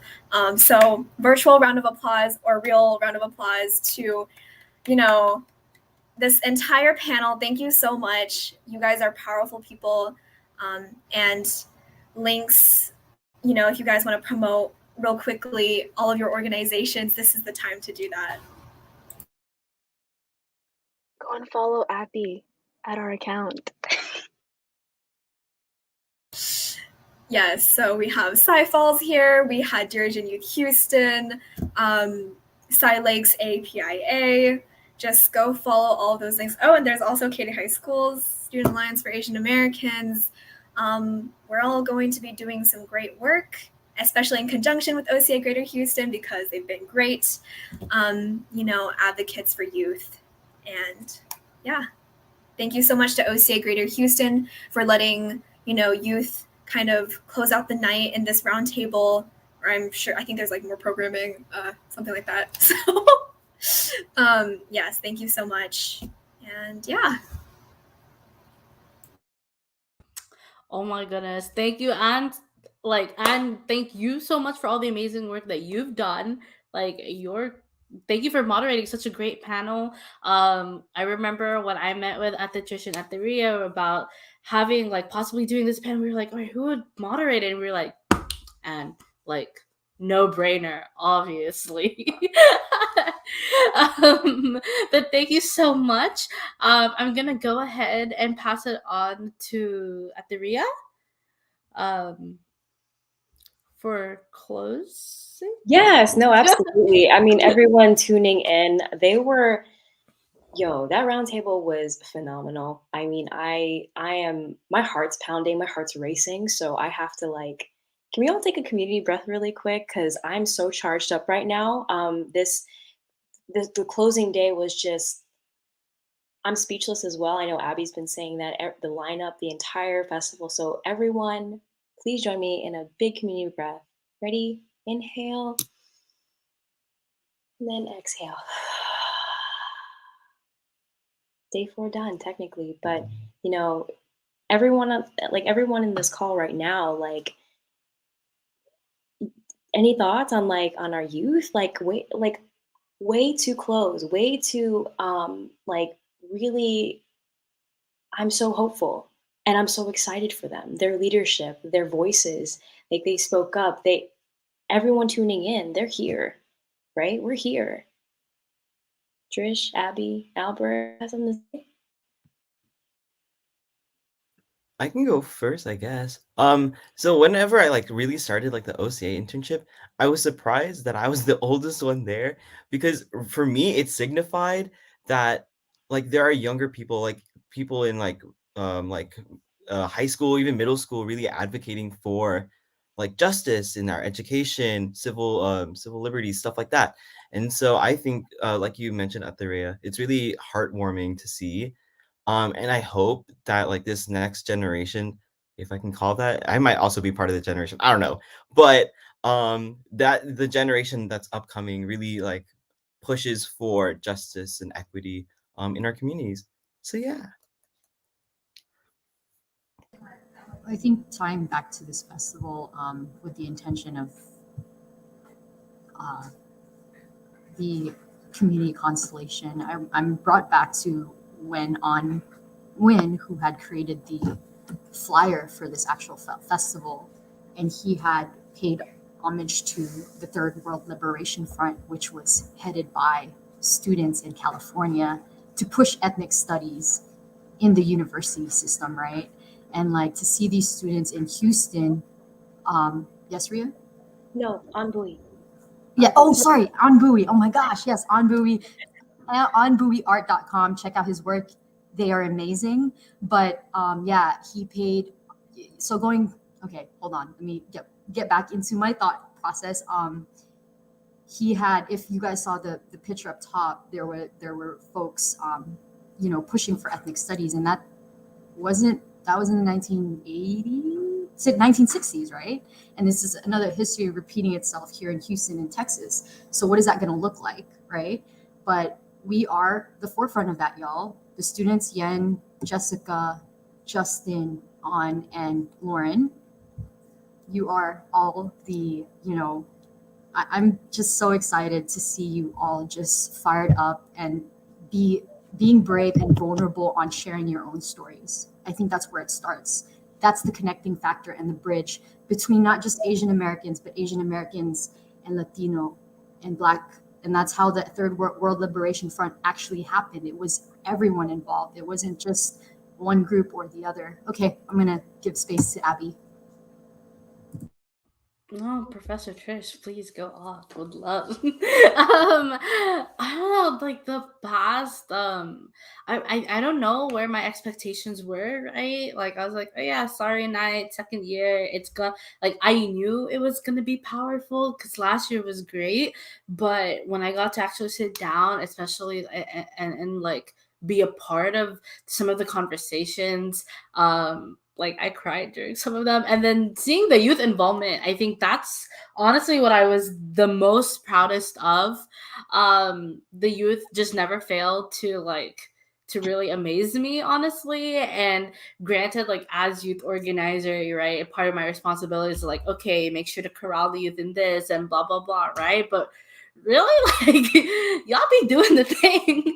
And so to really open up with the youth panel and then have it come to a circle and close out and just show that the conversation, how it evolved within 3 to 4 days, shows how fast these youth can move and how powerful they are once given the tools and once given the guidance. They can really do just big things. But I see Maria on our screen. I'm gonna pass it off to you.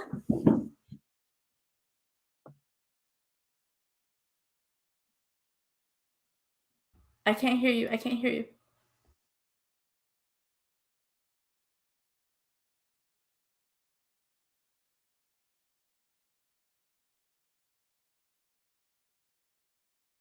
Go ahead. Yeah, can y'all hear me now?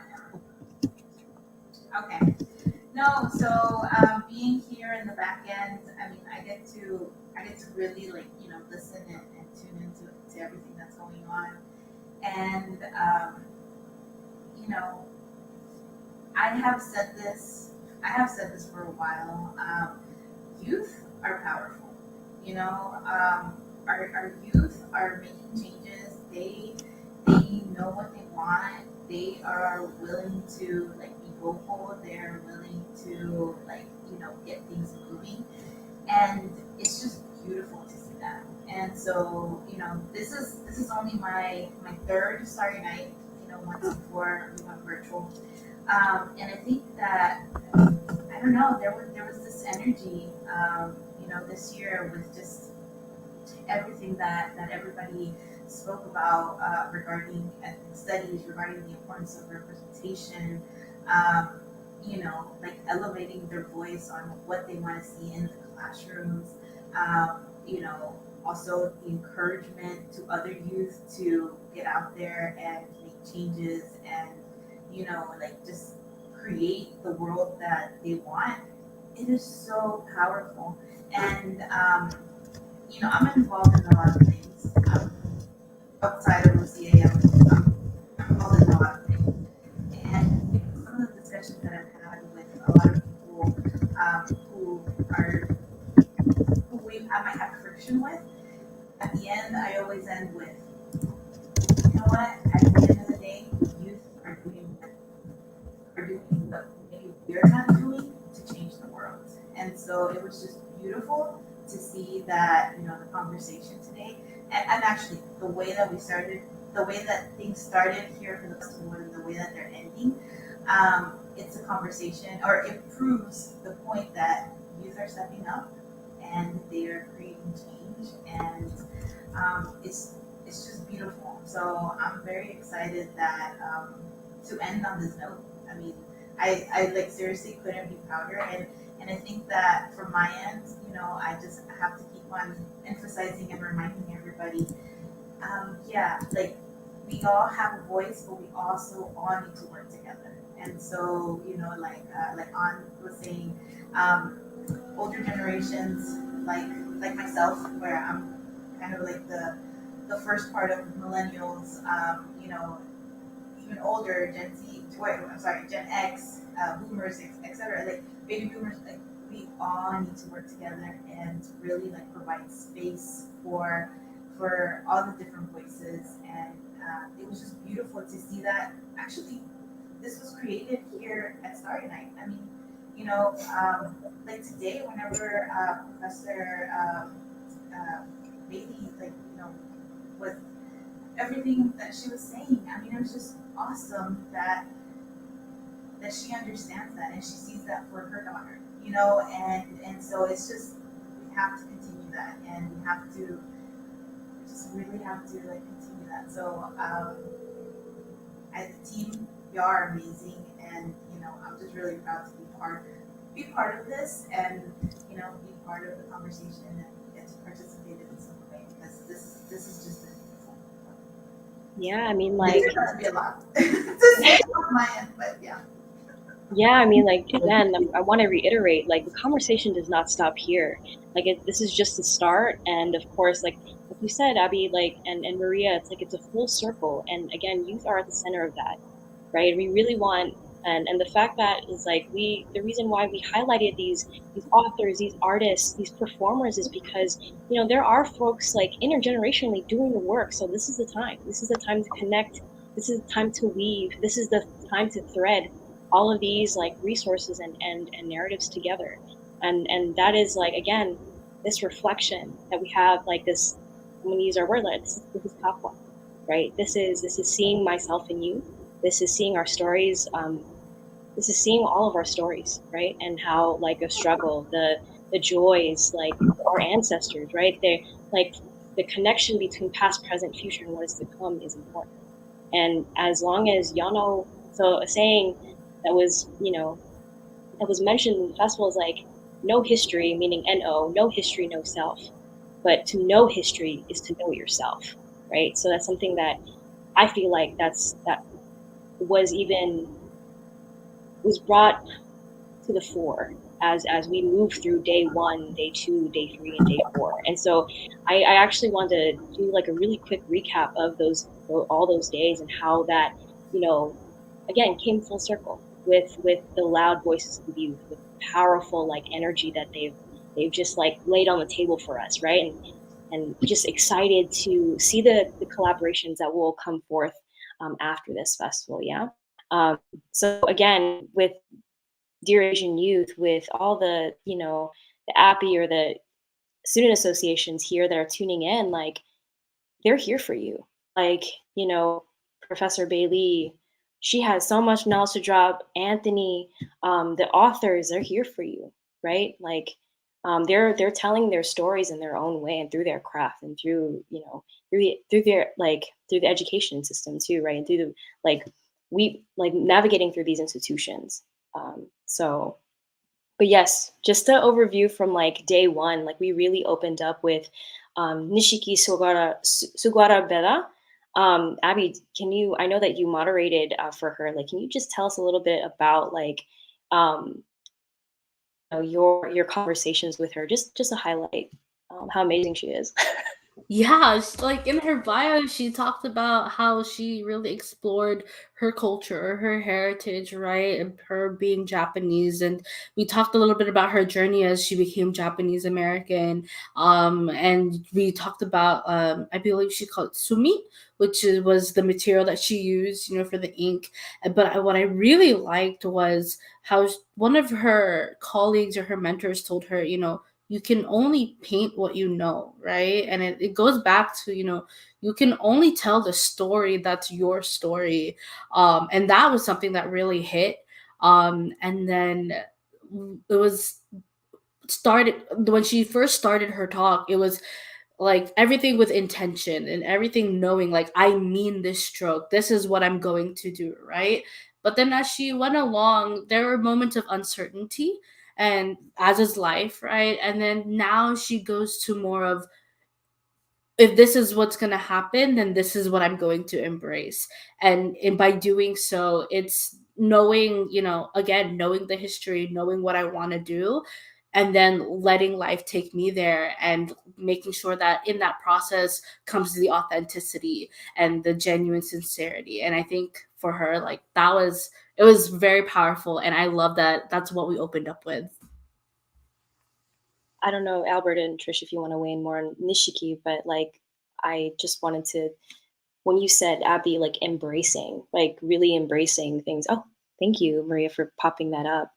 But I really want to connect that with embracing yourself and Andrea Wang and her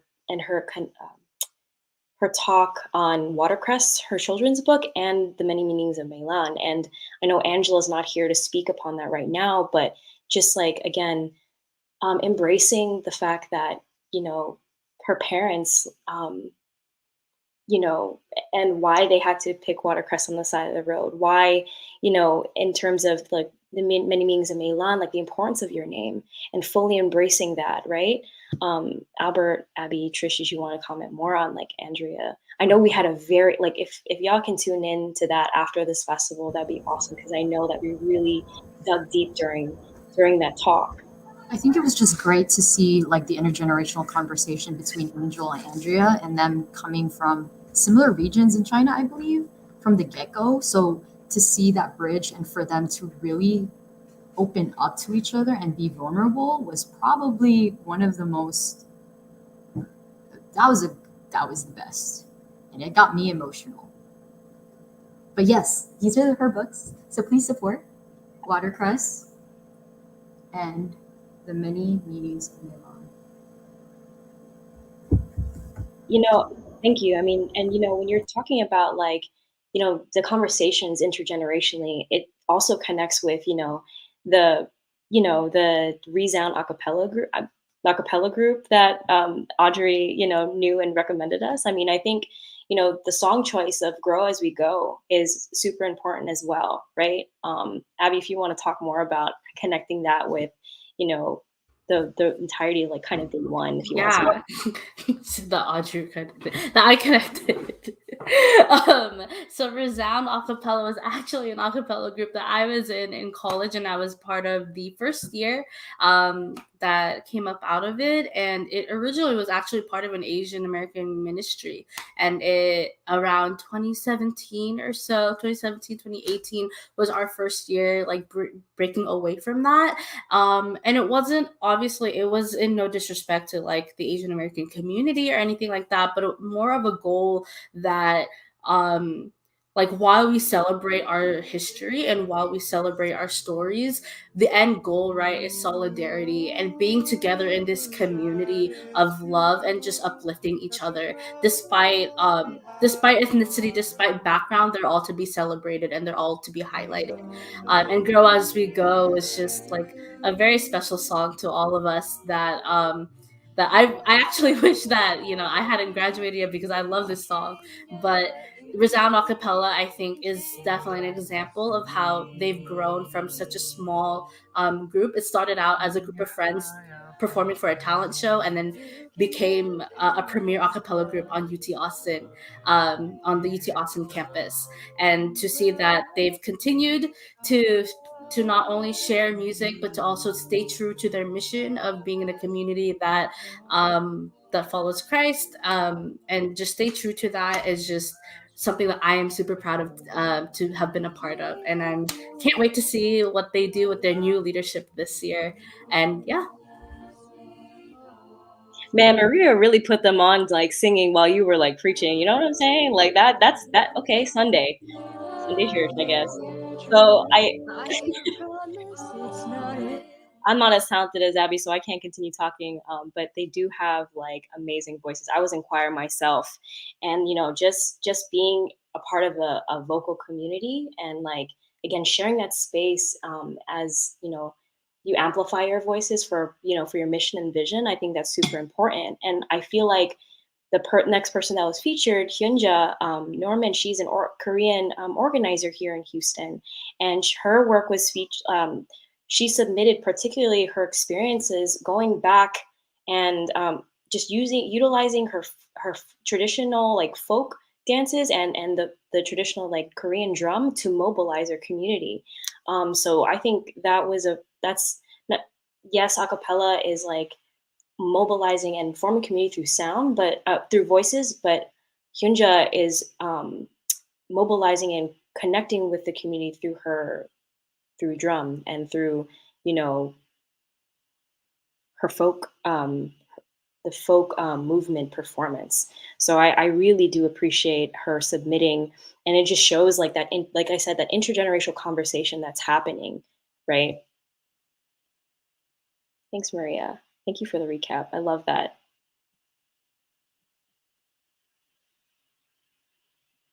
After like after featuring Hyunja, like I want to hand it off to Trish because we did the API voices, the APA voice like project.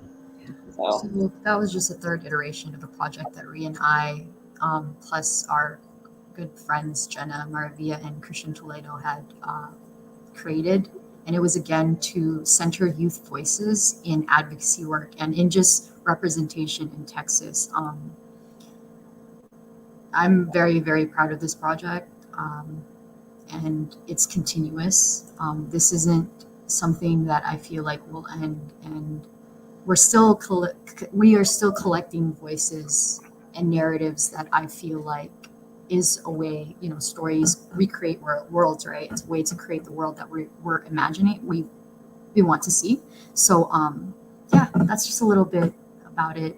It will be up soon, like as a public link, so we'll share that with you all soon. And I'm gonna hand it off to Albert to talk about a little bit of how we ended the night. the night day one. Sure. Give me 1 second, everybody. I'm like, I Dear am Asian so youth. blown away by like, I don't know, just with the first night, we really like I like with all the recap. I know y'all had mentioned earlier about how like we developed kind of the narrative along throughout the night, and I think day one really actually solidified for me. We talked about this earlier about how youth are so important in this conversation in really promoting Asian American studies in schools. And so with the panel that for the first night, I think that introduction to people who may not have like known this movement can really definitely see how important youth voice is and how their experience necessarily is the most, I feel like, is one of the most important parts of like creating this movement, especially because this education impacts them the most as students. Yeah, thank you so much, Albert. Like seriously, like we really like honed in on their experiences, and I know Nabila was actually a part of AAPI Voice. We all attended the Ethnic Studies Convergence this summer, and again, AAPI Voice was the performance or the piece that we presented to say, hey, like Asian American studies is important too, on top of like, of course, the ethnic studies that we are pushing for. And so like, again, starting off day one with that much energy was awesome. And so it carried us on to day two. And we actually opened the night with Dr. Pat Lindsay Catalia Buscaino, or AKA Dr. Pinky. She, again, is a really awesome mentor to me, and she is the current president of a Filipino American National Historical Society. I mean, they're doing amazing work, and I want to plug them in because just a personal thing, but I attended. I'm getting actually emotional. Hold on 1 second. Pause. Um, Dr. Pinky, or Ate Pinky, to me, Ate meaning like older sister, like older female, whom I respect. She actually did her dissertation on storytelling. And so as like going through grad school myself, hearing her dissertation, like I actually cried during her defense because I finally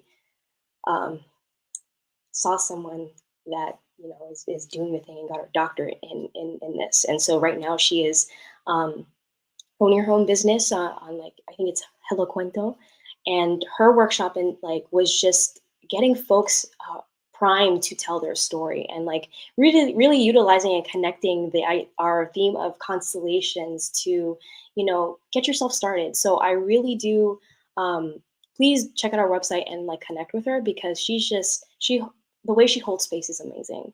And Trish, Abby, Albert, y'all can add on to that if you like. No? Okay, that's cool. It's okay. But then after Dr. Ate Pinky's like workshop, we did have Ulia's like healing performance. And Ulia is an artist that I respect a lot. I know that Moise Akhtar actually recommended Ulia, and the first time hearing their music, it really like released some tension throughout the day. That's again the power of your voice and your intentions. So Trish, Abby, Albert, y'all want to comment? Or Albert, actually, because I know that you facilitated the panel afterwards. Sure. So specifically with Ulia, listening to their music, I think I mentioned it somewhere. I don't know if it was like just within the team or like during the live stream, but you mentioned the word healing, Atheria, and I think that's like a perfect word, especially like in the way that I want to continue to listen to their music. And I have a playlist called what is it? Shower time or something, and it's just a bunch of like really soothing, calming music because like for me, like showering is like the healing time where I can just Yes, relax and water de-stress. cleansing, washing away. And I think one of the things that we hit on during the panel was about how to care for yourself. And I think by like expressing your stories, not just through like art, but through music as well, is really important. in taking care of yourself and in healing. So yeah, that was a little rambly, but yeah.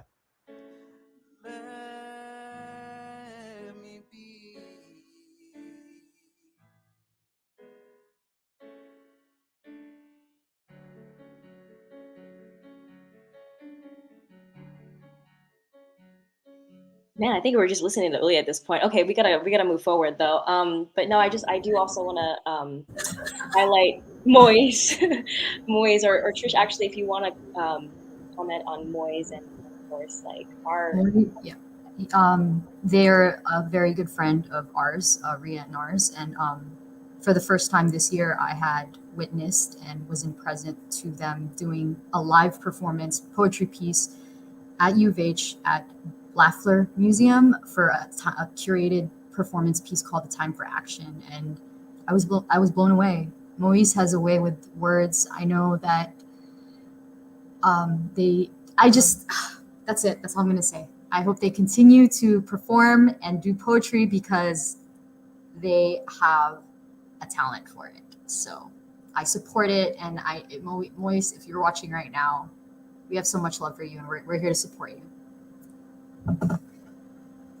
Thanks, Trish. I mean, any more comments or any takeaways from the panel? Like, I know that about, allowing yourself time to like rest too was a very important topic and takeaway. Like, any other takeaways that all of you have like that resonated with you?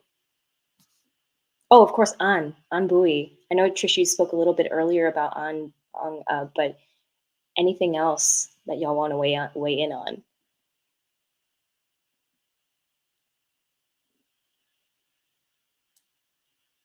No, okay, that's fine, because we can definitely move on to day 3, which is cool.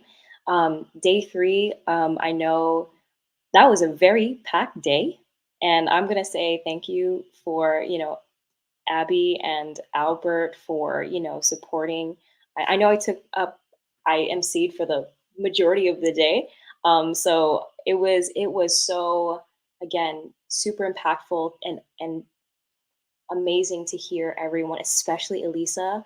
Her work is so intricate, so delicate, but but the thing is the intentionality and the way she, uses like these organic textures and relates back to the structure.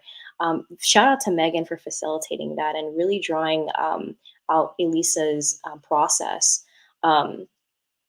I love her process of asking questions and inquiry on what sacred space is for herself. Yes. And how it connects to her. Like how does the pattern speak about her relationship to self, as well as the question of how does my work represent the experience of sacred space? How does the pattern signify or represent the unknown?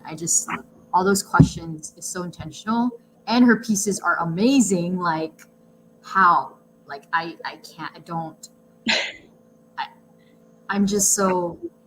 wait to further connect with her because she is a professor at UNT in Denton. Yes. So y'all, again, for the students, there's a lot of folks here who are willing to help with the movement of ethnic studies or just in general support our community. For sure. I mean, like intentionality is like a word that's always been coming up like ever since like day 1 until today. And so like I really want to like move forward with Livia Blackburns. I know, in terms of intentionality, I know that she was in neuroscience before, and she's used that experience in like at MIT, and then like translated that into like storytelling, right? So I Dream of Popo was actually a very emotional workshop as well. So please tune into that. Angel Huang and Angel Abby, like last name. Oleola? No, not Sam. Oh, Angel. Right, that is Samantha's last name. Yes, that is Samantha. It's okay, don't worry. The 2 angels did an amazing job for facilitating. They got also very vulnerable and asked questions and shared their own experiences with their own grandparents. Y'all, please get that book, I Dream of Popo. I cried. I cried during that the workshop. So, yeah. No, it's Angel Olubemi. So I I always want to honor like everyone's name, and again that connects with Melan, but yes, Angel Oglubemi. So please, just amazing job with those two, and Libby was so awesome, allowing that vulnerability to take place and to share. She actually did an activity where she wanted us to draw or write about the person we wanted to like spend time with, right? Personally, I drew myself with my grandmother. She's 94 years old, and you know she is technically the medicine woman in our family. So it just brought me back, you know, memories as we were talking about, you know, your grandparent or Popo, with the grandmother, right? So there's a definite like connection there. So yes. So I mean, and then also we had Brent Ulia. Ulia was our workshop, and you know, Trish, did you want to talk about that the workshop? Yeah, I feel like it's just a reflection of knowing your values and connecting it to your the authenticity of your art making, right? Purpose and calling. So again, these workshops are going to be on our YouTube, so please check it out. It's pre-recorded, and they also ask a lot of inquiry questions and journaling questions, which help guide you into where you want to go in life, right? It's not just about art. It's about who you are and how your value system and your personal histories move with you as you move forward. Yeah. Ooh, yeah, I just had like when you said, you know who you are. This like it was at that Moana moment. You know what I'm saying? So that's sorry, maybe Uli is making me want to sing, but we all up next was Brendan Harris. My goodness. If Abby and Albert want to weigh in on Brandon's work, that's another phenomenal one. Like I deeply appreciate Brandon and like his his archival work in to further understand like his family's like history and narrative and story and experiences. So I don't want to take up so much space on this one, so y'all can weigh in as well. At least for me personally, I feel like Brandon's work is very important, especially because there was one paper that I was writing for class. It was something I don't remember, something about like Philippine history, but like Philippines history, not Phil-Am history. And I could find like no documentation of it, and it was really hard to do research, but I still wanted to do it anyway. And I think what Brandon's doing is really opening the door for other people to understand like how important it is to do archival work, and how important it is to look back at familial history. Yeah, I don't know. I just really enjoyed it. I'm joining the call. Girl's still backstage. I'm so glad you're still here because I know that you had a chance to speak with him. So if you want to do like a really quick recap and just like thoughts about Brandon's work and how you connected with it. Well, let me just say, so obviously I was backstage during his artist talk. I'm not joking. When I was literally like this close to my camera, like in awe, like I was just, I was so like there. I don't think I can say like a lot, but I just don't think words are enough to capture like the just like how much I connected with his work. Because I think, and like I mentioned in that like Q&A, actually, I wrote my college app essay kind of about my own experience, like exploring the Vietnamese American diaspora and its relationship with myself, and seeing his work and how he uses art to kind of explore that connection to heal from trauma, but also like bring it up. I think that was just something that really I really enjoyed hearing about his work. And actually my older sister and it just recalled like this memory I had sitting in the Smithsonian actually, and I had just visited this exhibit actually about the Vietnam War, which kind of influenced like my questions with him. And we were both curious as like, why are we so curious about learning about Vietnamese American history and like learning about like the Vietnam War and the diaspora that resulted?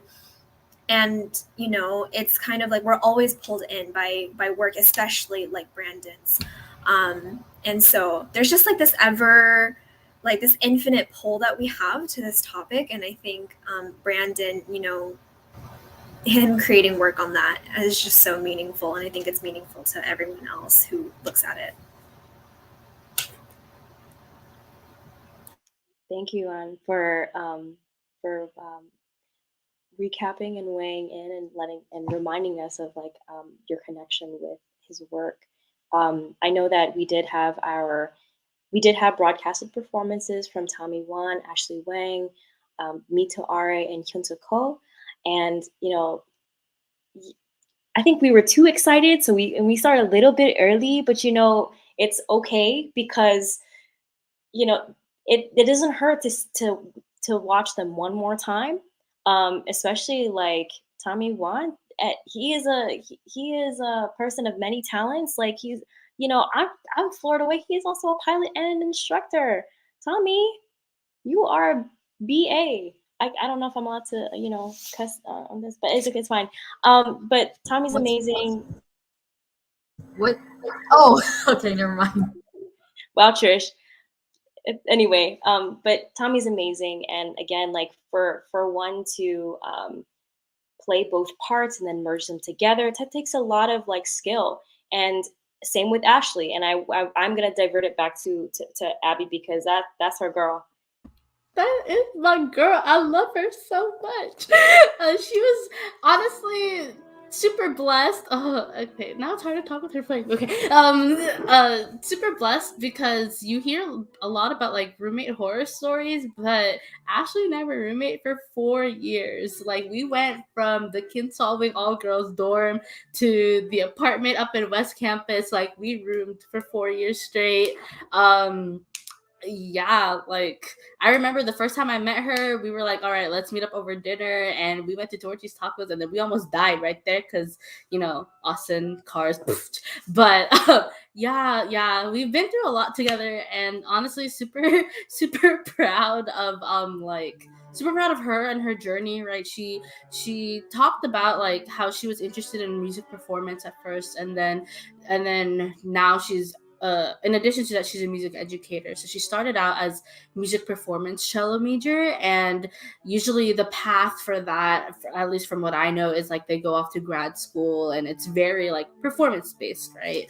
And I think somewhere in between, she had to take a step back. I actually remember like her going to advisors, and we had this talk of like, what are we gonna do? Because we're about to make the jump from sophomore to junior, but just for her to grow and just like not just grow but create this community and foster it. I'm super proud, and honestly she's just someone that I will never stop speaking praises of. So yeah, I'm super proud.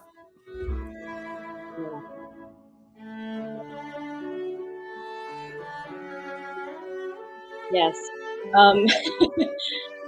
Super talented. Look, cello and piano. I mean, like, and the fact that, you know, Ashley's able to, as an educator, like she's able to hold that space for, you know, young, like young children. Like I know that they're a handful. I don't know. I can't handle my younger cousins sometimes, but to have the patience to teach a child, no, I can. I'm just saying like, but the patience to teach a young child an instrument, right? Even virtually, that's tough. So Ashley, thank you. Like, thank you for providing those safe and brave spaces for them to explore the music they love, right? Um, and I want to say like Mito Are, girl.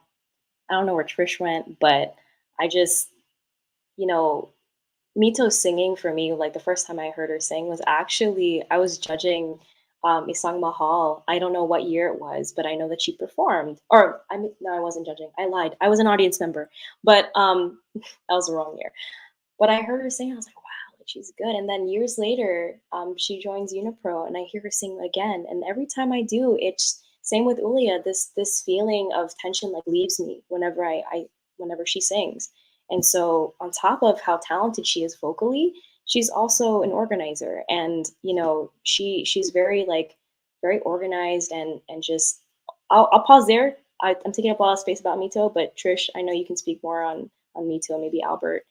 I think one of the things is like she uses her voice in the spaces where we're at, and she doesn't. I don't think she realizes how healing it is, especially after the work that we've been doing. She really brings everyone together. It's almost like the encore of whatever it is we're doing. She starts singing and everyone starts singing. And you know how it is, voice just creates that like joy and peace and all that stuff. So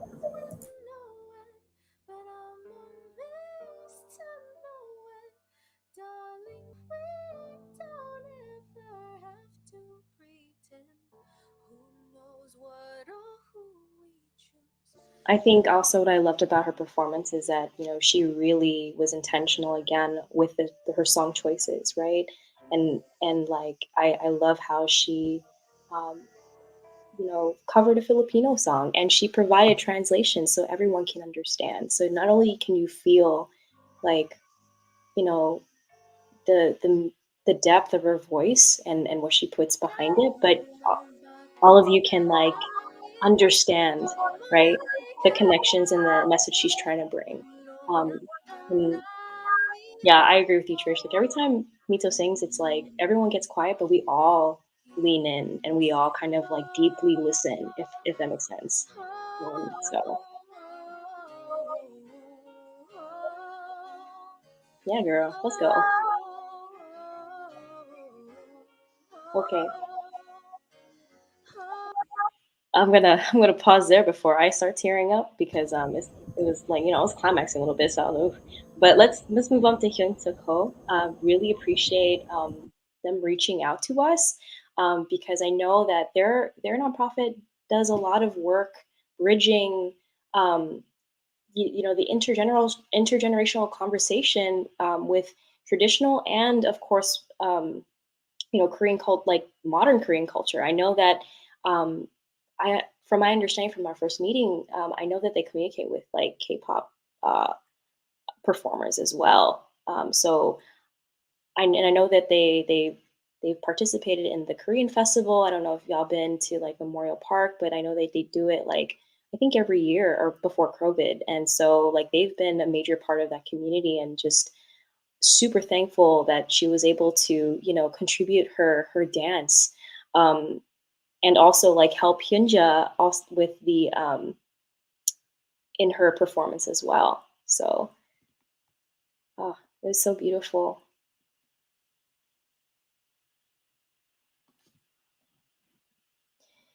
And of course, like we did, Hyunsuk wasn't able to like participate in the panel, but I know that Brandon Till Harris and of course, you know, Anthony was able to weigh in. So Shravi did an amazing job um, moderating that. I mean, it's really tough to like really have, you know, one, two, like five amazing people in one room. And so I think she really like took the time and made space for everyone to speak on their craft and their performances and just who they are in general. So thank you so much, Shavia. And of course, day four. I know that we've already spoken about day four, and you know, I think we can all agree that you know it was an awesome way to end it. Like I enjoyed thoroughly Reem FARUQI's like workshop. Excuse me, like artist, not artist, author, author talk, and her Q&A. And Dominique did an amazing job facilitating that. They really covered a lot of.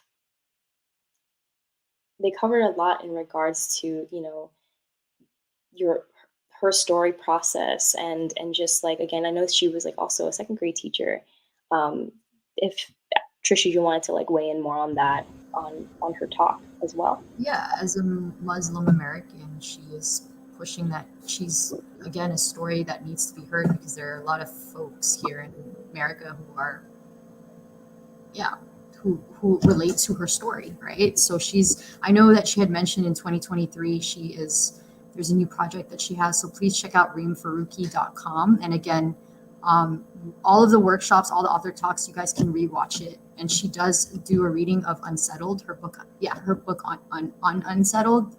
So Yeah, check that out.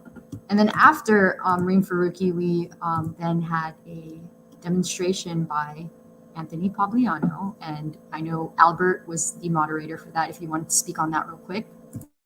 Sure. I can kind of tie it into all of the thing, the entire weekend. But so the one thing that I really enjoyed about Kuya Anthony, or Kuya's older brother, um, for Kuya Anthony, and a lot of like the panelists, the panel that I helped host on day two, as well as a bunch of the performers, I really look up to them because of the fact that they were able to express their stories. And Aterea, you had mentioned at the Pinky's Hello Cuento business. And so really like promoting storytelling and expression of our experiences. I kind of have trouble with that sometimes, but like throughout this weekend, I learned more to be comfortable with like my experience and how important it is for us to share our experiences with everybody. And so as you can see on the screen, Queen Anthony demonstrated how paper craft, specifically making a paper coaster. And I thought it was really cool, especially because the whole concept of weaving paper, and then community constellations, weaving in our experiences, that's some big brain stuff, everybody. But yeah, tying it into like everybody's thing, into the entire weekend, I really have looked forward to this event because of the fact that I want to learn and to grow. And this also gave me the chance to do that. And I hope everybody else was also able to grow and learn and take notes. So there are a lot of good things said this weekend. So yeah. And of course, like finally, we did have BEILI Liu, and I commend her for being so eager to join this space. She is. I'm gonna actually hand it. I am still processing, but I'm gonna hand it off to Abby and on to talk more and just talk more about BEILI's like work and who she is. Just oof. Yeah, for sure. I think she was one of the first artists slash educators that I've been able to converse with who was leaning so heavily towards the advocacy side, right? Like we talk to a lot of artists and we talk a lot about their missions, right? But she, I think, took a more vocal approach, in where she was very front face front like forward with it, and talking about her experiences with faculty. And I really love how her art, like, it's really a biography of how society is changing slash what they need at the time. But the art in of itself, if you were to personify it, is basically an autobiography. And I think that was really beautiful to see. But I mean, I know you were like watching it a bit. What did you think? Yes, so I managed to catch her towards the part, and I think what really captured me, specifically the piece with masks. Oh, can't say that word, but masks with like the concrete and the way she, like you said, Abby, like confronts things, and she really confronted like Black Lives Matter, and like she expanded on George Floyd, and she related it to herself. And I think it was just really powerful how she directly used her artwork to speak on, you know, prevalent issues like right now. And then another one where the prayer flags, I think that was a very interesting one as well. Hearing how she had those stored for years, and then the way she really thought about her community, and you know put so much meaning. Like, I mean, these flags already had so much meaning into themselves, but turning them into masks for her community, I think, again, like the way she advocates as an artist is really amazing. So I need to rewatch that because I was in awe. No, thank you. And Abby for, speaking on, BEILI's work. And I know, of course, we just recently concluded the roundtable with the youth, and again, very, very strong ending. And with that, we do want to like just transition out and say like a really big thank you for all the artists, all the performers, all the authors, and the youth that were involved in the making of this festival. I know, I think they're en route back home, but I also want to shout out to Audrey Pan. I know she's been doing a lot of organizing with the youth, getting folks, gathering, mobilizing folks for a Houston reimagining education collective, and making sure like this conversation continues beyond this festival, right? I also want to thank like Angel. I know she was also a part of communicating with the authors. So thank you so much for being our liaison for them, and of course folks on this call as well. Albert, thank you so much for being the artist and performer liaison. Trish, I'm going to actually hand it off to you. I don't want to take up so much space. So, thank you, Albert. Thank you, Abby. Thank you, Ria. Thank you, Maria. Thank you, An. Again, this festival would not happen without you and your work, your energy, your presence, your love, your support, your joy, your everything. Yeah, I have nothing else to say. And I mean, again, the conversation, I guess what we are pushing towards, the call to action after this festival is to push the movement for Asian American studies in K through 12. And you guys can visit the HCRE Houston Reimagining Education.com, because this is a collaboration between the MCA Greater Houston and a lot of organizations in Houston specifically. Students can join it, teachers, educators, parents, youth, everyone can join this organization to move for this movement, right? Maria, did you want to say anything?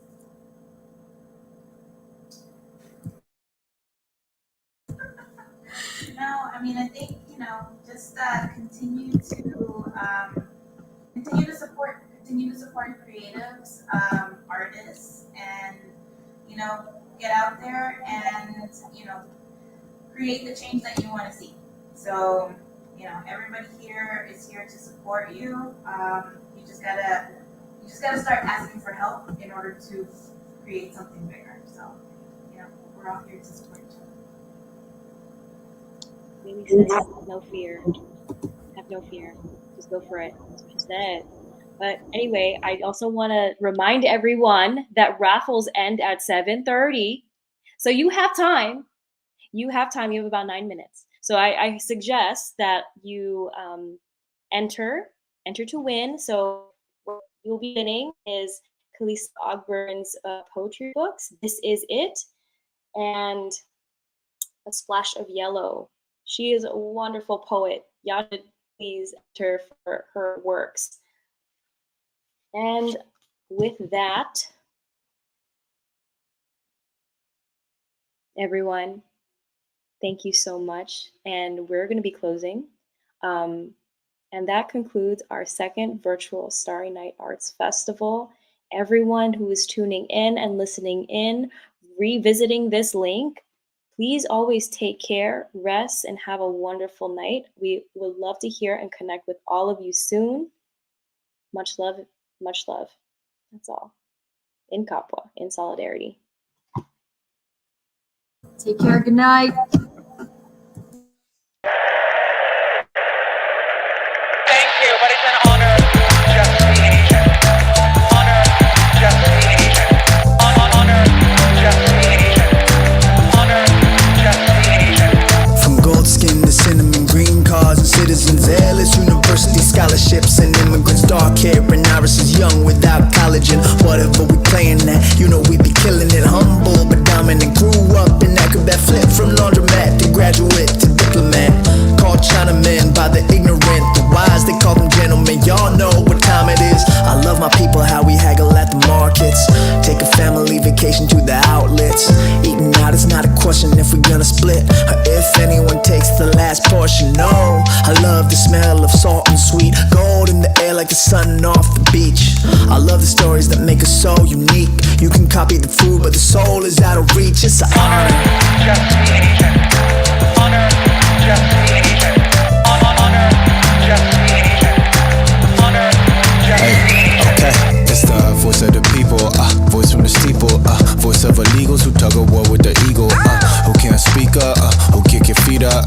say they taking all the jobs while they clean up. Yeah, so just sweep them and push them to the side. But keep them if you see the dollar signs. Your story's so unique. Say we need them, but actions admit the lie. If history's repeating, I don't think we'll leave in mind. Yeah, get your cloud points, pimpin' art voice. Yeah, breath of fresh air, guess I'm just your Altoid. People of color, yeah, need to be scholars. And lift it up and on it, time to remove the shock collar. Use that's your token, but even checks fade. Tell me which of your pawns will fight a checkmate. I know you need us, just admit that you do. In a decade you will see if what we're saying is true. It's an honor. Honor, just be Asian. Honor, just be Asian. Honor, just be Asian.